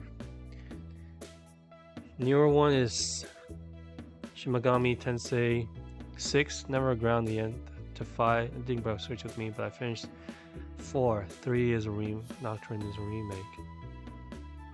It is the more well-known game. Yeah, because I remember this art style. Because there was like a documentary about Devil May Cry 5 or 3, excuse me, where Dante's Devil Trigger is like inspired a little bit by the Shin Megami Tensei series, and then Dante shows up as like a cameo or something like that, which is pretty interesting. So you're saying this is the one that's like hard, I guess. Okay.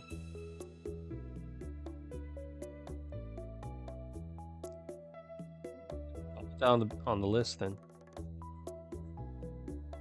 Yeah, that's how I knew about. As soon as I saw the SMT Nocturne, I was like, this character. I was like, hey, that looks like the guy that Dante was like, quote unquote, interacting with. Cool. So yeah, that's the one bit I knew about this game. Because you are a devil. You really? You actually get to fight Dante? Really? Are you supposed to lose? Or is it one of the times where like Nero beats up Dante and Dante was just trolling him? That sounds awesome. He would whoop your ass? Would, so I guess you don't fight him then. Oh, thank God. That's a relief. Yet also a little bit disappointing.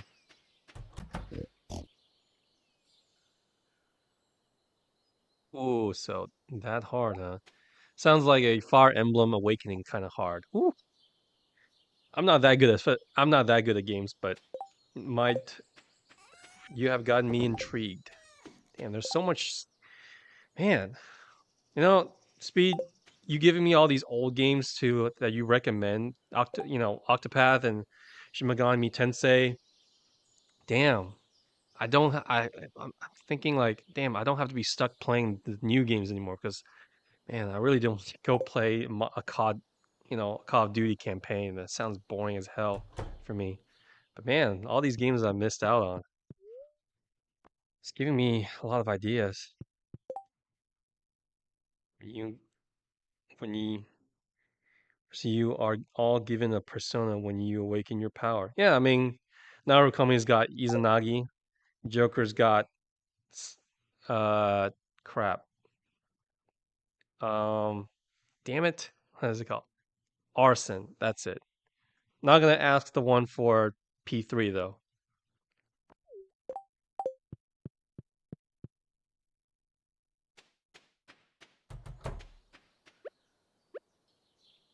Convince. You gotta convince, persuade, or threaten. Isn't that just the same as the system you put with Persona 5? That's what I'm curious about. You fight with them instead of using them. Okay. Is the battle system the same though? Because I'm assuming they're using like the same avatars, like the same drawings and stuff. It is, but a lot more merciful in peace. So P5 is a lot more merciful. Okay, makes sense. You still gotta fuse them and turn them into fuse them together, collect them, fuse them, all that stuff.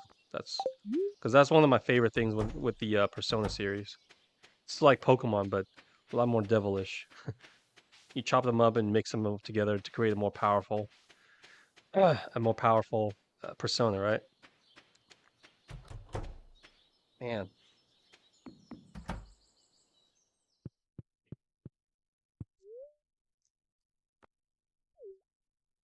so yeah, that's it. Interesting, interesting. Huh. I want to go back and see if I should play this game on the Switch though.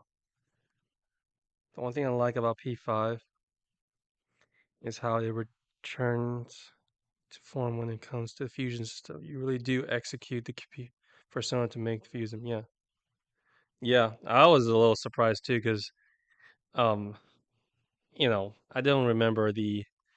I mean, in P4 is all about just shuffling cards, whatever. And then when they actually showed Caroline and Justine like beheading, I was like, what the hell's what the heck? It went from all cutesy to be all like edgy. Like what the hell? Fortunately, in the game that was about as edgy as it got because everything else was just kind of Again, like you said, sugar coated. So the fact that you say like P3, I can expect a lot more mature themes and death. Hell yeah, sign me up. That sounds like something that I really want. But also, I think like P3, people did say something about you. I might be disappointed in the waifus. I don't know what to say to that. It's like good, sure, whatever. It's not like anyone can beat Kanji or anything. Kanji will be my waifu for all Persona series. I didn't really like. I mean, did I like anyone in P5? There's On, Kodo, Futaba. Futaba might be the one that most people go for, I think. Haru and red hair Kasumi. That's right. It's funny because like I remember more people shipping Joker with freaking Akechi. That was something. I saw more fan arts about that than like in P4. At least Narukami gets to be with like girls. I've seen more of those two shipping than Narukami and Kanji. Goes to show where everyone's priorities are, right?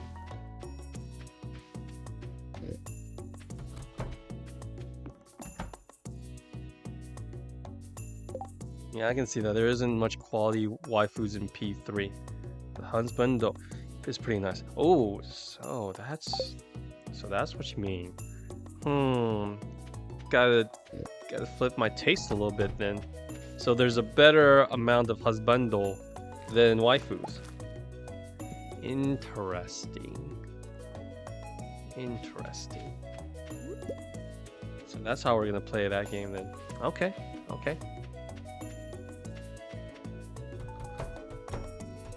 The only girls that I saw for P3, obviously the thumbnail is the what was it? The red hair, long red hair girl who looks like the older sister. There's the other one who's like she wears pink.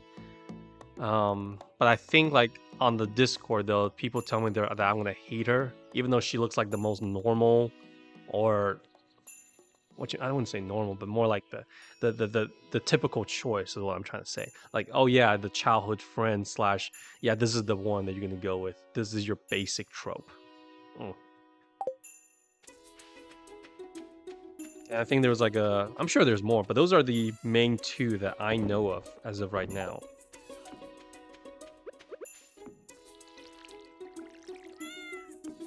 Right. See if Clint has the axe for me ready. I don't even know how many days it's been. Been having so much fun talking to you, Speed. Keeping me... Oh, of course we're not ready. God damn it. It's a festival today, of course it is. Unused dialogue and romance from Yosuke from P4, so female protagonist for P4 might actually have been a thing. Yo, they added... Look, if they added a female protag in P4, hell yeah, I'd play that game again. I have no problem with it. I mean, you can also, if you can, it's not just Yosuke, right? Kanji, questionable, because maybe he swings both ways or something like that. But Teddy, I don't know about Teddy. Teddy sometimes just comes off as creepy a little bit. But, Kei and is it Ko or Daisuke, the basketball and the soccer guys, there's gotta be a couple more. There's gotta be a couple of husbandos. Yeah, if I could play a girl, I would. These are actually pretty solid choices. I'm sure there's one more guy that I'm forgetting as a confidant. I just can't remember. No. Now I'm thinking about no. There was a no. The kid that you tutor, definitely. I can't put him in there. That's just so awkward. But funny thing is, if you actually said like, and see, that's why it gives me hope that there's definitely gonna be a Persona 4. Yeah, that's what I'm saying. I was like, the tutor kid, right? I was like, no, that's strictly off the limits. Not good. Not good. Earlier, and so, as my first time chatter, welcome, welcome. We were actually just talking about some of our favorite series, like Persona 4 and stuff. So I am doing good. Again, welcome to the chat. Hopefully, we can keep you. I can keep you entertained. I play Stardew Valley and just ramble on, as in my bio that says noob streamer. I'm a first-time streamer, streaming for about a little over 2 weeks now, I would say. And I am an expert chatter, as I'm sure Speed can fill you on, because I've been chatting for quite a while. So, and the contest text of is no problem. Oh, yeah, so hopefully you don't mind the gameplay.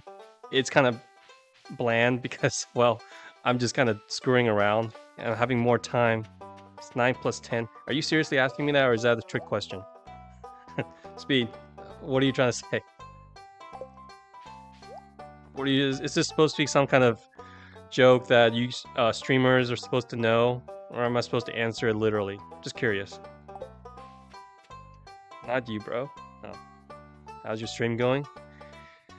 Stream is going really, really well. Again, I've been only streaming for about a little over 2 weeks. I didn't expect to actually have that many chatters. So today of all days, I actually had two people in my stream chatting with me, and now you just fill the void again. And I didn't know that streaming could be this much fun. And just basically just hanging out with people, And as a guy that never streamed before, never really used Facebook, Instagram, and all that stuff, and never really even watched streams, I came in as a complete novice. But so far, the first message that was sent to me was actually by Speed, saying that I am quite good at speaking or keeping the chat interesting. So my voice is good, my gameplay is questionable, but at least it's not laggy. And he has been here for I don't know how long. Speed, maybe about 3 to 4 hours or so. And so far they haven't given me any gripes or anything. So hopefully you won't give me, feel free to add to the conversation and all that stuff. But just to filling you in, Riven. Well, you know what? I'm just gonna call you Blake because it's easier to say, if you don't mind. We were just actually talking about a series that we both enjoyed, but I have not really played yet. I think he's recommending it to me. Which game do you stream the most? Well, as of right now, it's this game, because what I am going through right now, I need some. How do I explain this to you? I am moving out of where I am right now. I'm actually streaming this in a restaurant. I kid you not. Speed can back me up on this. Is basically, I am actually streaming out of my own restaurant, like a legit restaurant, and I was Speed and another streamer was another viewer was watching, and I actually had to take maybe like a 15-20 minute stop because I actually had someone coming in. And so bad news is that this restaurant is closing down at the end of this month because stuff. I couldn't pay the rent, so I just started streaming just to get as a way of I would say maybe relax or vent, I guess, and just see, just to hang out with a little bit more people. And so when the lease for this place ends at the end of this month, I'll be going back, and this looks really, really sus. Huh? A human question? Human question. Ribbon, welcome to the stream. Let's see. I would say, how's your day going? And I am the owner of a restaurant. Imagine me being the owner of a McDonald's. I'd be streaming at the back of a kitchen. That's not how it works, though. So, yeah. But to answer back your question, though, this is the only game that I can stream right now because I'm streaming this off of a laptop and then with the Switch, so it's not too taxing.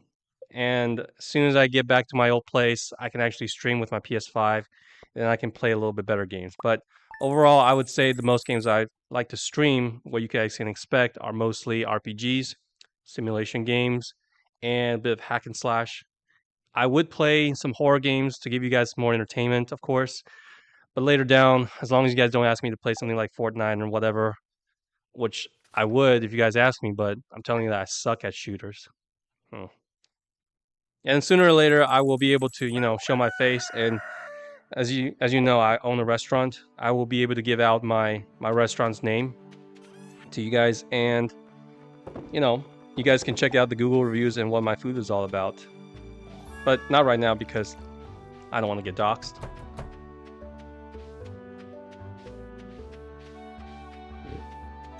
So yeah, a noob streamer, and although I am better than your casual player though. I would say I can definitely play games better than your IGN, those quote unquote game reviewers. I can play a lot better than that, but I'm definitely not a Shroud or Dr. Disrespect or any of those guys. But I hope to keep you guys entertaining. I hope to keep you guys more entertained with my presence, my stories, my blabbling, you should say. I have a suggestion for a stream. Sure. I think they are pretty useful as they help you set the theme of your channel. Plus, they make your channel more attractive. Helps them getting more views and getting your target. Far away, Blake.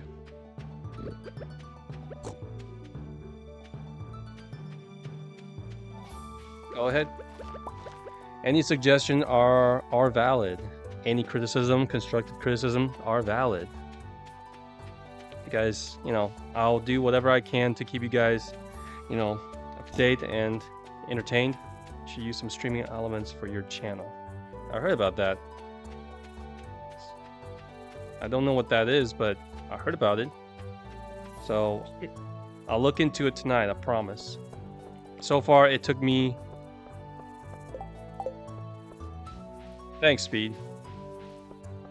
Is that supposed to be a sus emoji or something? Hey, any company is better than, me talking to myself. Professional graphic artist. Would you check some of my recent work? I mean, you can check me out on my Twitter. Blake. You're welcome to. You're not the first person to, ask me about the world of graphic design. Of, getting getting logos and stuff. I've had, at least half of my followers are already, so there we go. Sus. Resource. 1,000 a week. You can keep the wood. I'll accept that one then. Kindly share your Discord with me. Unfortunately, Blake, I don't have a Discord. I need to make one, I promise.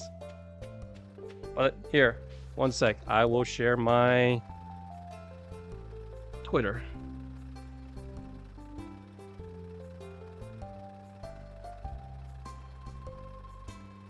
I don't have Instagram either. Sorry. But I do have, I have a Twitter. So all the graphic designers and artists who I've chatted with, they have, they have followed me right there. I follow them back too, so. Steel axe. Alright, Speed, where were we? Let's go get some wood. Gotta get a lot of wood right now. And up our farming or foraging game. Anyways, Speed, let me get back to what were we talking about? Did you know? Romance Yosuke? Oh. Yeah, thanks, Blake. No problem. Thanks for I'll reach back to you there soon. Well, I can't do it right now because, gotta stream, right? Anyway, Speed, sorry about that. let's get back to what we were talking about. Let's see. As I was saying about P4, right? Yeah, Blake, we'll do. We'll do. Thanks. We'll do.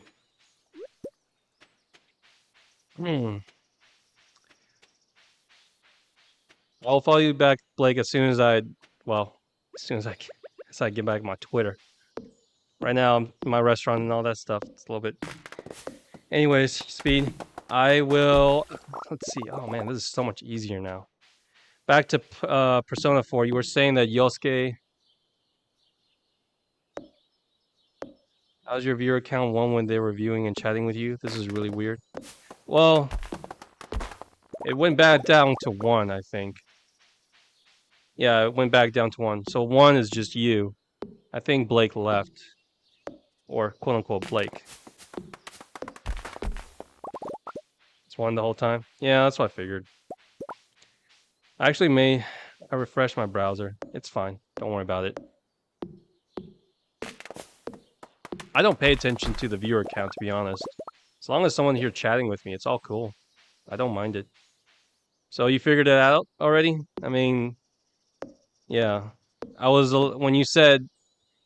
When you were asking that 9 plus 10 question, I was like, what's going on? And then you told me that it was a little bit sus. I was like, wait a minute.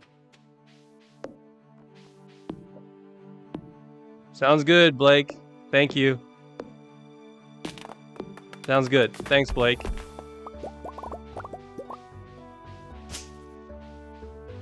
Gotta teach me some of this stuff, Speed. Again, maybe maybe I am a little bit too naive when it comes to this stuff. I'm just glad the 2 people, you guys didn't, because I thought that was supposed to be the norm. Just trying to be nice to everyone, so. But, what were we talking about? Speed. Oh yeah, Persona 4. Getting back to it. I'm curious though, when you say that there were works for a female protag for Yosuke.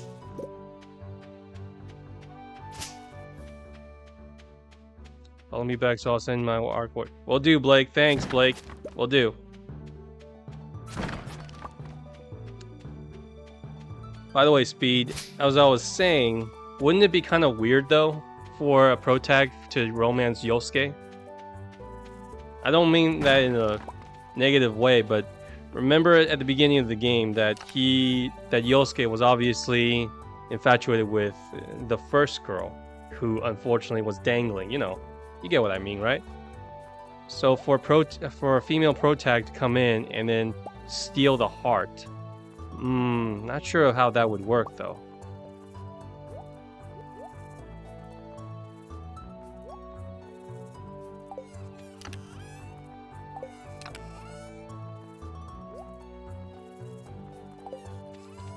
Don't need any of this. Coffee.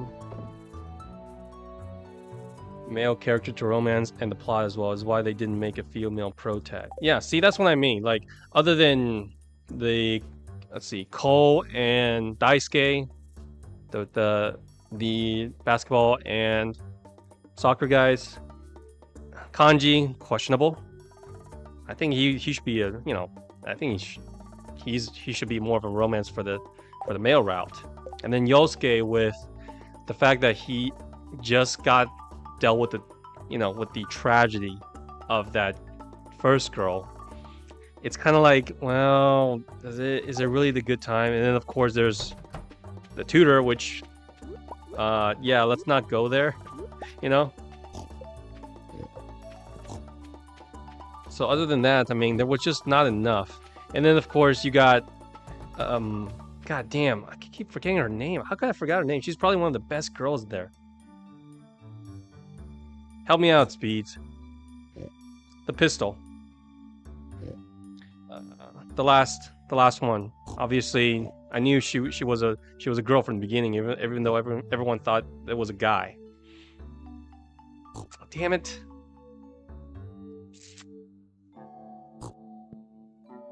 What was her name?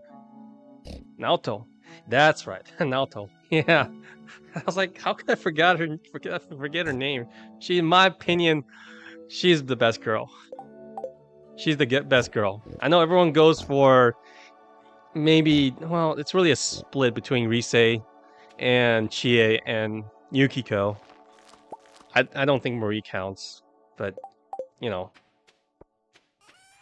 Oh, Rivian is. We're just talking about like some of the romanceable options you get in one of our favorite games, which is Persona 4. So that's what we're talking about. Let me know if I don't know if you guys if you played it though, Blake.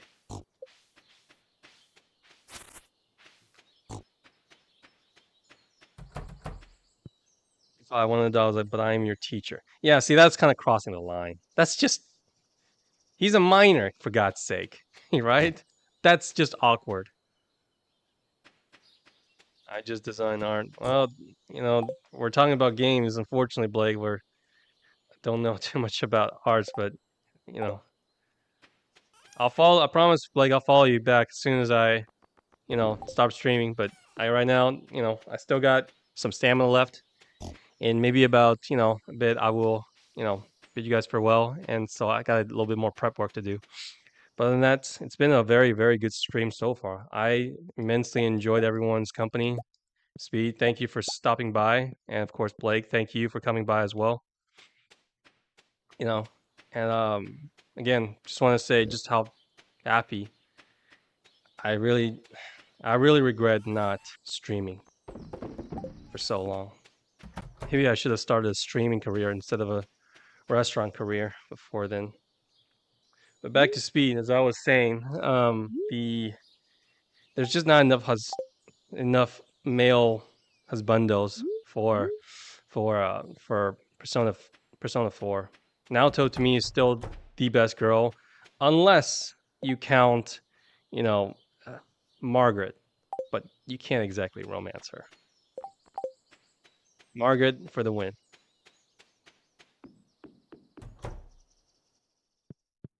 By the way, Speed, let me know who you preferred.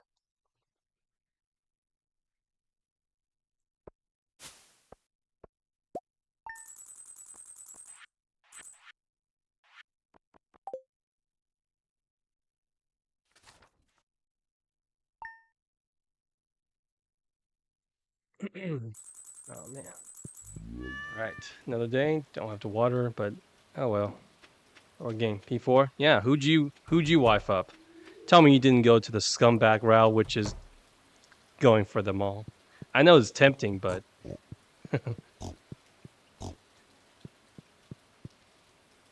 yeah, P4. Let me know which one you do it for both. Oh man, you went with the harem route? Shame on you. Shame on you. Yeah, you got your ass kicked by all of them. Yeah, but the thing with 5 is they played it off as a comedy. Cuz I romanced 2 just to see how it is, but it play in 5 I romanced only 2. I went with Makoto and On in my first pre-royal, right? But then it just like got your ass kicked. It was a comedy thing, nothing serious. But with 4, if you go through with the the scumbag route, oh man, too much Riz. I can't believe the guy has that much Riz to talk you out of it. Of course, on my second playthrough, I was like, oh, this is just getting your ass kicked. Then I might just go with all of them, man. The fact that he was able to talk you out of that situation is just so unrealistically stupid that, I don't know, he gave him too much coffee or gave him too much curry or something. But back to 4. If you do the scumbag route, man, they really made you feel like an utter scumbag. So I never did it. I only watched it on YouTube because, well, I was just curious. But man, I had to stay loyal to at least just one. I don't always romance Naoto, but at the very least, you romance at least one of them. I pretty much romance all of them. Rise, Gio, all of them. And yeah, the only one I never really romanced was the rich girl or something like that. I forgot her name. She was kind of forgettable. They should have made that girl into a guy if they were gonna remake it. So they can be maybe like a rich, spoiled guy for the female pro tag.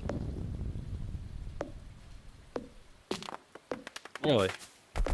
Don't remember? Naoto's, to me, Naoto's always the best. Rise is a little bit too out there. But Yukiko and Chie, I have a hard time deciding between. If it's just between those two, then I might have a hard time deciding. And of course, you got your, Dojima. I mean, the familial loves as well. Dojima, awesome. And I'm sorry, Sojo, you're good, but Dojima was just that much more awesome. I would say, I mean, Sojiro, the fact that he can talk you out of a sticky situation like that, then I have to give the credits to Sojiro then.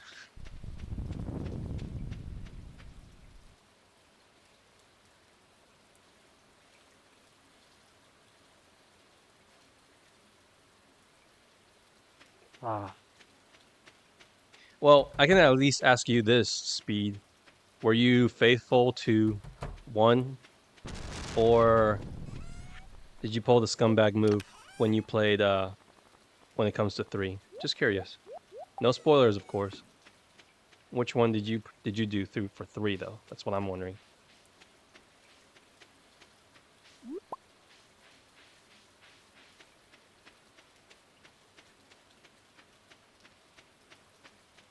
Talking about Chie, if we're talking about the romance. Yaru A?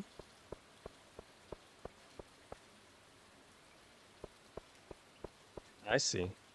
Hey, Chie is a good girl. I really liked her too.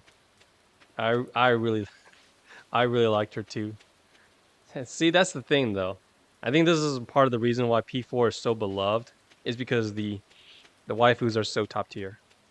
If you pick one, I'm not going to get mad at the other. I don't want to start any wars. And it's more like a understandable, have a good day thing.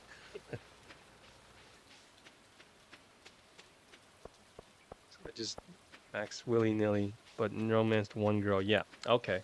So he didn't pull a scumbag move. Ooh, that reminds me though. Does that mean that it takes a dark turn if you because you said that 3 was dark, right? Does that mean if you romance all of them, it goes pretty dark? Are we gonna have to go through that? I don't know if you know this anime. It's called a School Days. Are we going there? Is it gonna be that dark? Chopping heads off, death. That sounds kind of fun. Nope. Oh, didn't go there? Oh well. Do I want the Iridium Run right now? Nah, I'm not gonna fish. You will see. Yeah. I will see. Because 5 was a comedy, if you do the scumbag route. 4 was very heartbreaking, makes you feel like an utter piece of crap. So 3. I wonder what 3 is going to be like. Hard to say. I swear to God, if it comes to a game over where, or like maybe, I'm gonna guess maybe something like your social link is gonna be permanently damaged, something like that. If it's that serious. Yeah, good choice. Good choice. I romance Makoto first.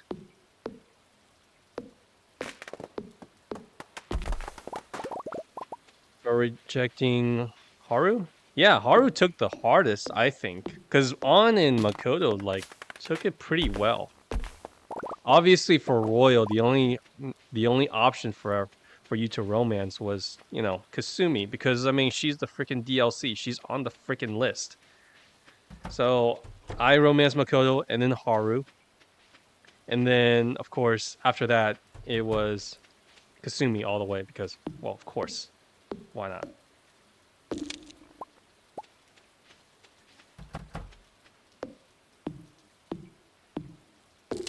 I'm looking forward to playing Persona 3 Reload because the romance thing has got me even more intrigued.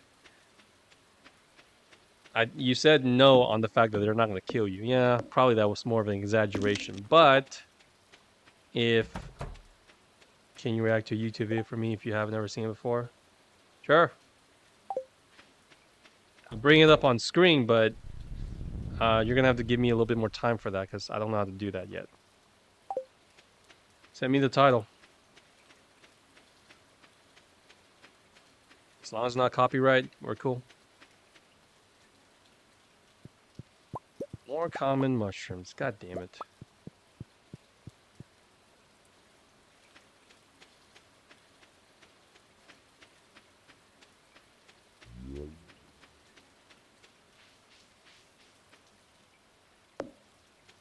Oh, finally, I can chop these off.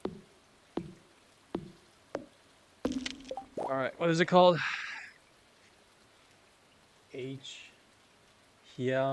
Daisy Persona 4 parody. It used to be a comic strip, but then it was voiced and everything. I love it so much. Okay, I'll check it out right now.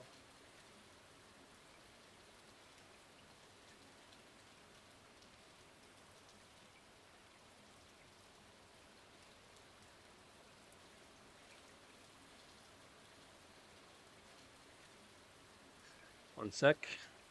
Get on YouTube. Alright, let me put it in. Is it by what is it called? Sapphire?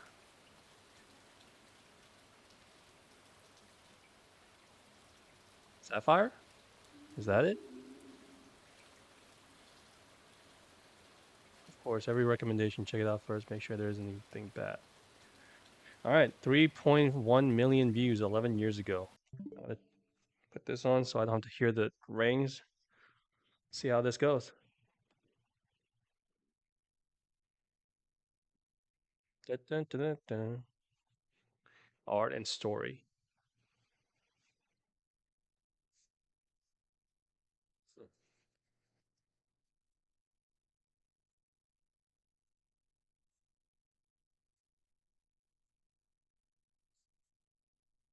Yeah.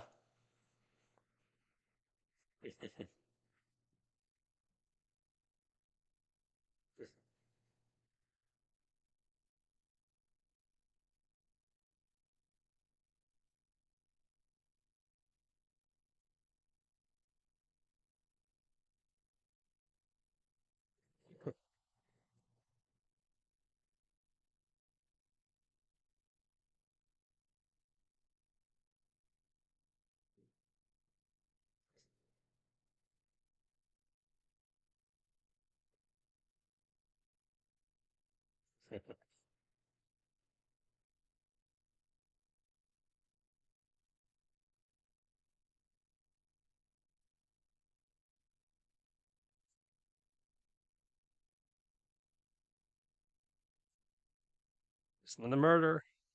No.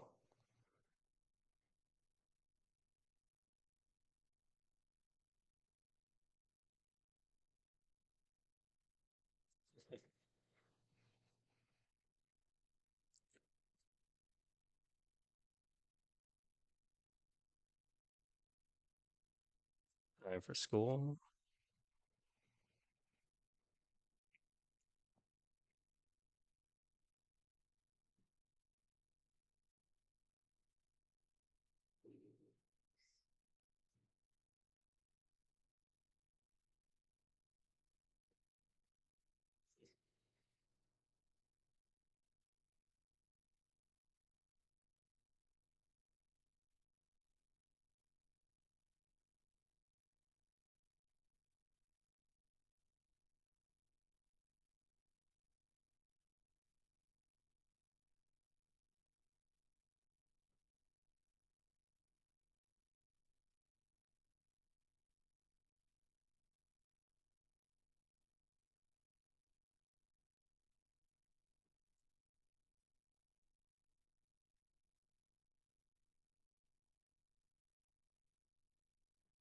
Oh, speaking, I'm watching it right now. It's actually pretty entertaining. It's 30 minutes long. That's what, like, wow. I thought it was only like gonna be 5 minutes. Don't want to keep you waiting or anything. It's not like I'm ignoring you. And you know, next time I probably will pull this up once I figure out how to pull up my screen so the chat or you guys can actually see it. But other than that, this is actually a pretty. So basically, it's a redrawn yet more exaggerated, more review of of uh of what happened of the entire story of Persona 4. That's what I'm guessing, right? Doing more important, we're not finishing the comic. Please do not subscribe if you think there will be more to this. Thanks. This took a lot of time. Yeah, I mean, this is basically like a parody review, really. It's just you how do you not see how ridiculous these it sounds? Everything this video has been saying is true. To a certain point, it is incompletely sad. It's so good after a decade. Ooh, that's what? So after 30 minutes, so bad news, somebody else got murdered.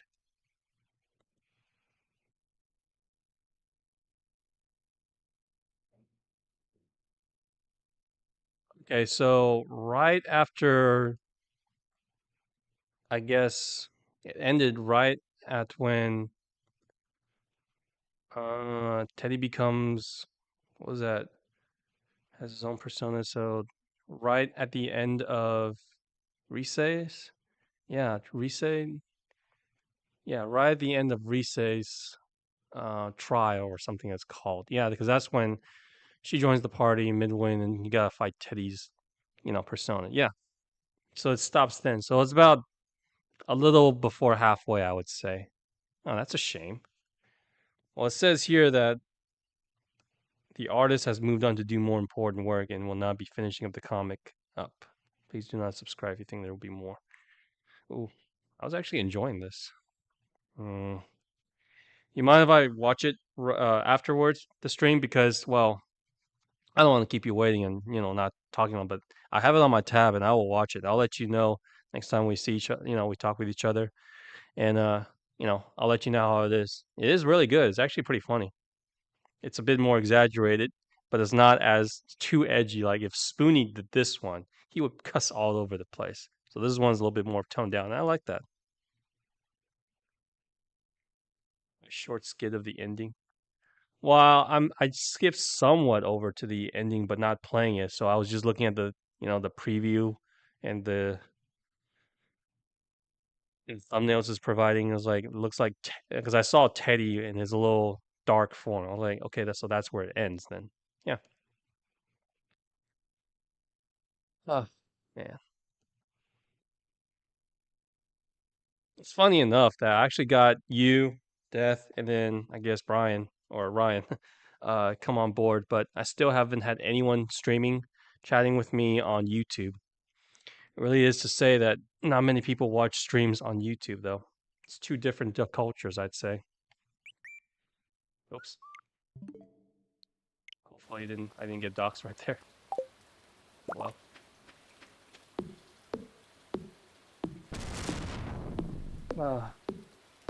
I enjoyed my time with you today. Thanks for coming into my stream.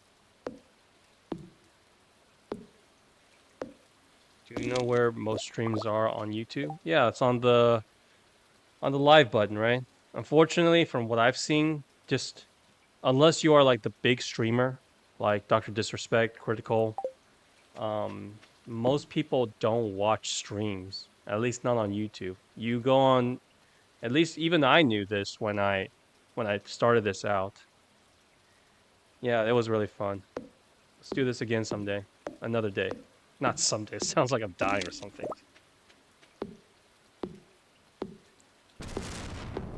Yeah, it's under the gaming tab. So the category sucks in YouTube streaming. That's what I'm seeing. And then there's also because everything else right there is just news and gaming, and then what's the other one? Sports. There's really not much categories out there anyway. Yeah, it's all the way below down. Yeah. And yeah, it's just getting hard to find unless it is what it is though. Unless you sub to the YouTuber. That's just the most retarded thing. That's stupid. How are you supposed to get be found right there? That's stupid. Oh well. Don't want to lose my temper or anything like that. It's fine. I mean, just having you and, death is already enough for me for one day. I can't imagine if I have like, oh man, 100 or 1,000 people are talking at the same time. Because I also saw some YouTube video where if you get a lot of people in the chatter, then it's almost going back to the point where you're talking to yourself. Not sure if I like that. Because I just want to keep talking. Just want to keep hanging out. That's what's fun for me.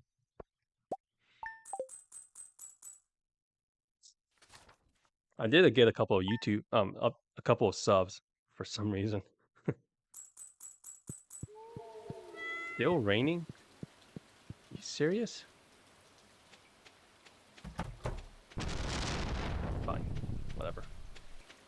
Oh, crap. I don't know if I have enough food. Oh, I do. Thank God.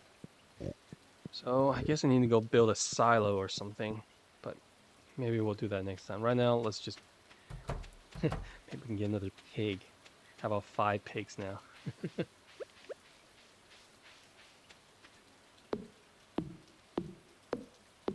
Don't worry, Speed. I mean, I have it saved on my watch later. It's just that 30 minutes of me watching it, the entire thing, and then like leaving you here, not seeing anything it's a bit rude, right?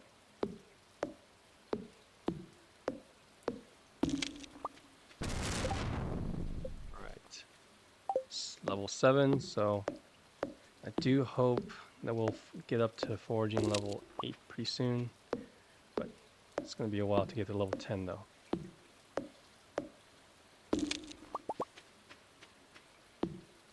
Well, speaking of which, Speed, what gave it away? When I hear you say,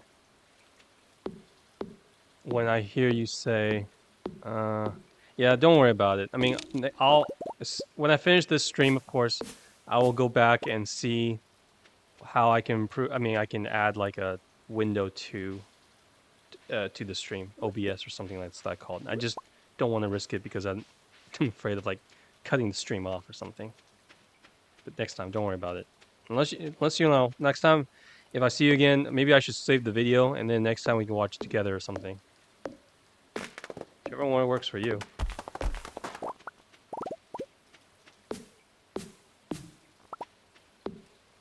God damn, there's way too many trees here.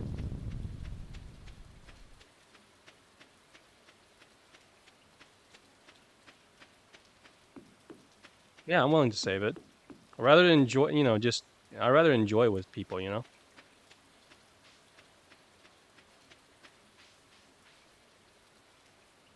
How did you know? Oh yeah, I was gonna ask you, how did you know that previous guy, Blake, I guess was his name, they gave you an immediate sus. That's what I was trying to ask.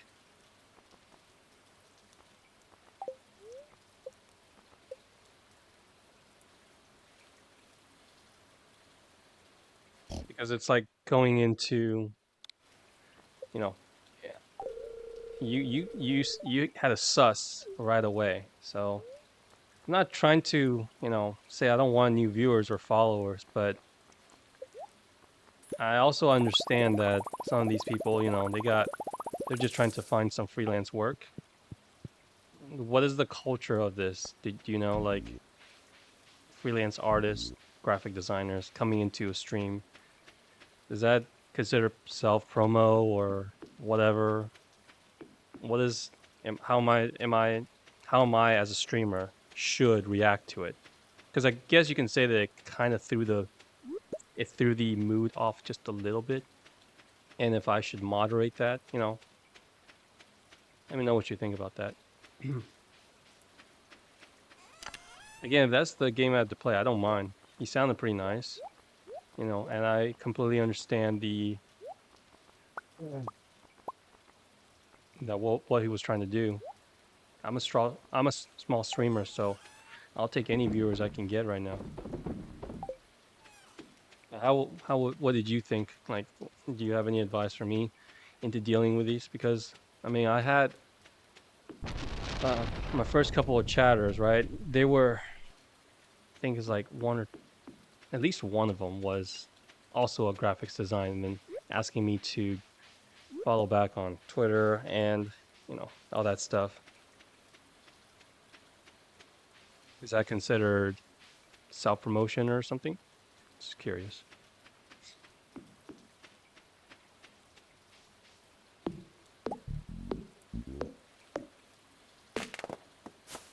Speaking and asking questions, but they aren't really talking, if you know what I mean. The thing they ask are really, really vanilla. This is the kind of question that appear in this follow talk.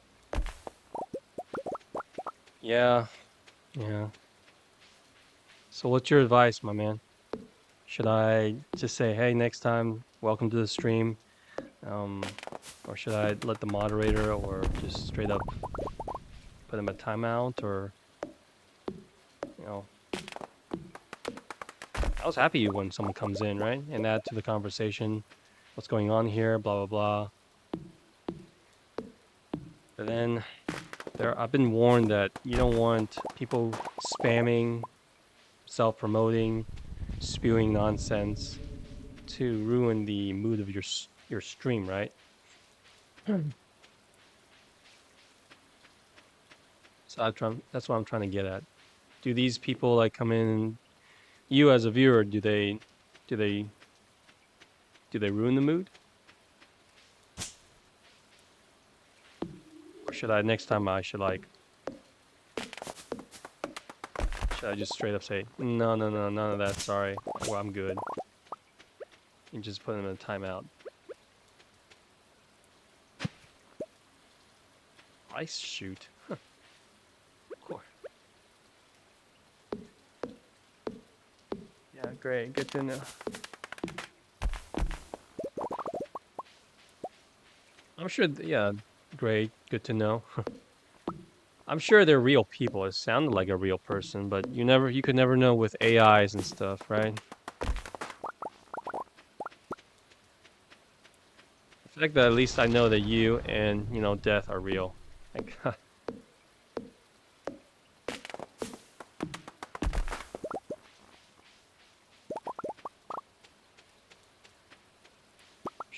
we go.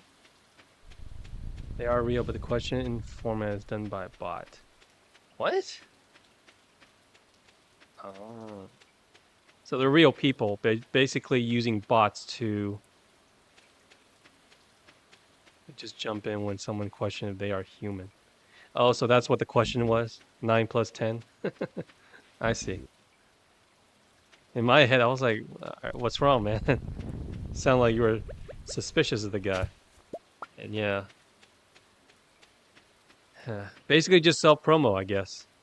Just trying to get new streamers or other people to follow them on Twitter or Instagram and then get them to get work. Understandable. I mean, I'm a restaurant owner, right? And I got my share of gigs of people coming in and just, asking me how my internet is doing or how many, what is it? What payment process I'm using. So it's understandable. I'm going to save this then. Rice should be saved. Leap.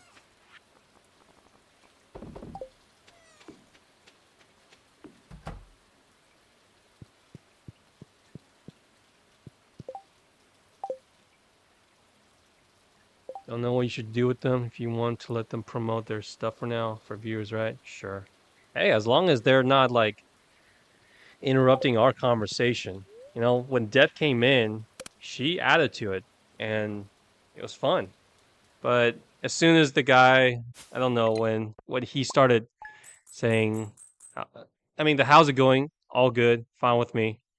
But then all of a sudden, like I'm a graphic designer, and then trying to ask what is this conversation all about. Then I got a little sus as well.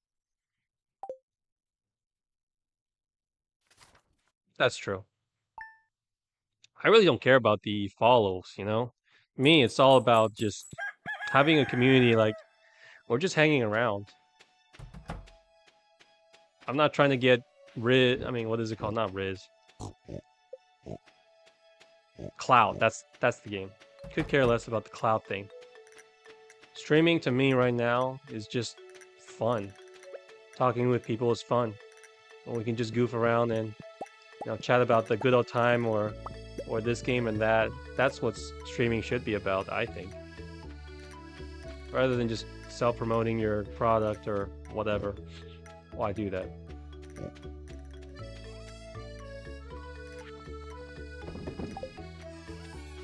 Alright. Let's get... Well, in that case, then might as well...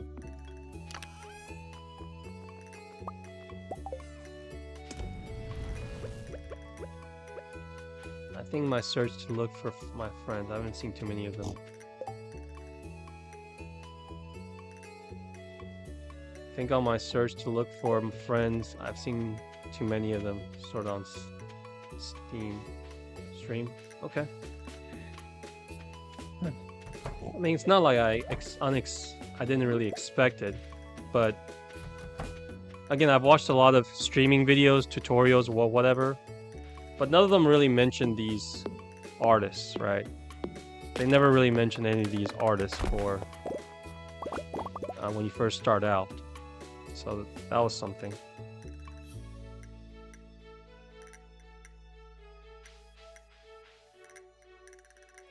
And not waste yours or my time. Yeah. Gotta give me some time, my man.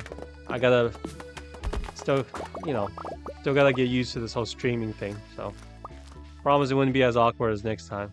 So next time I'll just say, hey, what's up? If you're here to self-promote, not really needed. You don't want to add anything to the conversation, then feel free to lurk. But yeah. The self-promo thing was a little bit awkward. I think that's the feeling when someone comes into your stream and then asks us like, do you want to follow me back? I'll follow you. It just sounds desperate and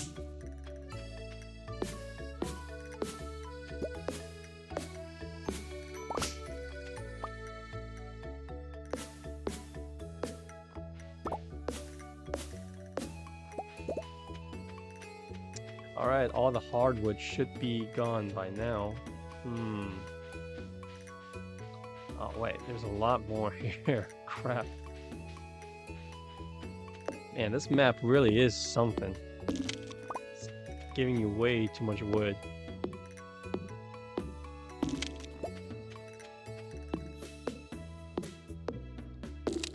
By the way, Speed, do you stream? I just want to ask. You're obviously on Steam, or you're on Twitch, but are you just a viewer? Or do you stream as well? Just curious. I met plenty of people in life that watches streams, but I've never met someone who actually does, streaming. You do? Okay, you're used to. Can I ask why you stopped? You mind letting me know?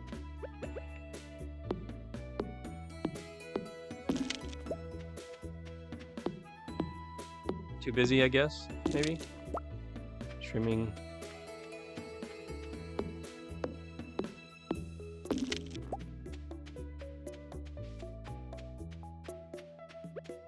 Let's go upgrade the pickaxe so I can get Willy, so I can break some of those bigger rods. It really isn't for me. I don't want to be consistent. And I see. Understandable, no problem.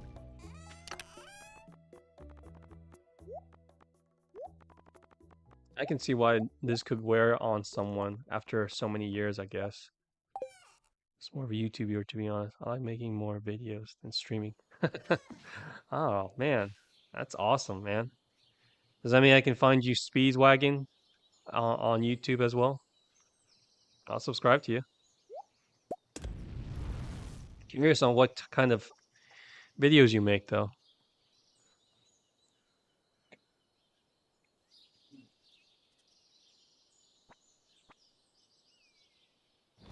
Channel's gone.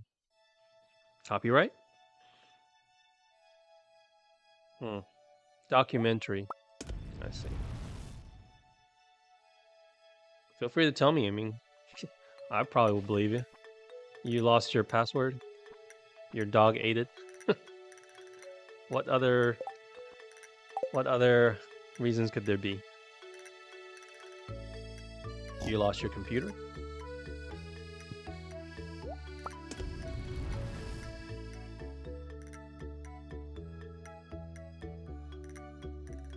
Yeah, copyright. Guess I was right. Oh, sorry, man. Could have tried to appeal, couldn't you?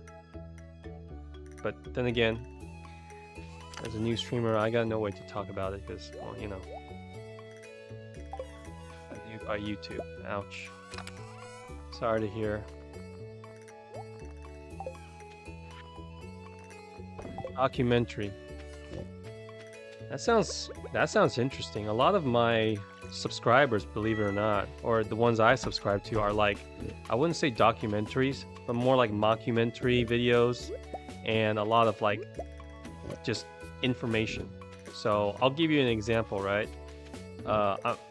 Internet Historian is one I really love, and Casually Explained is another one. These two are like the two channels that I would just stop playing or whatever I'm doing if I had the time and just watch the video because I love their sense of humor and their ability to make information into something really funny. Another one I really love is probably this guy named Paolo from Tokyo. And you wouldn't believe it, but I was a fan of his when he was like around 20 or 30,000 subscribers. And now he has like almost at least 3 or 4 million. And he's actually the one I think that started this whole a day in the life of so-and-so. Because when I saw his video, when he did like the day in the life of a office worker or whatever, and boom, I was like, man, this guy's got a hit. Email me you 2 in the morning, tell me, explain why I copyrighted his channel. I immediately nuked my channel while I was sleeping. Ouch. I'm sorry to hear that.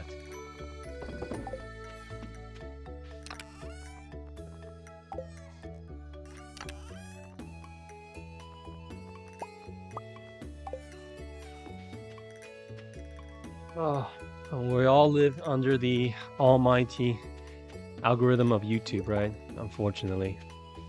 Old cartoons. So like Tom and Jerry the old? Or like Justice League old? Batman, the animated series old? Or even older than that? Mickey Mouse? That sounds really interesting. Tom and Jerry old? Oh man. Bugs Bunny, Roadrunner, Daffy Ducks, man. Tell you what, that even though they're old, I like to replace the word old with timeless. A Russian version of Tom and Jerry? Really? So what is it, like Edgar and Vladimir or something?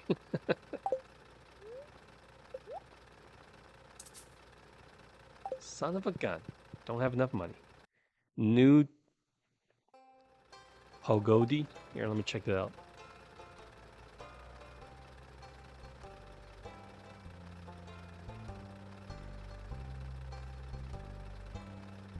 So, 1969, and it's really called, well, Just You Wait. Oh, wow. I think I've seen this wolf character before, but obviously I never watched him. But it's not like he's, I was like, oh, I've never seen this before, but yeah. New Pagodi. I've seen this character before. This is like Popeyes or something like that.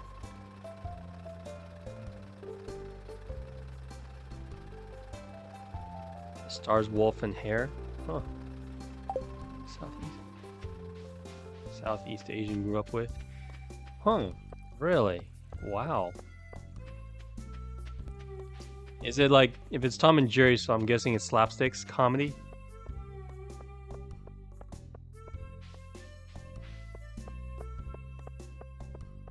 That's what I thought. Yep. Just pure slapstick comedy. I don't think it can ever get old.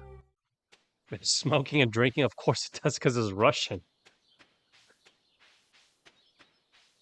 I mean, Tom and Jerry, sometimes they drank as well. Not that often, but I wouldn't expect any less from a Russian Tom and Jerry. I'd be surprised if it doesn't have those stuff in there. So basically an edgier version of Tom and Jerry, I guess. That's awesome.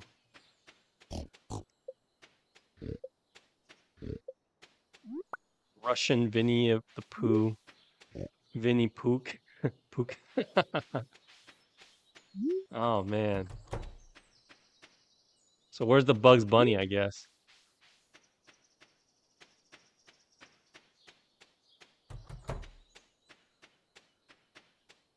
Well, I guess even the Russians are a fan of American cartoons, I guess. Classic. Just want to make a short document, but the channel's gone. Sorry.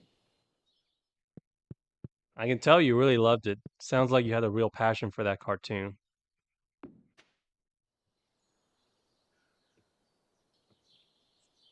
Sorry about that. Meanwhile, I try to give a video video content a shot, but I've actually made my first video, and I did not realize how much work editing a video would take. Seriously, that's why I kind of just gave it up. Because I'm trying to make highlights of my streams and stuff. But imagine I had to. Oh man, it took me 4 hours to do like a 4-minute video, and that was a lot of work. So I just said, you know what, let's just do streams. Believe it or not, the creator of New Pagodi said they were inspired by Bambi from Disney more than Tom and Jerry. They never heard of Tom and Jerry when they made. Oh, really? Damn.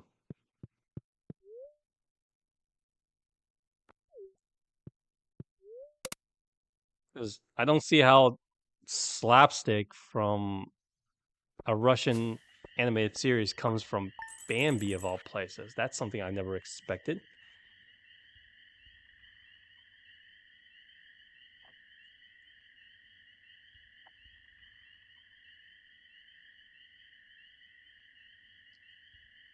Area speed though, when you made it, I know they nuked your channel, but didn't you have like maybe like the files or something like that? You saved files. Maybe you could just open up another channel and try it again. Search. Couldn't you just start up another one and then maybe take the edited the copyrighted version out of it, maybe to change the video or the sound of it? I guess they wouldn't let you do that.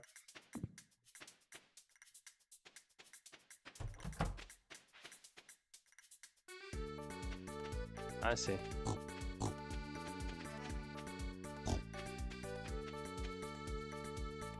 Right. That's a lot of pigs now. We got a lot of pigs. We got 5 pigs. So you better give me at least, I would say at least 10 truffles. Well, this one is not grown yet, so.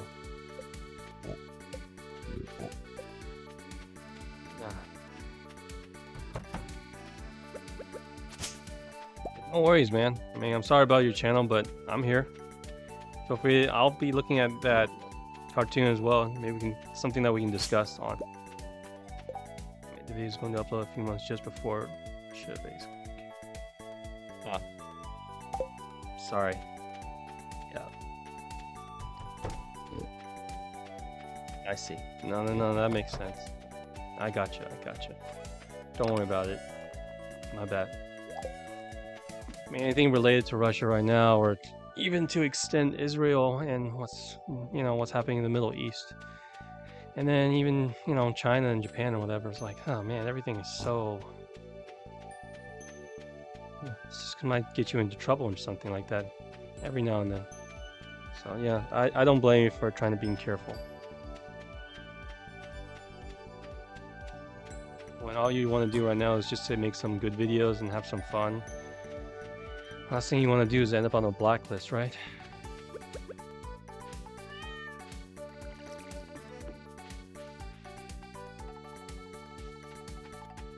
God damn it. Spring's over, so I don't have the strawberry seeds. Now what? Back. Okay, try and go in the secret woods. Oh yeah, I remember that part. Yep, there's a hardwood block in there. Thanks.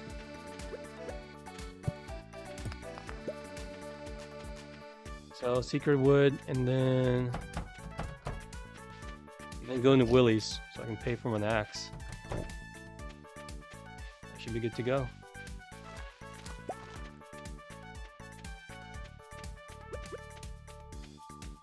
Man, way too many trees here.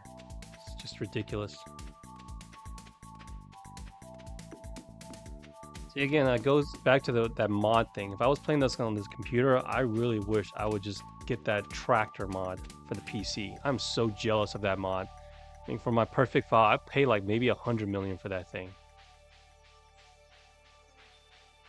Who the hell wants to collect all this over and over again? Come on.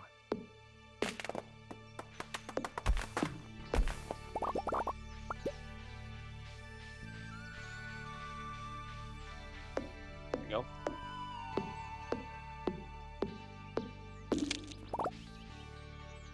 Yeah, but basically this is where you collect all the hardwood, right? It's the only place that I know of. Every other day, I just come here and get a couple of hardwood, but yeah. And then I think this is where you get a star fruit. Sweetest taste. Forgot what this is called. Gem, some kind of gem fruit. It's not ancient fruit. Is this star fruit? No. It takes you on a quest or something. Whatever. Yeah, gem fruit, something like that. But it takes a long time to grow too. Yep, I remember all that crap.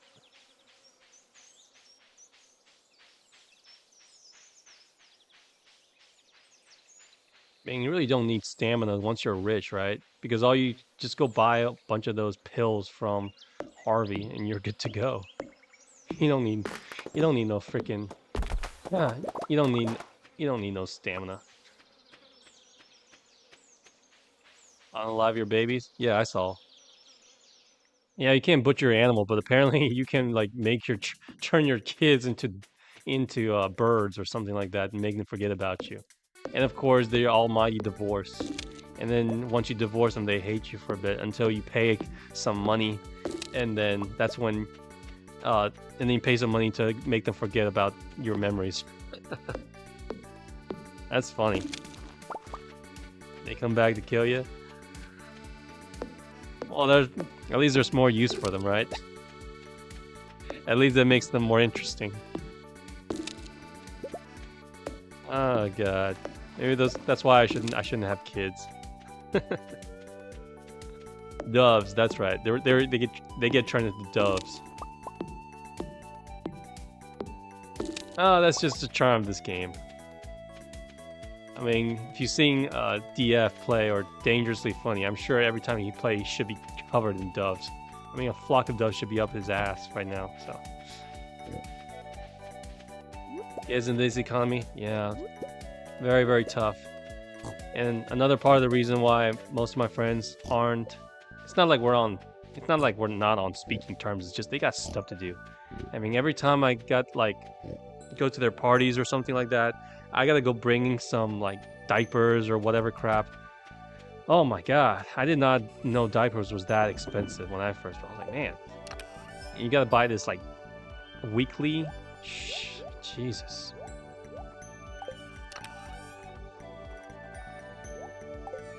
Everyone in Persona modded, so he plays it. Absolutely, he would have no problem. He would be Ironheart. Man, he would. I think he should play the Persona, the Persona 4, just to break everyone's heart and make a funny video about it. That's DF, of course. I thought about trying to mimic his style, but his voice and his humor is just too unique. There's no way. And I don't have the heart to marry someone and divorce them immediately. And plus, he's playing on PC, so he can mod stuff. If I'm gonna do it on a Switch, that's completely different.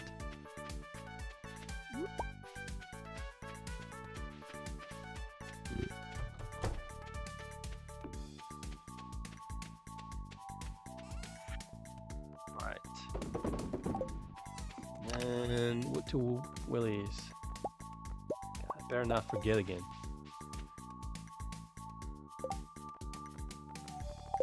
You know, this is like the longest I've played Stardew since back with my old files. And it's not like I'm playing it because I want to play it. It's more of just, again, you know, for you guys, for you. If there's any other games you want me to check out, I'll definitely need your hand when it comes to Persona 3 Reloaded. And then I know there's Dark Souls for the Switch, but again, it just goes back to this system of not being able to handle the frame rate. That's what I'm afraid of. But if there's any game that you wish me to play or wants me to play, as long as I can get it pretty easily, then yeah. Yep, probably wouldn't use a run very well. Yep. Gold. Trash can? I didn't know that. I didn't know you could upgrade your trash. Alright, pickaxe. Let's get rid of that. Definitely won't run well. Haley, coconuts. As lady.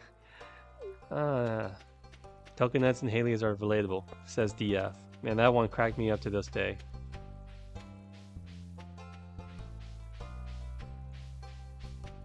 Haley likes coconut because she finds them relatable.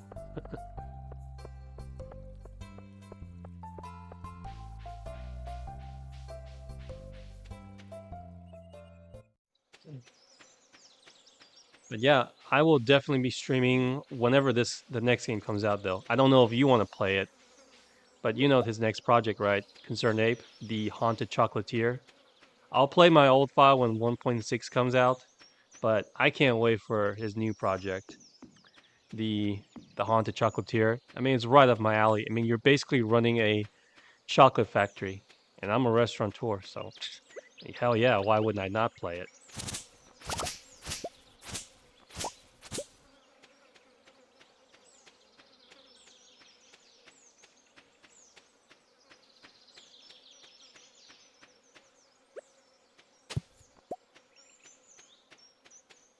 I think that's one thing that I think again, Concerned Ape. I think the Haunted Chocolatier might be one of those games that I'll like. Yeah, I think it will do pretty well. I don't think I need to see too much of it. He's already shown the gameplay, and from what he's released so far, you know, the free patch and whatever 1.5 was, I think it was free. Yeah, I mean 1.5 was free, and that was Ginger Island, and so it was a free update. The fact that he gave it all for free, and because he's the only person, I mean, is there really any doubt, right? So the fact it looks good, it's the same system. So I'm assuming there's going to be some minor bugs here and there, and depending whether or not he releases on the PC first or all for all consoles, then we're gonna have to see about that.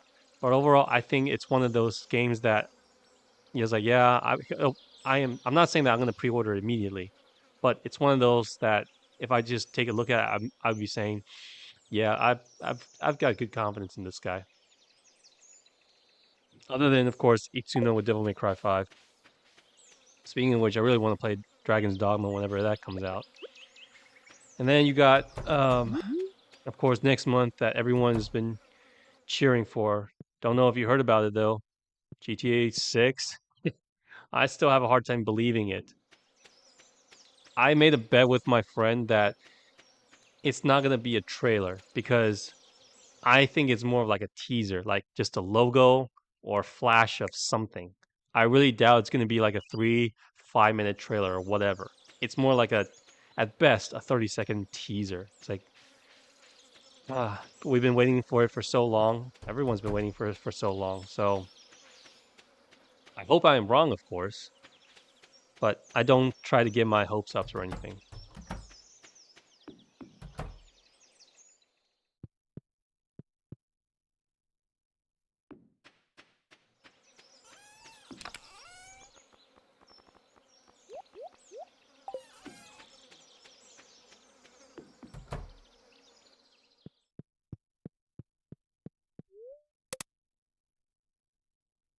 Yeah. Alright, Speed, I think, let's see. It's 5:39. I got something to do at 6. Speed, just want to let you know, I had a great time. But I think I'm going to wrap this up really soon because it's nighttime and I got to prep a little bit for tomorrow's shift in case. I had a lot of fun talking with you, my man. Thanks for stopping by and hanging out with me. And you and Death, I hope you guys follow me and we can have a good conversation like this again soon. I promise. I don't have a schedule yet. It's only today when I had a lot of time. But overall, I hope to, speak with you again, friend. I don't know if you're doing something right now, so here. Hey, bud. Got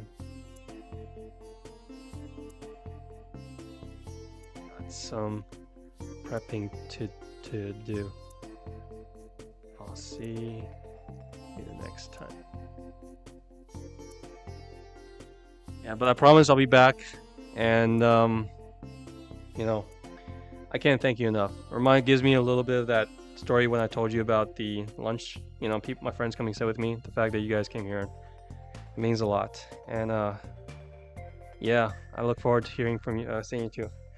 And next time we'll chat more. And I'll save that video. By the way, I won't finish watching it, but tonight I will try to figure out how to get a browser into my stream, and that way we can watch that together. Is all right?